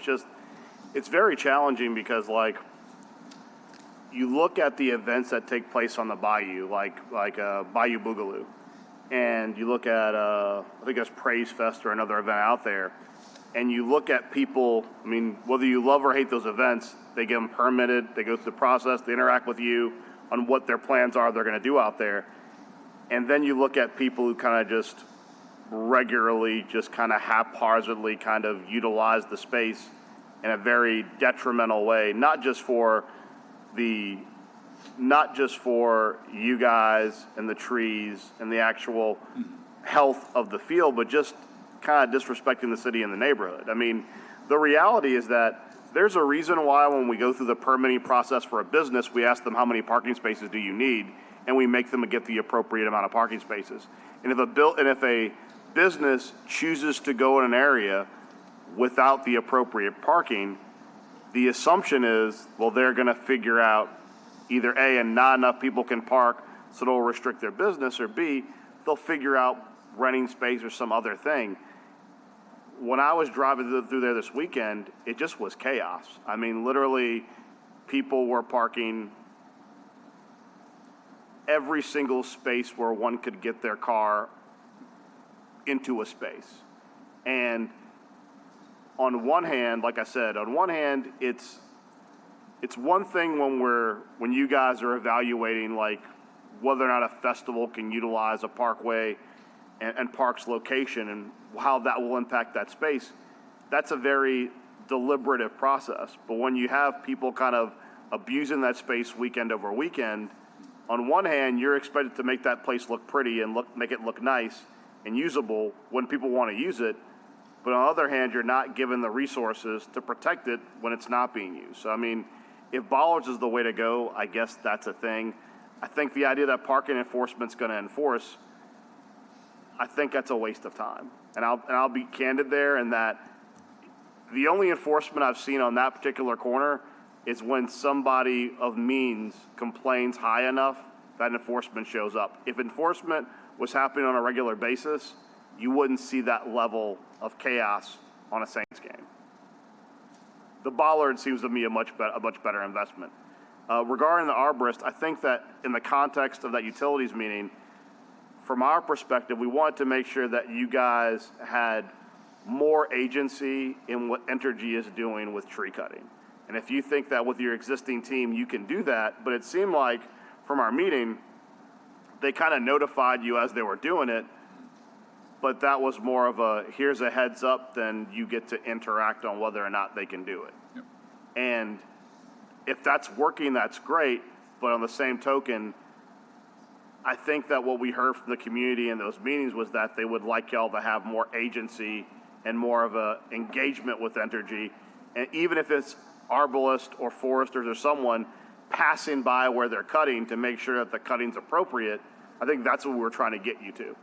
And if you have the staff to do it now, that's great. If you need more, you need to ask. Yep. And it's definitely something that we want to ensure that Entergy and the Sewage and Water Board, Roadwork NOLA are working, within the framework of our set standards.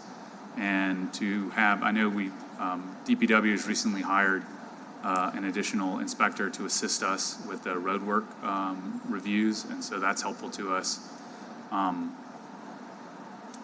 To be in a position to where we have someone inspecting the work that Entergy is doing just would require additional staff, but it's definitely worth looking into. Okay. I mean, because that's certainly where we want you to be, insofar as obviously I know you guys have a great working relationship with Entergy, but it's kind of that old trust but verify situation. I mean, if you've got a great working relationship, that's fine, but we certainly want you to be able to not wholly depend upon them as to that they're following the proper regulations that y'all set forth. Thank you.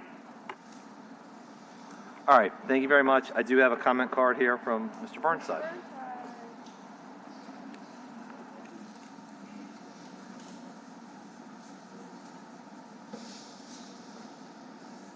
So I'll get the good news out of the way first, aka Councilperson Green, which is to say I'm appreciative of A.L. Davis Park, and I'm appreciative of it kept up the way it is. I know right now it's tore up because it's being turned into a giant underground pond, but I've lived there 9 years, and I can say that A.L. Davis Park has been a pleasant part of my life in Central City.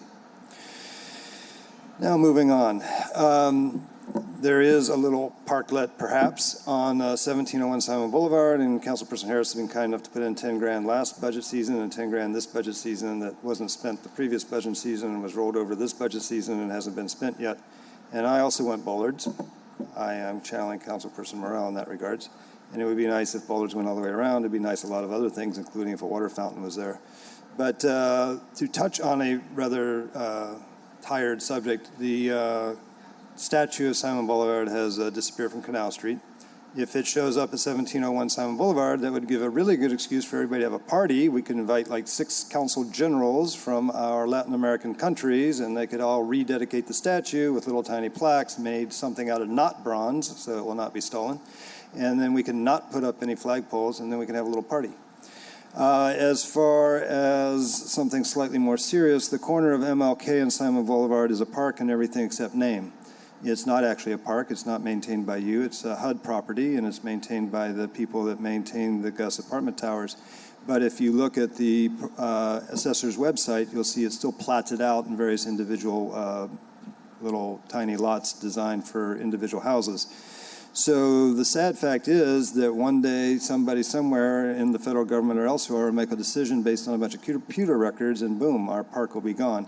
So right now, of course, it is actually a center of attention and used by many people. So I would suggest strongly that the city get their hands on that land, turn it into a real park, even if it means some swapping and some planning and some consideration, because right now we can get it, and we may not be able to in the future, and look at that, red light. Thank you, Mr. Burnside. Thank you, Director Karam and your team for being here. Thank you all. Yeah, we appreciate it. All right, we're going to make one program change to accommodate some scheduling. We're going to take Nord and then end with sanitation. So Nord and Parks Village will be next. Whenever you all get situated, we'll be happy to accommodate you. Thank you.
Good afternoon, council members.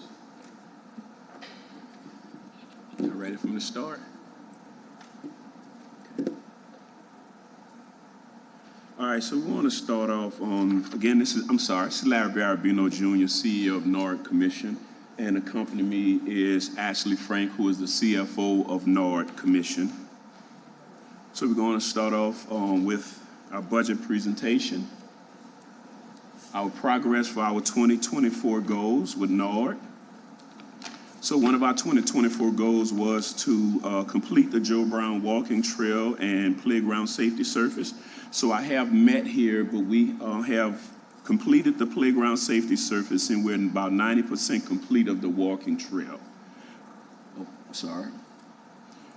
Also with that, to build an all-inclusive play structure at Gurnan Brown Rec Center, that has been done. It is a beautiful facility that's located at right there by Gurnan Brown Recreation Center. Also, we have to expand STEM and our esports after-school programs. Our esports programs have definitely taken off at Milne and Cutoff Recreation Centers. Our STEM programming is operating on Saturdays. We had a challenge with the after-school component of it, and so we did not start the after-school component of our STEM programming, but that's something that we're looking to continue and to get going. Also with that, we expanded to expand soccer programming to New Orleans East. So I am excited to say with our partnership with 18th Ward that we are offering soccer at Eastern Playground and Norman Playground, and now we're offering it in New Orleans East at Digby Playground, where we've expanded it this fall. It kicked off, and also we have a partnership with the New Orleans Gestures, where we're offering soccer at Annunciation Playground. And to Larry, can I interrupt? Yes. And I'm sorry, I have a scheduling conflict, so I just kind of want to get my questions out really Sure. quickly, and then I'll leave you alone. Sure. 18th Ward, that's so exciting. I know that that was a great partnership to expand programming, so I want to thank you for that. I do want to ask about Keller Center. Is there any programming that's happening currently in the future planned for Keller Center? So future plans, yes. Right now, we have a problem at Keller Center. There's a leak that we're trying to work with to identify. Where we have to redo the floors in Keller Center. And so our maintenance team is in contact with property management who managed it before us. But there's a leak that we're trying to identify that's coming through the floor.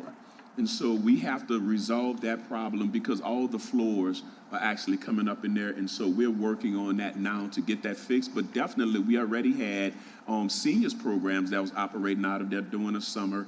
And also we're looking to, we have staff that's there.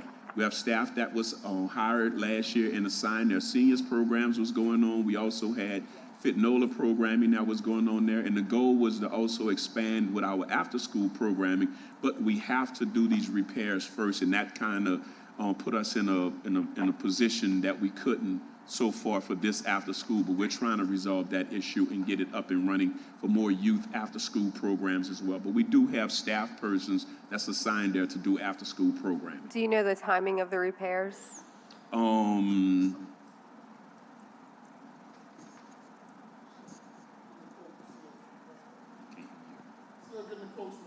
Okay, so they're still getting quotes. They're having contractors coming out and they're still getting quotes on it. Okay, So let once I find that out, I'll definitely let you know. Thank you, I appreciate that. Movies in the park, I know that the Irish Channel and some other people wanted to do movies in the park. Can we expand that? Do you need money to expand it? How can we expand it? We would definitely need monies to expand Okay. that, because basically right now we have the system and we purchase the licenses to do movies. We purchase 20 per year. We do 10 in the fall, 10 in the summer, but we only have one system to do it. So we do 10 Fridays in the fall and 10 Fridays in the spring. So that would consist of us purchasing more equipment and possibly having more staff to run it at another location if we're trying to do multiple locations. But with movies in the parks, what we do is we take and do 2 council districts each session. So each council district gets 2 movies in the parks in the fall, and they get 2 movies in the parks in the spring. And what we try to do is not allow those that do it twice a year to monopolize it, because when there's a new community group that comes about in a district that wants to host it for the first time, we kind of allow them to do it because that allows us to go into more communities with the program. Sure, I understand. I want to turn to pools really quickly.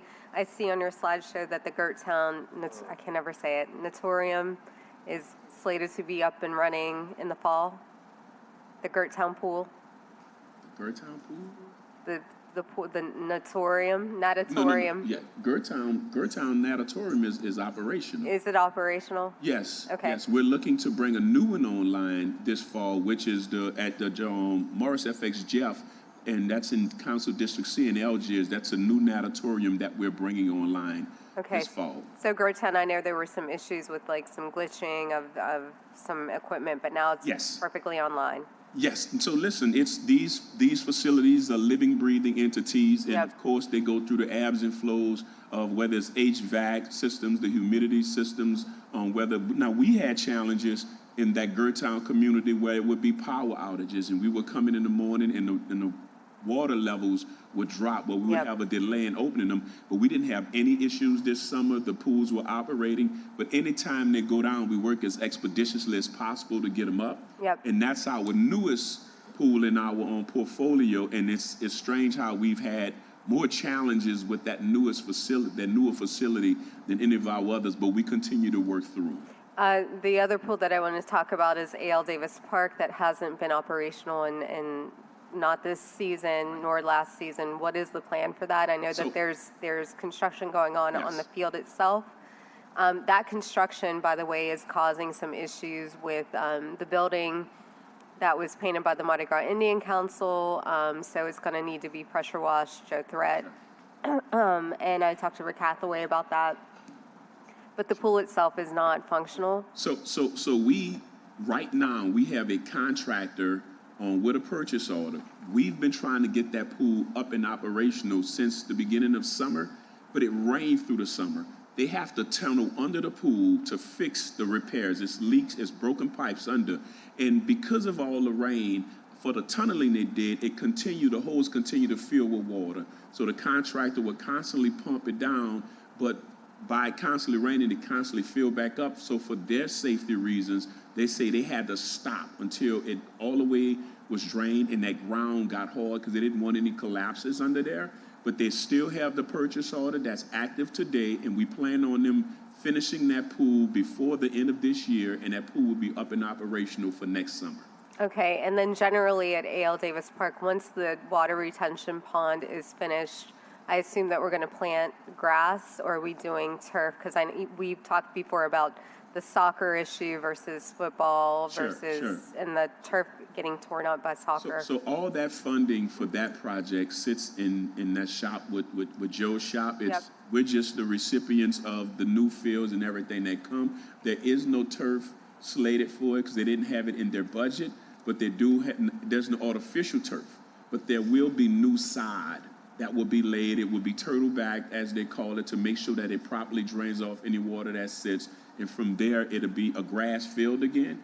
And so with the hopes down the line in the future, whether it's through bond funds or whatever, if we can turf that field, we would love to. Yeah. But there's no money in the budget for that now with that project that they're managing. Okay. All right. Thank you. And thank you to my colleagues for giving me the grace to go. Thanks. Absolutely. Councilmember Thomas. Also, before, if I may, council member, because we have an issue with Burke Park, with the lights in Burke Park. It's something that we're working with Entergy on because my staff have been out there with the electrician, and it's an Entergy concern that we're working with Entergy on. So our goal is to definitely get those lights back up and operational at Burke Playground. Let me know if you need a push, and I'm happy to help push. Okay, thank you. All right. Thank you, Chairman Giarrusso. Mr. Barabino, one of the things you say in a lot of your speeches, and we're involved in a lot of different stuff in the community. First of all, thank you for co-chairing the African American Male Wellness Initiative, man. It was good to see a lot of men and organizations out there, and you co-chairing that with me. I think it really added a lot of value.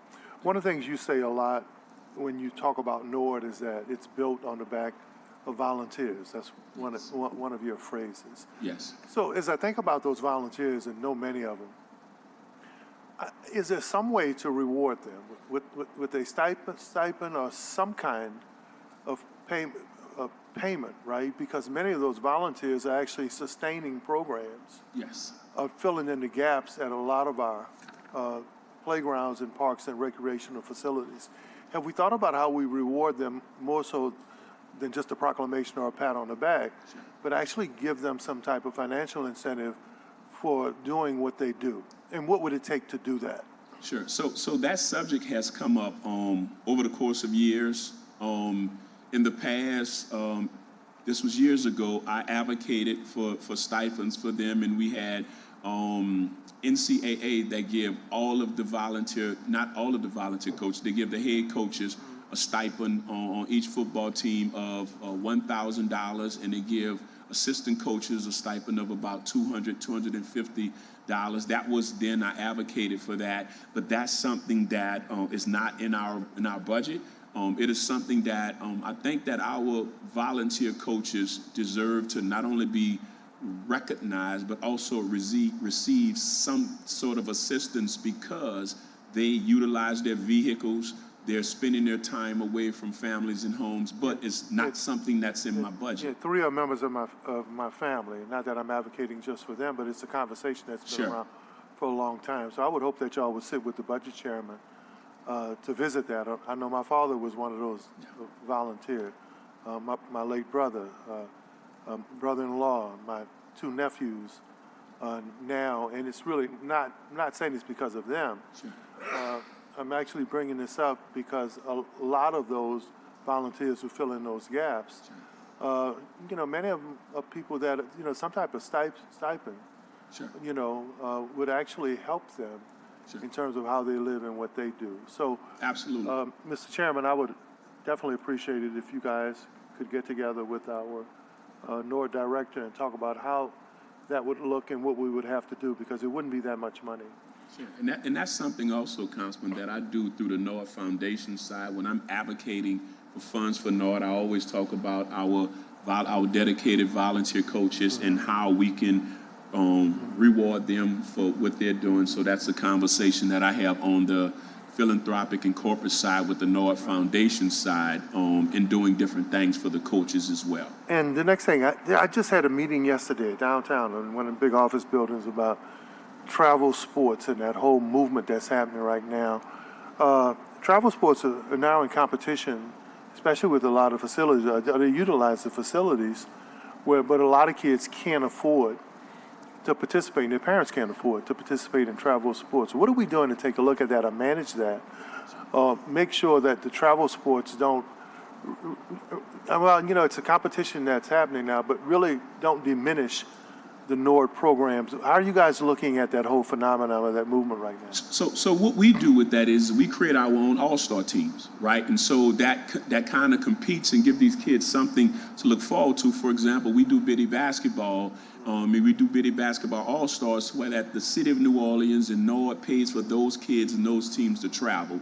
We do the same thing in partnership with Major League Baseball with baseball, but we also, for the last 2-3 years, we have had teams where we've loaded 100 to 150 kids on a bus to go out and compete in football as NORD All-Star teams representing the city of New Orleans.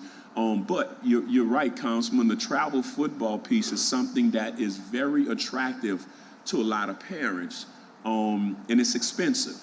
And it's very expensive. So what we do, because we have challenges and struggles during our NORD baseball season to where that kids that's playing travel baseball, they don't show up for their NORD games. Correct. Which compromises the NORD team that depends upon the kids that's playing on the NORD teams. And so with that, you know, we even now we've broken NORD down to 2 divisions to ensure that, like, we have our Division I when it comes to sports, and we have our Division II when it comes to sports, to where that the kids that we know that's not being pulled on or selected to travel have their own divisions where they can compete and not push to the side, to making sure that we're having an even playing field for them. But it's definitely a challenge, especially with going against the USSSA baseball, going against the AAU on basketball, and also now it's the travel football that's huge, which is the travel football piece is something that I am personally not in support of, because they might play 3 and 4 tackle games a day, which is, in my opinion, not safe for kids to be playing 3 and 4 tackle football games a day, and sometimes 4 and 8 tackle games, between 4 and 8 and 10 games over the weekend. You know, I don't think it's safe, especially on the football side of it, that, you know, it's not safe, but those parents are choosing to get with these private organizations and travel. To a couple other issues. The NORD Master Calendar. You know, we have these conversations all the time. Yes. I've had them with you about park programming versus private organizations and nonprofits or other entities using facilities. How is that master calendar managed so that there's no conflict between the people who live in a community or live in an area versus someone who wants to utilize a park, utilize a field, or utilize a facility? Sure. So NORD sports and NORD activities have priorities at every park or facility. if it's something, if it's a game that's slated at a location, games are not moved. We have relocated in advance practices for different things. If it's a practice at a rec center, for example, if a family member that's from that community have passed, that's the biggest thing that happens and that comes up in a quick time frame is death. And when someone passes and that person is a staple in that community or someone from that community, we honor them by allowing them to reserve the rec center for repasses because they want to have it in their communities. But besides that, any other function that's set up is based upon NORD's calendars or outside of the scope of NORD's calendars. Now, there are certain things that are reoccurring each year.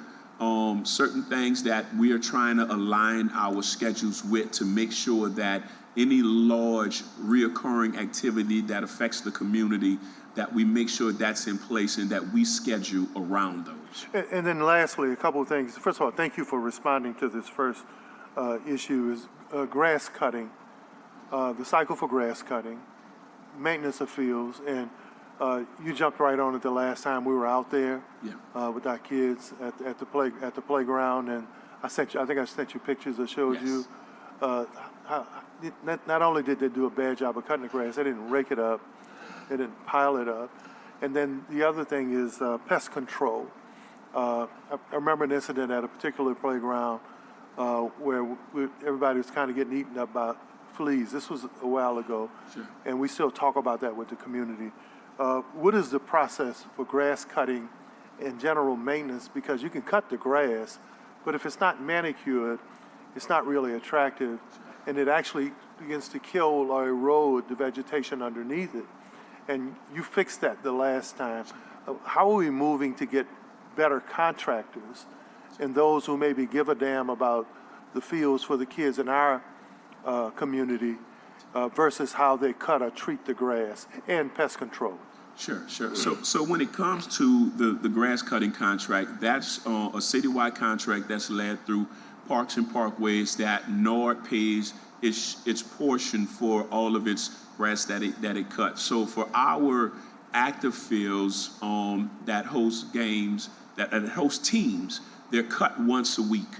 And for those passive fields that are not utilized for sports activities or active, they're cut on a 2-week cycle.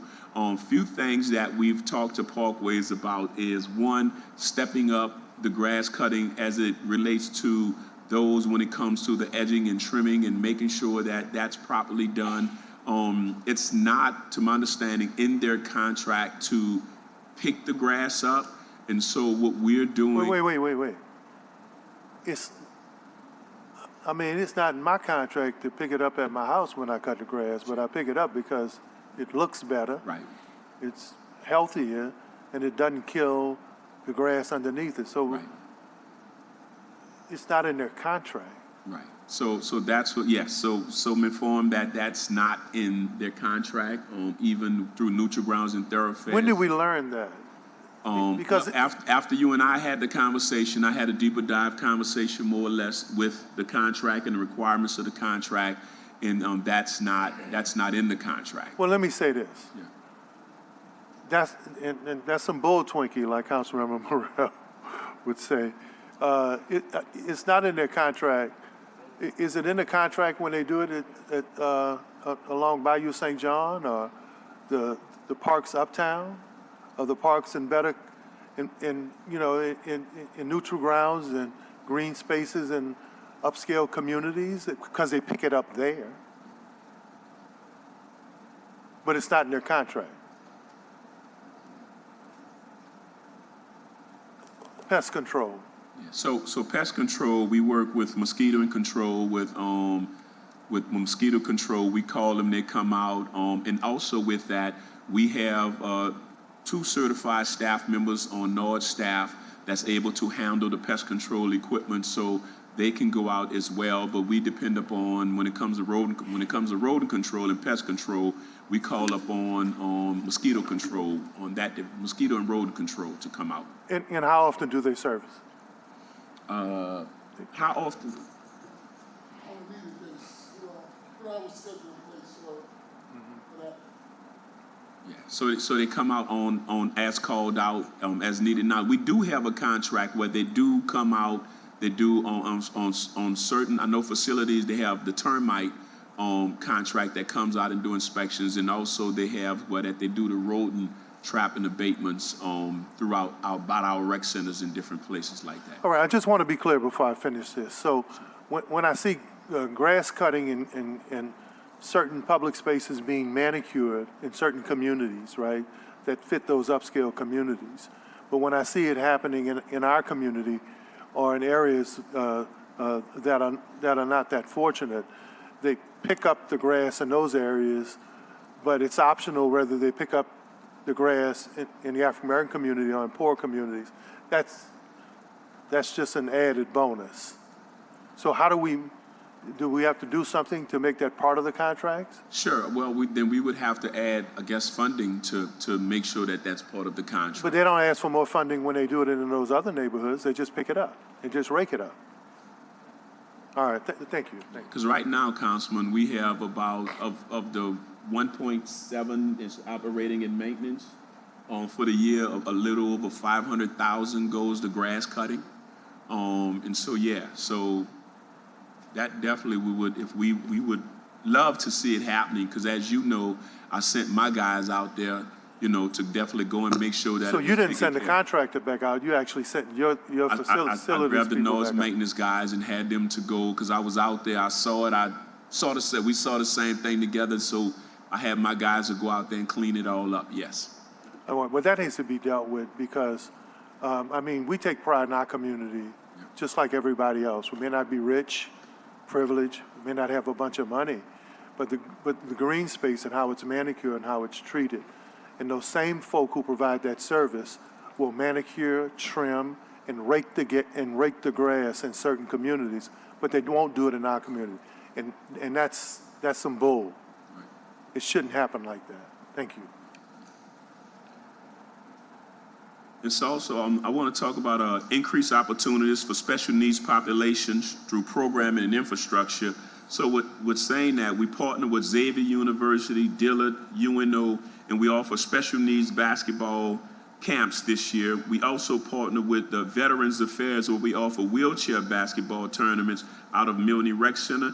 And also we opened the all-inclusive play structure at Gurnan Brown Rec Center. Increased team programming for teams by offering music production and music law. We didn't get a chance to get this program off the ground this year, but we're slated to do a artist in residency program that I'll talk about more or less in our proposed programming for coming up. But we did do programming with Irvin Mayfield and them. We did an artist in residency program where out of that program we have different team programs and all came out, but not the music law program as we intended to. Also with that, we completed renovations of Morris Jeff X. Jeff running track, stadium, natatorium, and Skelly Rupp Baseball Stadium. So we definitely cut the ribbon on Skelly Rupp Baseball Stadium and opened up the baseball stadium in Algiers. Morris FX Jeff Stadium, we went in with the contractor and we renovated the restrooms, the concessions, and also the locker rooms there. And we now have the contractor in place to replace the full running track at Morris FX Jeff Stadium. We're just trying to let the football season finish up so we can go and pull it up, but they're going to start during the football season pulling up the old track so we can be prepared to just go in and install the new track before the end of the year. Also with that, create a new Indian culture and suit sewing program. So we did a pilot program at Huntersville with a suit sewing and beading program, and the goal is to take it to the next level in 2025 and expand it. Increase the number of summer lifeguards.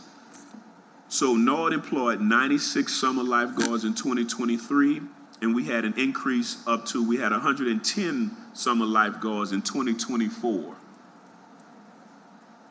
And partner with Xavier University on programming at Larry Gilbert Stadium and Coochie Burns Playground. So we have executed the CEA with Xavier University to partner with them at Skelly Rupp in order to have, so they can have access at Xavier can have access to Skelly Rupp in partnership to host baseball camps and clinics and softball camps, but also we have access in the CEA to Xavier's facilities, and Xavier is also hosting camps and clinics at their facilities for NARD kids, and we have their volunteer support of their students at NARD activities and events. So our departmental goals for 2025. So NARD is the recipient of the 2025 Super Bowl turf, which will be installed at Lafitte Greenway, and we're doing a sports field at Lafitte Greenway. Renovate Perry Rome Baseball Stadium, so the funding has been restored. The bond funding has been restored for Perry Rome Baseball Stadium, so we'll be renovating Perry Rome Baseball Stadium. Also to offer the STEM after-school programming again next year. Identify and offer customer service and continuous education training to NARD staff. Our goal is to make sure that we are presenting our staff with customer service training and continuous education training on and being able to deal with the parents, making sure that, you know, we're offering the right service and we're being courteous while dealing with our parents and different things that's going on at our parks and rec centers. Right now, we're looking to create an on-call contract for HVAC, plumbing, and electrical contracting services so that anytime we have a challenge with any of those systems that we can call a contractor instead of putting out for bid and going through the full bid process, we can have those services on call. And in partnership with Mia X as our artist in residency, we're going to offer Hip Hop 101 ensemble programs, which will increase programming for teens by offering music production, DJ classes, entertainment law, and culinary arts program. I'm excited about this partnership with Mia X, native New Orleanian, First Lady of Hip Hop. Mia X, she's bringing a lot of different artists to the table. She's bringing also a lot of professionals in the music entity as well as the culinary industry to partner with us on programming on this residency. And this is something that we're looking to do. Is going to kick off. It's going to be between Huntersville Rec Center and St. Bernard Rec Centers. We're looking to hire playground supervisors for Evans, George Washington Carver, A.L. Davis, Norwood Thompson, and Hardin Playground and Easton Playground, so that those are playgrounds that does not have sports programs at it, and they're looking to bring more sports programs. These are playgrounds that the community is asking to have more services at and more programming at. Expand our Indian culture and suit sewing classes, as I mentioned earlier, at Huntersville, and also to try to grow it into other facilities. Increase the number of summer lifeguards to 150. Our goal is to open all of our pools this summer to do the repairs on all of our pools that were closed and to bring those pools back into service. And we'll need 150 lifeguards to do so. Renovate Conrad Playgrounds Clubhouse. Clubhouse is in need of repairs, and we're looking to do that in 2025. And expand esports programming to Lions Center and Joe Brown Center. Those are two communities that are asking for the esports programming to be expanded. And with personnel, this is the NARD's org chart. This is under, as it goes from the leadership from the CEO's office. These are the positions and roles under the Chief Financial Officer's office. Could you give us something that fills in those names at a later date? Yes. Put the names in the order. I can have those sent over to you. Yes, sir. Thank you. These are the position that sits under our Chief Operating Officer, which is primarily facilities and maintenance. And these are the positions that sits under our Chief Operating Officer, which is the programming side of NARD, and these are the different positions on the org chart.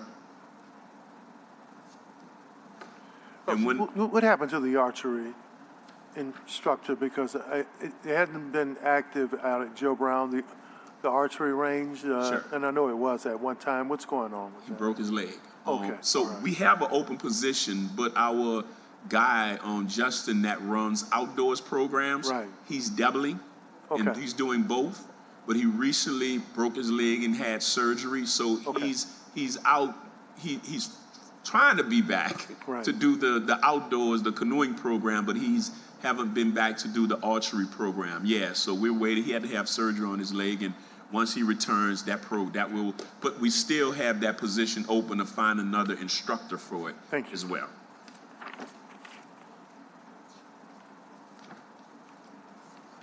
So on the personnel side, and with this, we just to be clear, this depicts that we have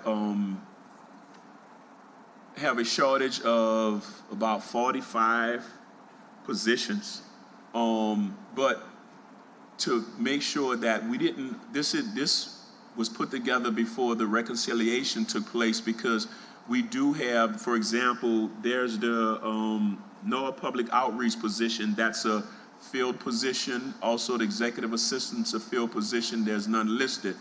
Also with that, you'll see the decrease on the lifeguard side of things, to where that with the administration has done, what budgeting has done, is that those positions are our transient positions, and they had them listed as full year positions when they're not. They're 3-month positions. And so they're not full year positions. So they decrease those numbers, but you do see the increase in the positions in whether it's in rec centers or in other positions that's needed. And also they removed the grounds patrol officers, where that they came out of NORD's budget and it went into RTCC's, or Real-Time Crime Center, because they manage the ground patrols. And they're in the process now of finalizing the hiring, to where that we'll have 3 ground patrols that'll be working out at Joe Brown. But we have our own grounds patrols guys at Joe Brown, and we have them also at Lafitte Greenway. But we'll have 3 that'll be working out of Joe Brown Rec Center as well.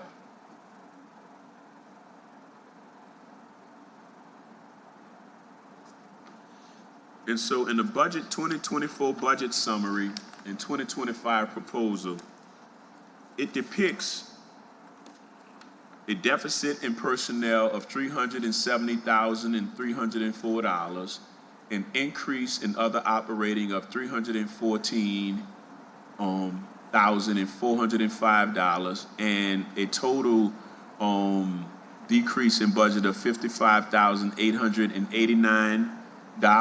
And for personnel, it shows a 2.5% merit pay, raised merit pay. It shows the additional site supervisors for our 6 facilities.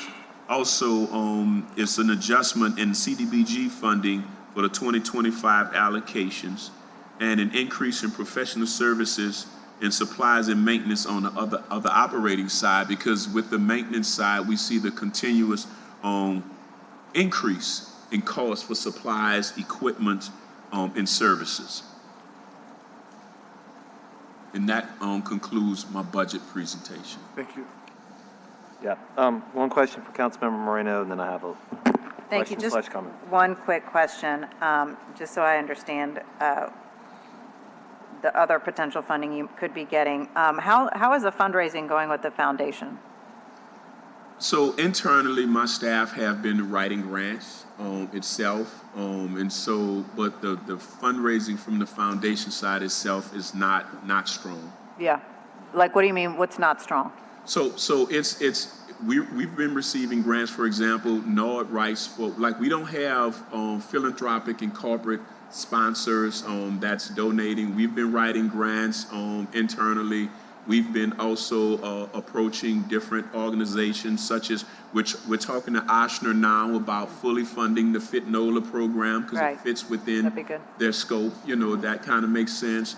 We've also been trying to reach out to different organizations like the Saints and Pelicans about sponsorship for different programming.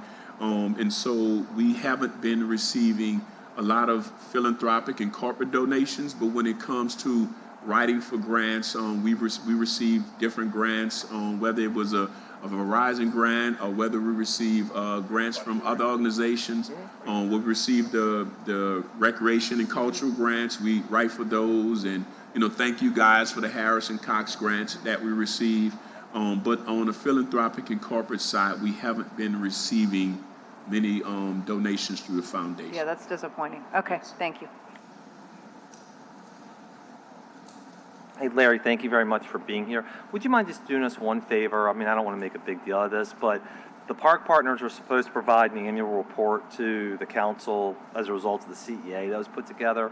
So if they could just send us an email about like what the progress has been in regards to the millage. I mean, I don't want to make people sit here all day for that, but we have a general idea, but just something we can rely on. Sure. That'd be really appreciated. Thank you so much. And thank you for the work at Conrad. I know people appreciate it there very much. All right. All right, sanitation. Oh, you get an extra minute. You get an extra minute. All right, here you go. 3 minutes. 3 minutes. Here you go. Let the record reflect, I was 8 for 9, so it's pretty good. As a ex-Quaker, I may just have to stand for a minute of silence or something. I wouldn't know how to handle a 3-minute conversation. My God, I might die of shock. So I guess we'll start by channeling Councilperson Green and saying thank you. So it's very nice to see in your presentation the on-call contracts for HVAC, plumbing, and electrical. On-call contracts. It's like amazing. I think it's a very good idea, and I'm grateful that you are implementing it. On that note, I will shift to the idea of a city-wide contract through Parks and Parkways for grass cutting. The city's very large. It has a lot of grass. I would suggest that back in the old days, there was a guy in charge of property management who was trying to divide up, I think, what was a citywide contract in plumbing. And he divided into like 5 different contracts, basically one for each council district. So I would suggest if for some unknown reason, Parks and Parkways must be responsible for all grass, including yours, that they at least divide it up by council district, because certainly we've divided up the sanitation contracts. And the idea is that not just more people get to do the work, but that the district council persons may have more direct influence on who's doing the work in their district. So the idea that you can do an on-call contract is genius, and it's wonderful. And I think other people should do the same thing and follow your lead. So if you have 1.5 million in maintenance and you're spending $500,000 on grass, that begs the question, how much grass, how many facilities, and how many pools do we have? And the how many pools do we have is not facetious, because I read different numbers depending on which source I choose to read, and it can vary anywhere from 18 to 12. So it would be nice, what is a pool versus what is a splash pad? How many pools have been mothballed and will never be used? How many other pools are in the process of renovation? And all that, because we get to A.L. Davis Pool. I've been beating the A.L. Davis Pool drum now for a little while, and for a while it was due to COVID, and it was due to, of course, my brain just stopped. The people who watch pools, lifeguards. It was due to the lifeguard issue, and it evolved into a giant leak out the side of it. I was walking down the street one day and looked over, and there was the pool, and there was this just gush of water. So it's been 2 years now since the pool was used by anybody, and that's a long time. And the explanation you gave, Councilperson Harris, made me quite nervous. My grandfather was a coal miner. My father worked in various water projects for the federal government as a welder. You can work underwater, and you might have to if you've got a giant leak, because it has not rained in weeks and weeks, and simply because the hole does in fact have water in it, doesn't mean it's rainwater. It could be coming from many other sources. So I don't know how to fix a pool, because I'm not a pool expert, but if we have to dig a whole new one, my understanding is natatoriums are really wonderful things. You can use them year-round, for instance, which is very important, and you can hire your lifeguards as full-time employees with benefits rather than as summer employees, which I think is a really good idea. It gives people jobs that matters. And yeah, so thank you for coming here, and I don't know what more to do with my minutes, so I'll just shut up and go away. I'm so used to the red light, I don't know how to handle it. Take care. Thank you, Mr. Burnside. Thank you, Nord. Appreciate y'all. Thank you, guys. Mr. Frank, Mr. Barabino, thank y'all very much. Thank you very much. All right, sanitation, you're up. Yesterday with me, she came on Sunday. Come on.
All righty, whenever y'all are ready. Thank you.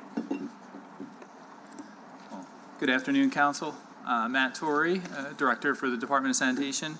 Thank you for having us here today.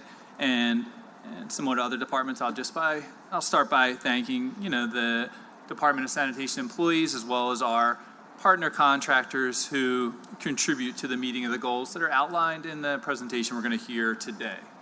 We'll start with a review of our progress on 2024 goals. Our first goal revolved around hiring of new staff, including laborers, equipment operators, and enforcement officers, and administrative. We hired 21 new FTEs in 2024 across laborers, equipment operators, supervisors, and enforcement rangers. Our active FTEs is 75.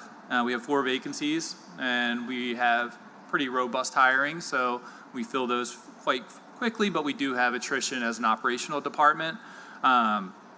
Moving on to goal number 2, this focused on the transition of the curbside collection contracts for areas 1 and 4. So we did successfully transition those new contracts in April of this year. Area 1 with IB Waste, Area 4 with Richards Disposal. We've seen pretty significant improvements in service quality for those new contracts. When we review our metrics on a weekly basis across those service areas, across all their city actually, all the new contracts, we're averaging approximately 120 miscollections a week, and that's for the 164,000 service locations we service. So that is a minuscule number. Of that number, about down from what? So that is down from a peak of on a weekly basis. I mean, we were in the close to several hundred or 1,000 at our peak after Ida. But that number for the city and for any municipality is a great metric to look at. About 60 or 70% of those miscollections are actually deemed invalid when our contractors go back and review the video from their trucks. So again, the new technology we have with GPS and the cameras is working. Last week, UNO released their quality of life survey, which comes out every 2 years. I was heartened to see that the sanitation or trash collection services actually had the largest positive swing from 2022 to 2024 of 35 points from negative to positive, putting us in the position as the second best service for the city of New Orleans in that survey, which was a dramatic increase from when that survey came out in 2022.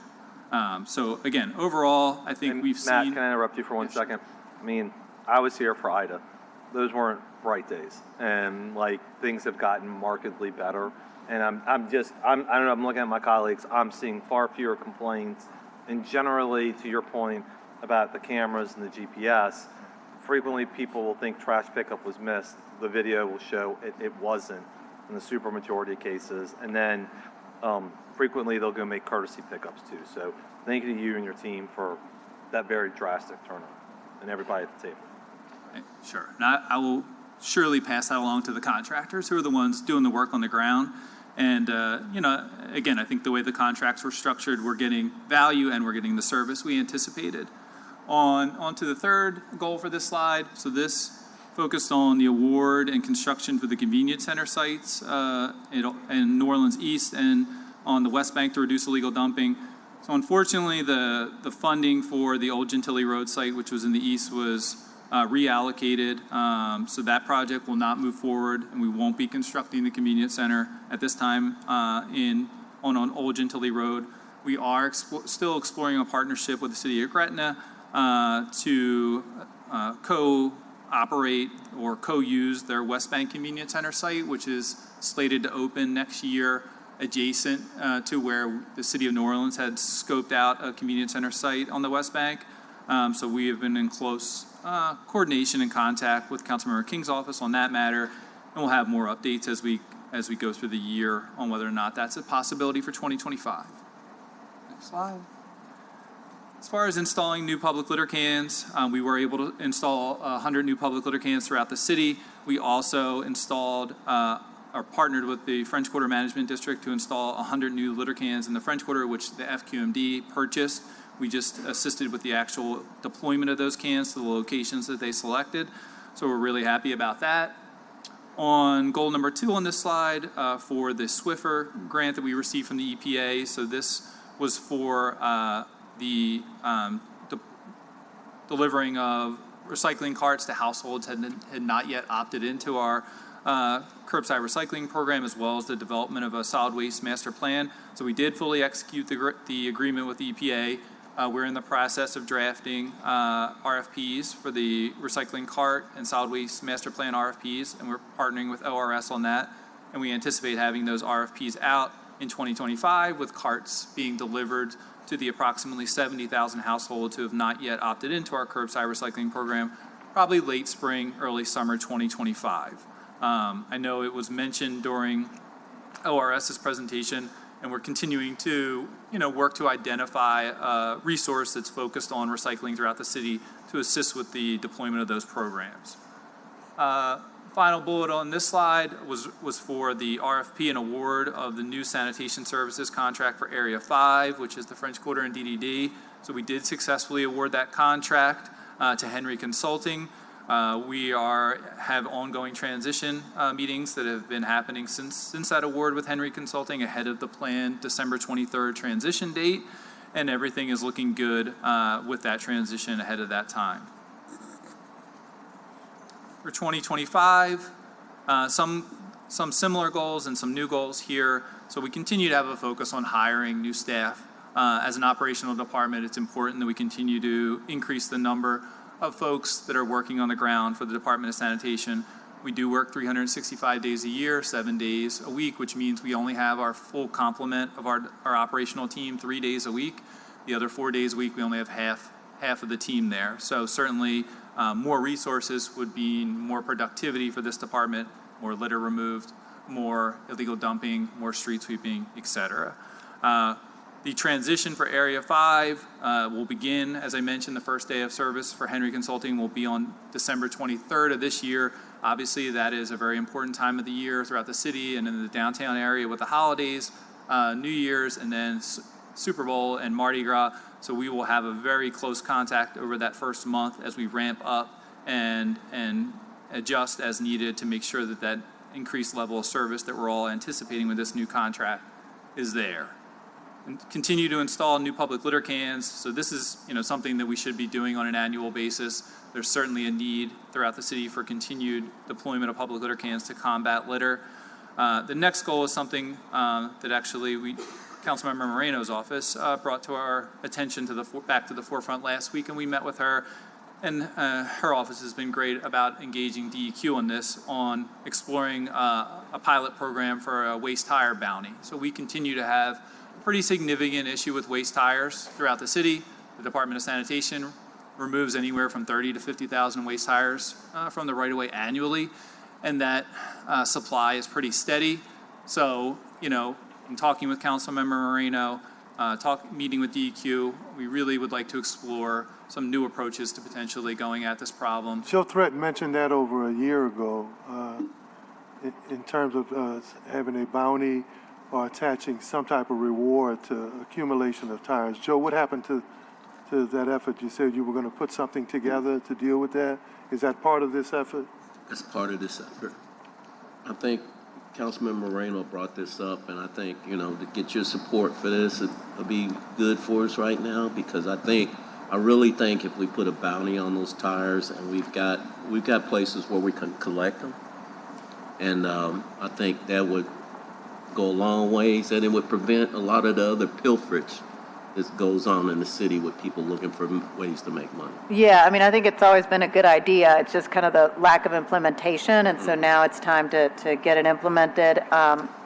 Like I said, the Secretary of DEQ, she, has been talking to Matt, and she's very interested in a program like this and seeing how she can partner with the city to get it done. She herself has had tours and seen the level of tire dumping that happens in the city of New Orleans. So hopefully, this is the year that we get this done, and, the pilot program could then turn into a program that continues to be successful and last. Yeah, I'm excited about it. I think we got a meeting coming up soon here to talk about it. Moving on, so with regards to the Swiffer grant, the goal of delivering approximately 70,000 recycling carts to the households that have not yet opted into our program. So that would move us from an opt-in to an opt-out program, essentially, where every household, the 164,000 that we service, would have a recycling cart. That would significantly increase the recycling participation across the city. Coupled with that, I just want to remind everybody, the Recycling Partnership gave the city a matching grant for the educational and outreach piece of this. So it was a significant amount of money, several $1 million, and that is for a comprehensive education outreach program that they would help facilitate. So that's media, print, social, et cetera. And it's something that, the Department of Sanitation certainly doesn't have a lot of experience with. They've done it in numerous municipalities, and we're really looking forward to having that type of approach with the program to bring the educational piece with it. Last goal for 2025 will be to issue new ITBs and an RFP for new contracts for emergency debris removal and monitoring.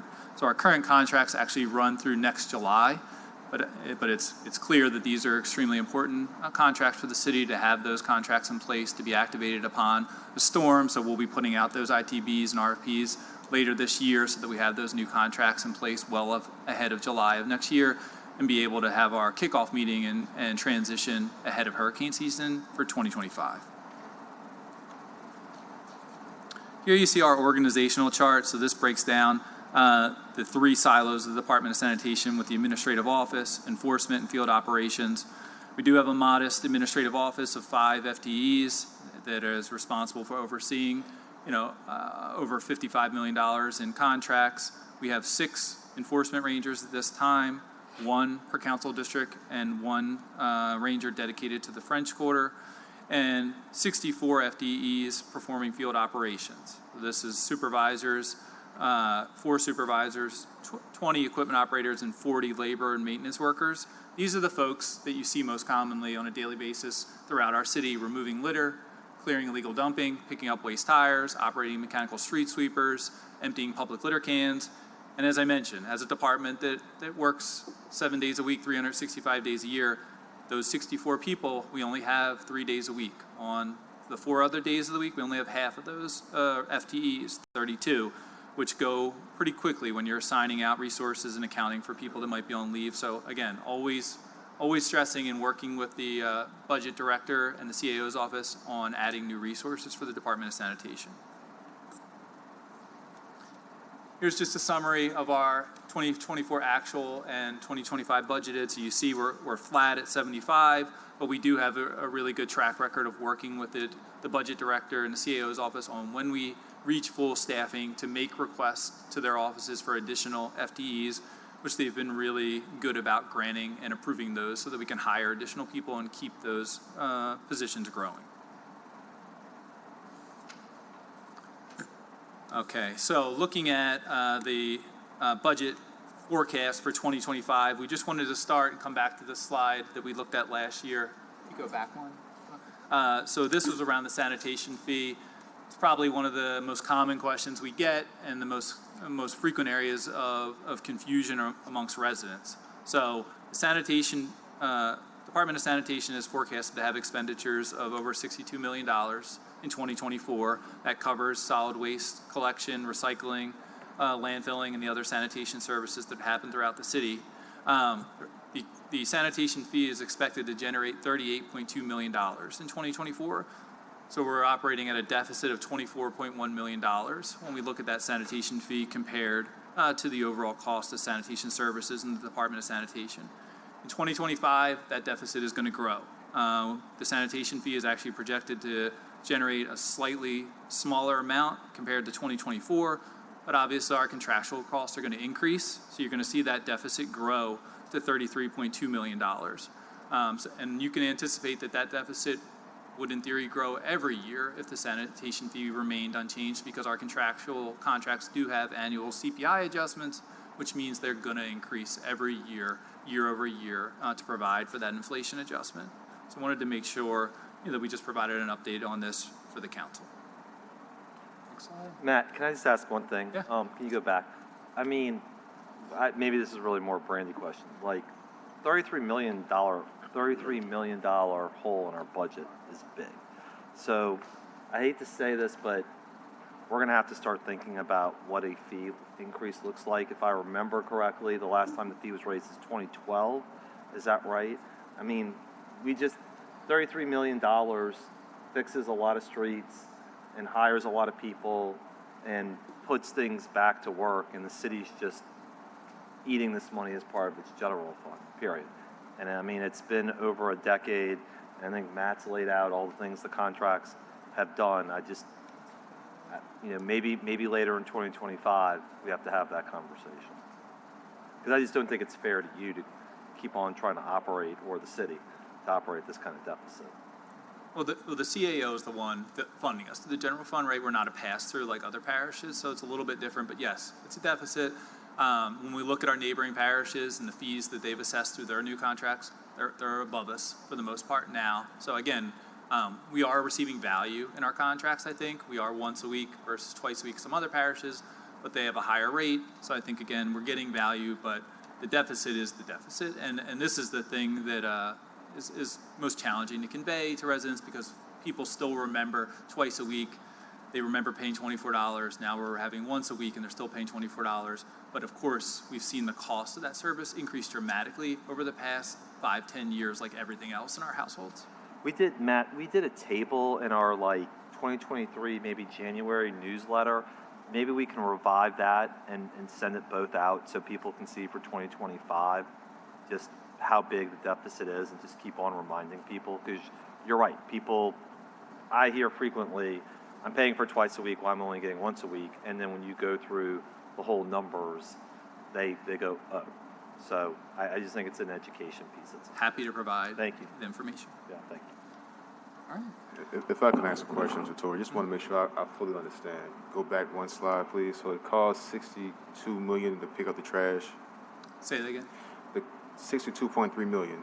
That's for this. The sanitation fee covers all the sanitation services, including curbside trash and recycling collection, as well as the operational aspects of illegal dumping, litter removal. So that's the full cost for the city.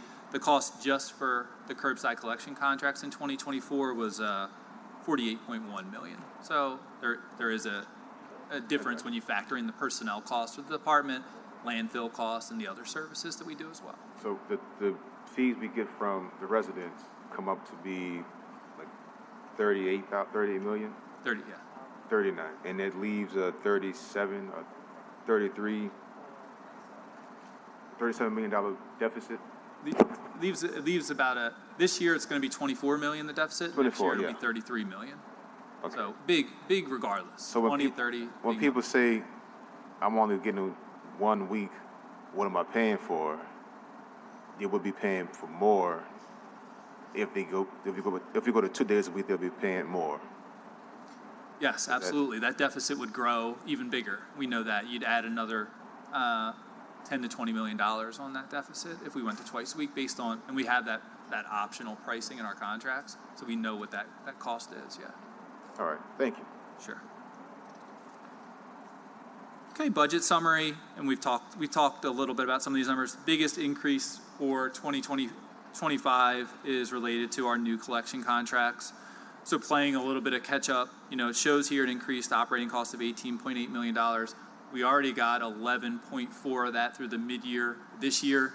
So really, when you factor that in, it's a $7.4 million increase for 2025 after you discount for the mid-year, but big numbers. We're increasing the overall budget by $20 million for sanitation. Almost all of it's going to the curbside collection contracts, but it's big numbers, and it leaves little for other things of need in the department. Last slide. Just to wrap up on one-time funding, so the department continue to use MDL Enterprises, one of our DBE vendors, to support us on illegal dumping remediation throughout the city. This started in 2022. We've continued on. It's a great partnership. It allows MDL to focus on illegal dumping on the right-of-way, with the Department of Sanitation focusing on waste tires, as well as priority public health and hazard complaints that we might receive. So far this year, MDL has cleared over 1,300 locations and 2,300 tons of debris. So they're putting forth a significant amount of work, and they're allowing us, to keep up with our requests through 311 and keep that backlog at a minimum. I'll wrap up and answer any questions y'all have. Councilmember Green. I'd like to start off with the positive, and I want to thank sanitation because whenever we're calling in an illegal dump, it gets cleaned up. You see my newsletter, so each week I do feature a before, picture, and after. And I don't have an answer to this, but boy, 1,364 cleanups in the year, and also we are kind of out of money. You didn't really talk about that because we spent the money, so I guess it's coming from somewhere else. But I just want to encourage our citizens to call in and with what you see, because 1,300 cleanups, $1.6 million could certainly be used somewhere else. And I know it's part of being in a big city that has overpasses and the like. A lot of the dumping is in areas that are hard to see. They're dark. They're in the 7th Ward, for example, and other areas like that. Is there a role that the state can play to help us, especially under the elevated expressways? Yeah, so we definitely partner with Department of Transportation. I know that they have been supporting us in responding to requests that come directly from residents as well as your offices, and they partner with us certainly along under the interstates. But the common response, similar to city agencies, they have limited resources, and they're doing the best that they can. So while we certainly appreciate any support that they can give to us, I think you see that we try to fill in the gap when we can and remove the debris and tires underneath those interstates when possible. Yeah, I think, Councilmember Green, to your question, I've had some conversation with Scott Boyle, who's the division director for DOTD. And it's a lot of MOUs that are in place that are very old, some of them 10 years old, between Parks and Parkways and the Department of Transportation. And I think DOTD agreed to take a look at those MOUs and kind of reestablish them to where if they're short on staff or work crews to do the areas, and we took over some of those areas, that they would reimburse us for our efforts. Yes, Councilman and I were just talking about that issue. I appreciate, look, I just appreciate what you do. I'm just going to tell you, it's hard. But it's because I drive around a lot and I see these illegal dumping locations. I don't have an answer. Waste tires is the beginning. We have people who are dumping things that are nonsensical. They're dumping things that if you put them in a bag and put them outside of a house, even if it wasn't yours, it'd be picked up. I see people dumping items, interestingly enough, that are sometimes in just broken black bags. I see them dumping 5 tires at a corner, where if you put the 4 tires in front of a residence, it's going to be picked up once a week. So I don't, there are some things that I will tell you that are just frustrating as a city official, but I'll tell this to the people who are watching, our citizens. That's being done in communities where they wouldn't be doing it if they're not doing it in other communities. They don't respect some of the communities where they're dumping. They do it at night. And look, I'm not one to, I'll just use the word historically. It's happening a lot in historically low to moderate income areas. There are some areas of my district that have absolutely no blight, no dumping, no littering, and the like. And that's the way our city should be. And it tells you that we're able to do that. But there are just some people in our city and from out of town, because sometimes those trucks come in from other cities, and they come out from places right in Mississippi. They might come with 100 tires. You can go right now, I bet you, to the corner. I don't like to call out a community because then, never mind. In the 7th Ward, there's a community. It's near St. Anthony, and you know it. You see it. We can't watch it all the time, and the bridge, it goes so far. So I'm just going to encourage our citizens to continue to call in what you see, recognize that we're addressing it, and maybe things will get better. But when we look at waste tire, I guess part of the education is that we just have to tell people to be aware of all kinds of illegal dumping that's taking place, and maybe appeal to the illegal dumpers to recognize that you're doing such a foolish thing, because many of those items could be picked up anyway. When you clean out somebody's apartment, for example, Mr. or Mrs. Landlord, you could take those items and put them in black bags, and your sanitation department is going to take them. There's no need to just scatter them all over the place or bring them across the street and put them in front of a vacant house. We see everything that's going on out there. It's just that it's hard to enforce some of our regulations for a variety of reasons, not the fault of anyone, because it's just such an overwhelming problem. But I guess I'm appealing to people who do that. Take a little bit more pride in the city, but also read. Read. There are ways to get rid of items in a manner that is respectful of communities and respectful of our city. And then finally, to those who are watching, people say, oh, you should just let everybody dump for free at Almanasta. Well, there's a cost associated with Almanasta, but everybody who's dumping has been paid by someone else. Not everybody, 99% of the people. They've been paid by somebody else to do the right thing, to take the debris from the backyard of a construction site, to take excess cleanup items and the like. Just do the right thing. Pay a little bit more and stop hurting yourselves in your city by dumping trash wherever you want. And sometimes they're doing it near schools and near the like. I just hope that one day the penalties become so severe, and also that we as a city and a state work so closely together that we can stop this, because it really hurts communities, and it hurts certain communities. All right. Thank you. Thank you. Anybody else? All right. I don't have a card. I don't know, sir. You owe me a minute. You owe me a minute. You said 1 minute. Say they'll speak 1 minute. I'm teasing. Okay, thank you so much. Hey, Mr. Burnside, then we'll be done. We'll be done as soon as Mr. Burnside wraps up. So the tire bounding idea is very good, because if it costs $75 to move a tire through the various lot abatement programs and whatever, then we would save a lot of money if we're paying $75 already to move tires. And I do want to thank the sanitation people for their homeless encampment cleanup. It's been a long haul for several years, and they've done a good job, and I'm grateful for it. I think the current service is excellent. I am pleasantly happy with the current service with regards to directly in front of my house. Unfortunately, I do have a specific tire pile that has been piling up for months and months that I'll buttonhole mat with here on the side, but I do want to advocate for the sanitation fee. I think that the hole in the budget should not exist. We have a lot of needs in this city, not the least of which is child literacy. If I read correctly and believe what I read, up to 25% of the workforce, black males in this city, are illiterate.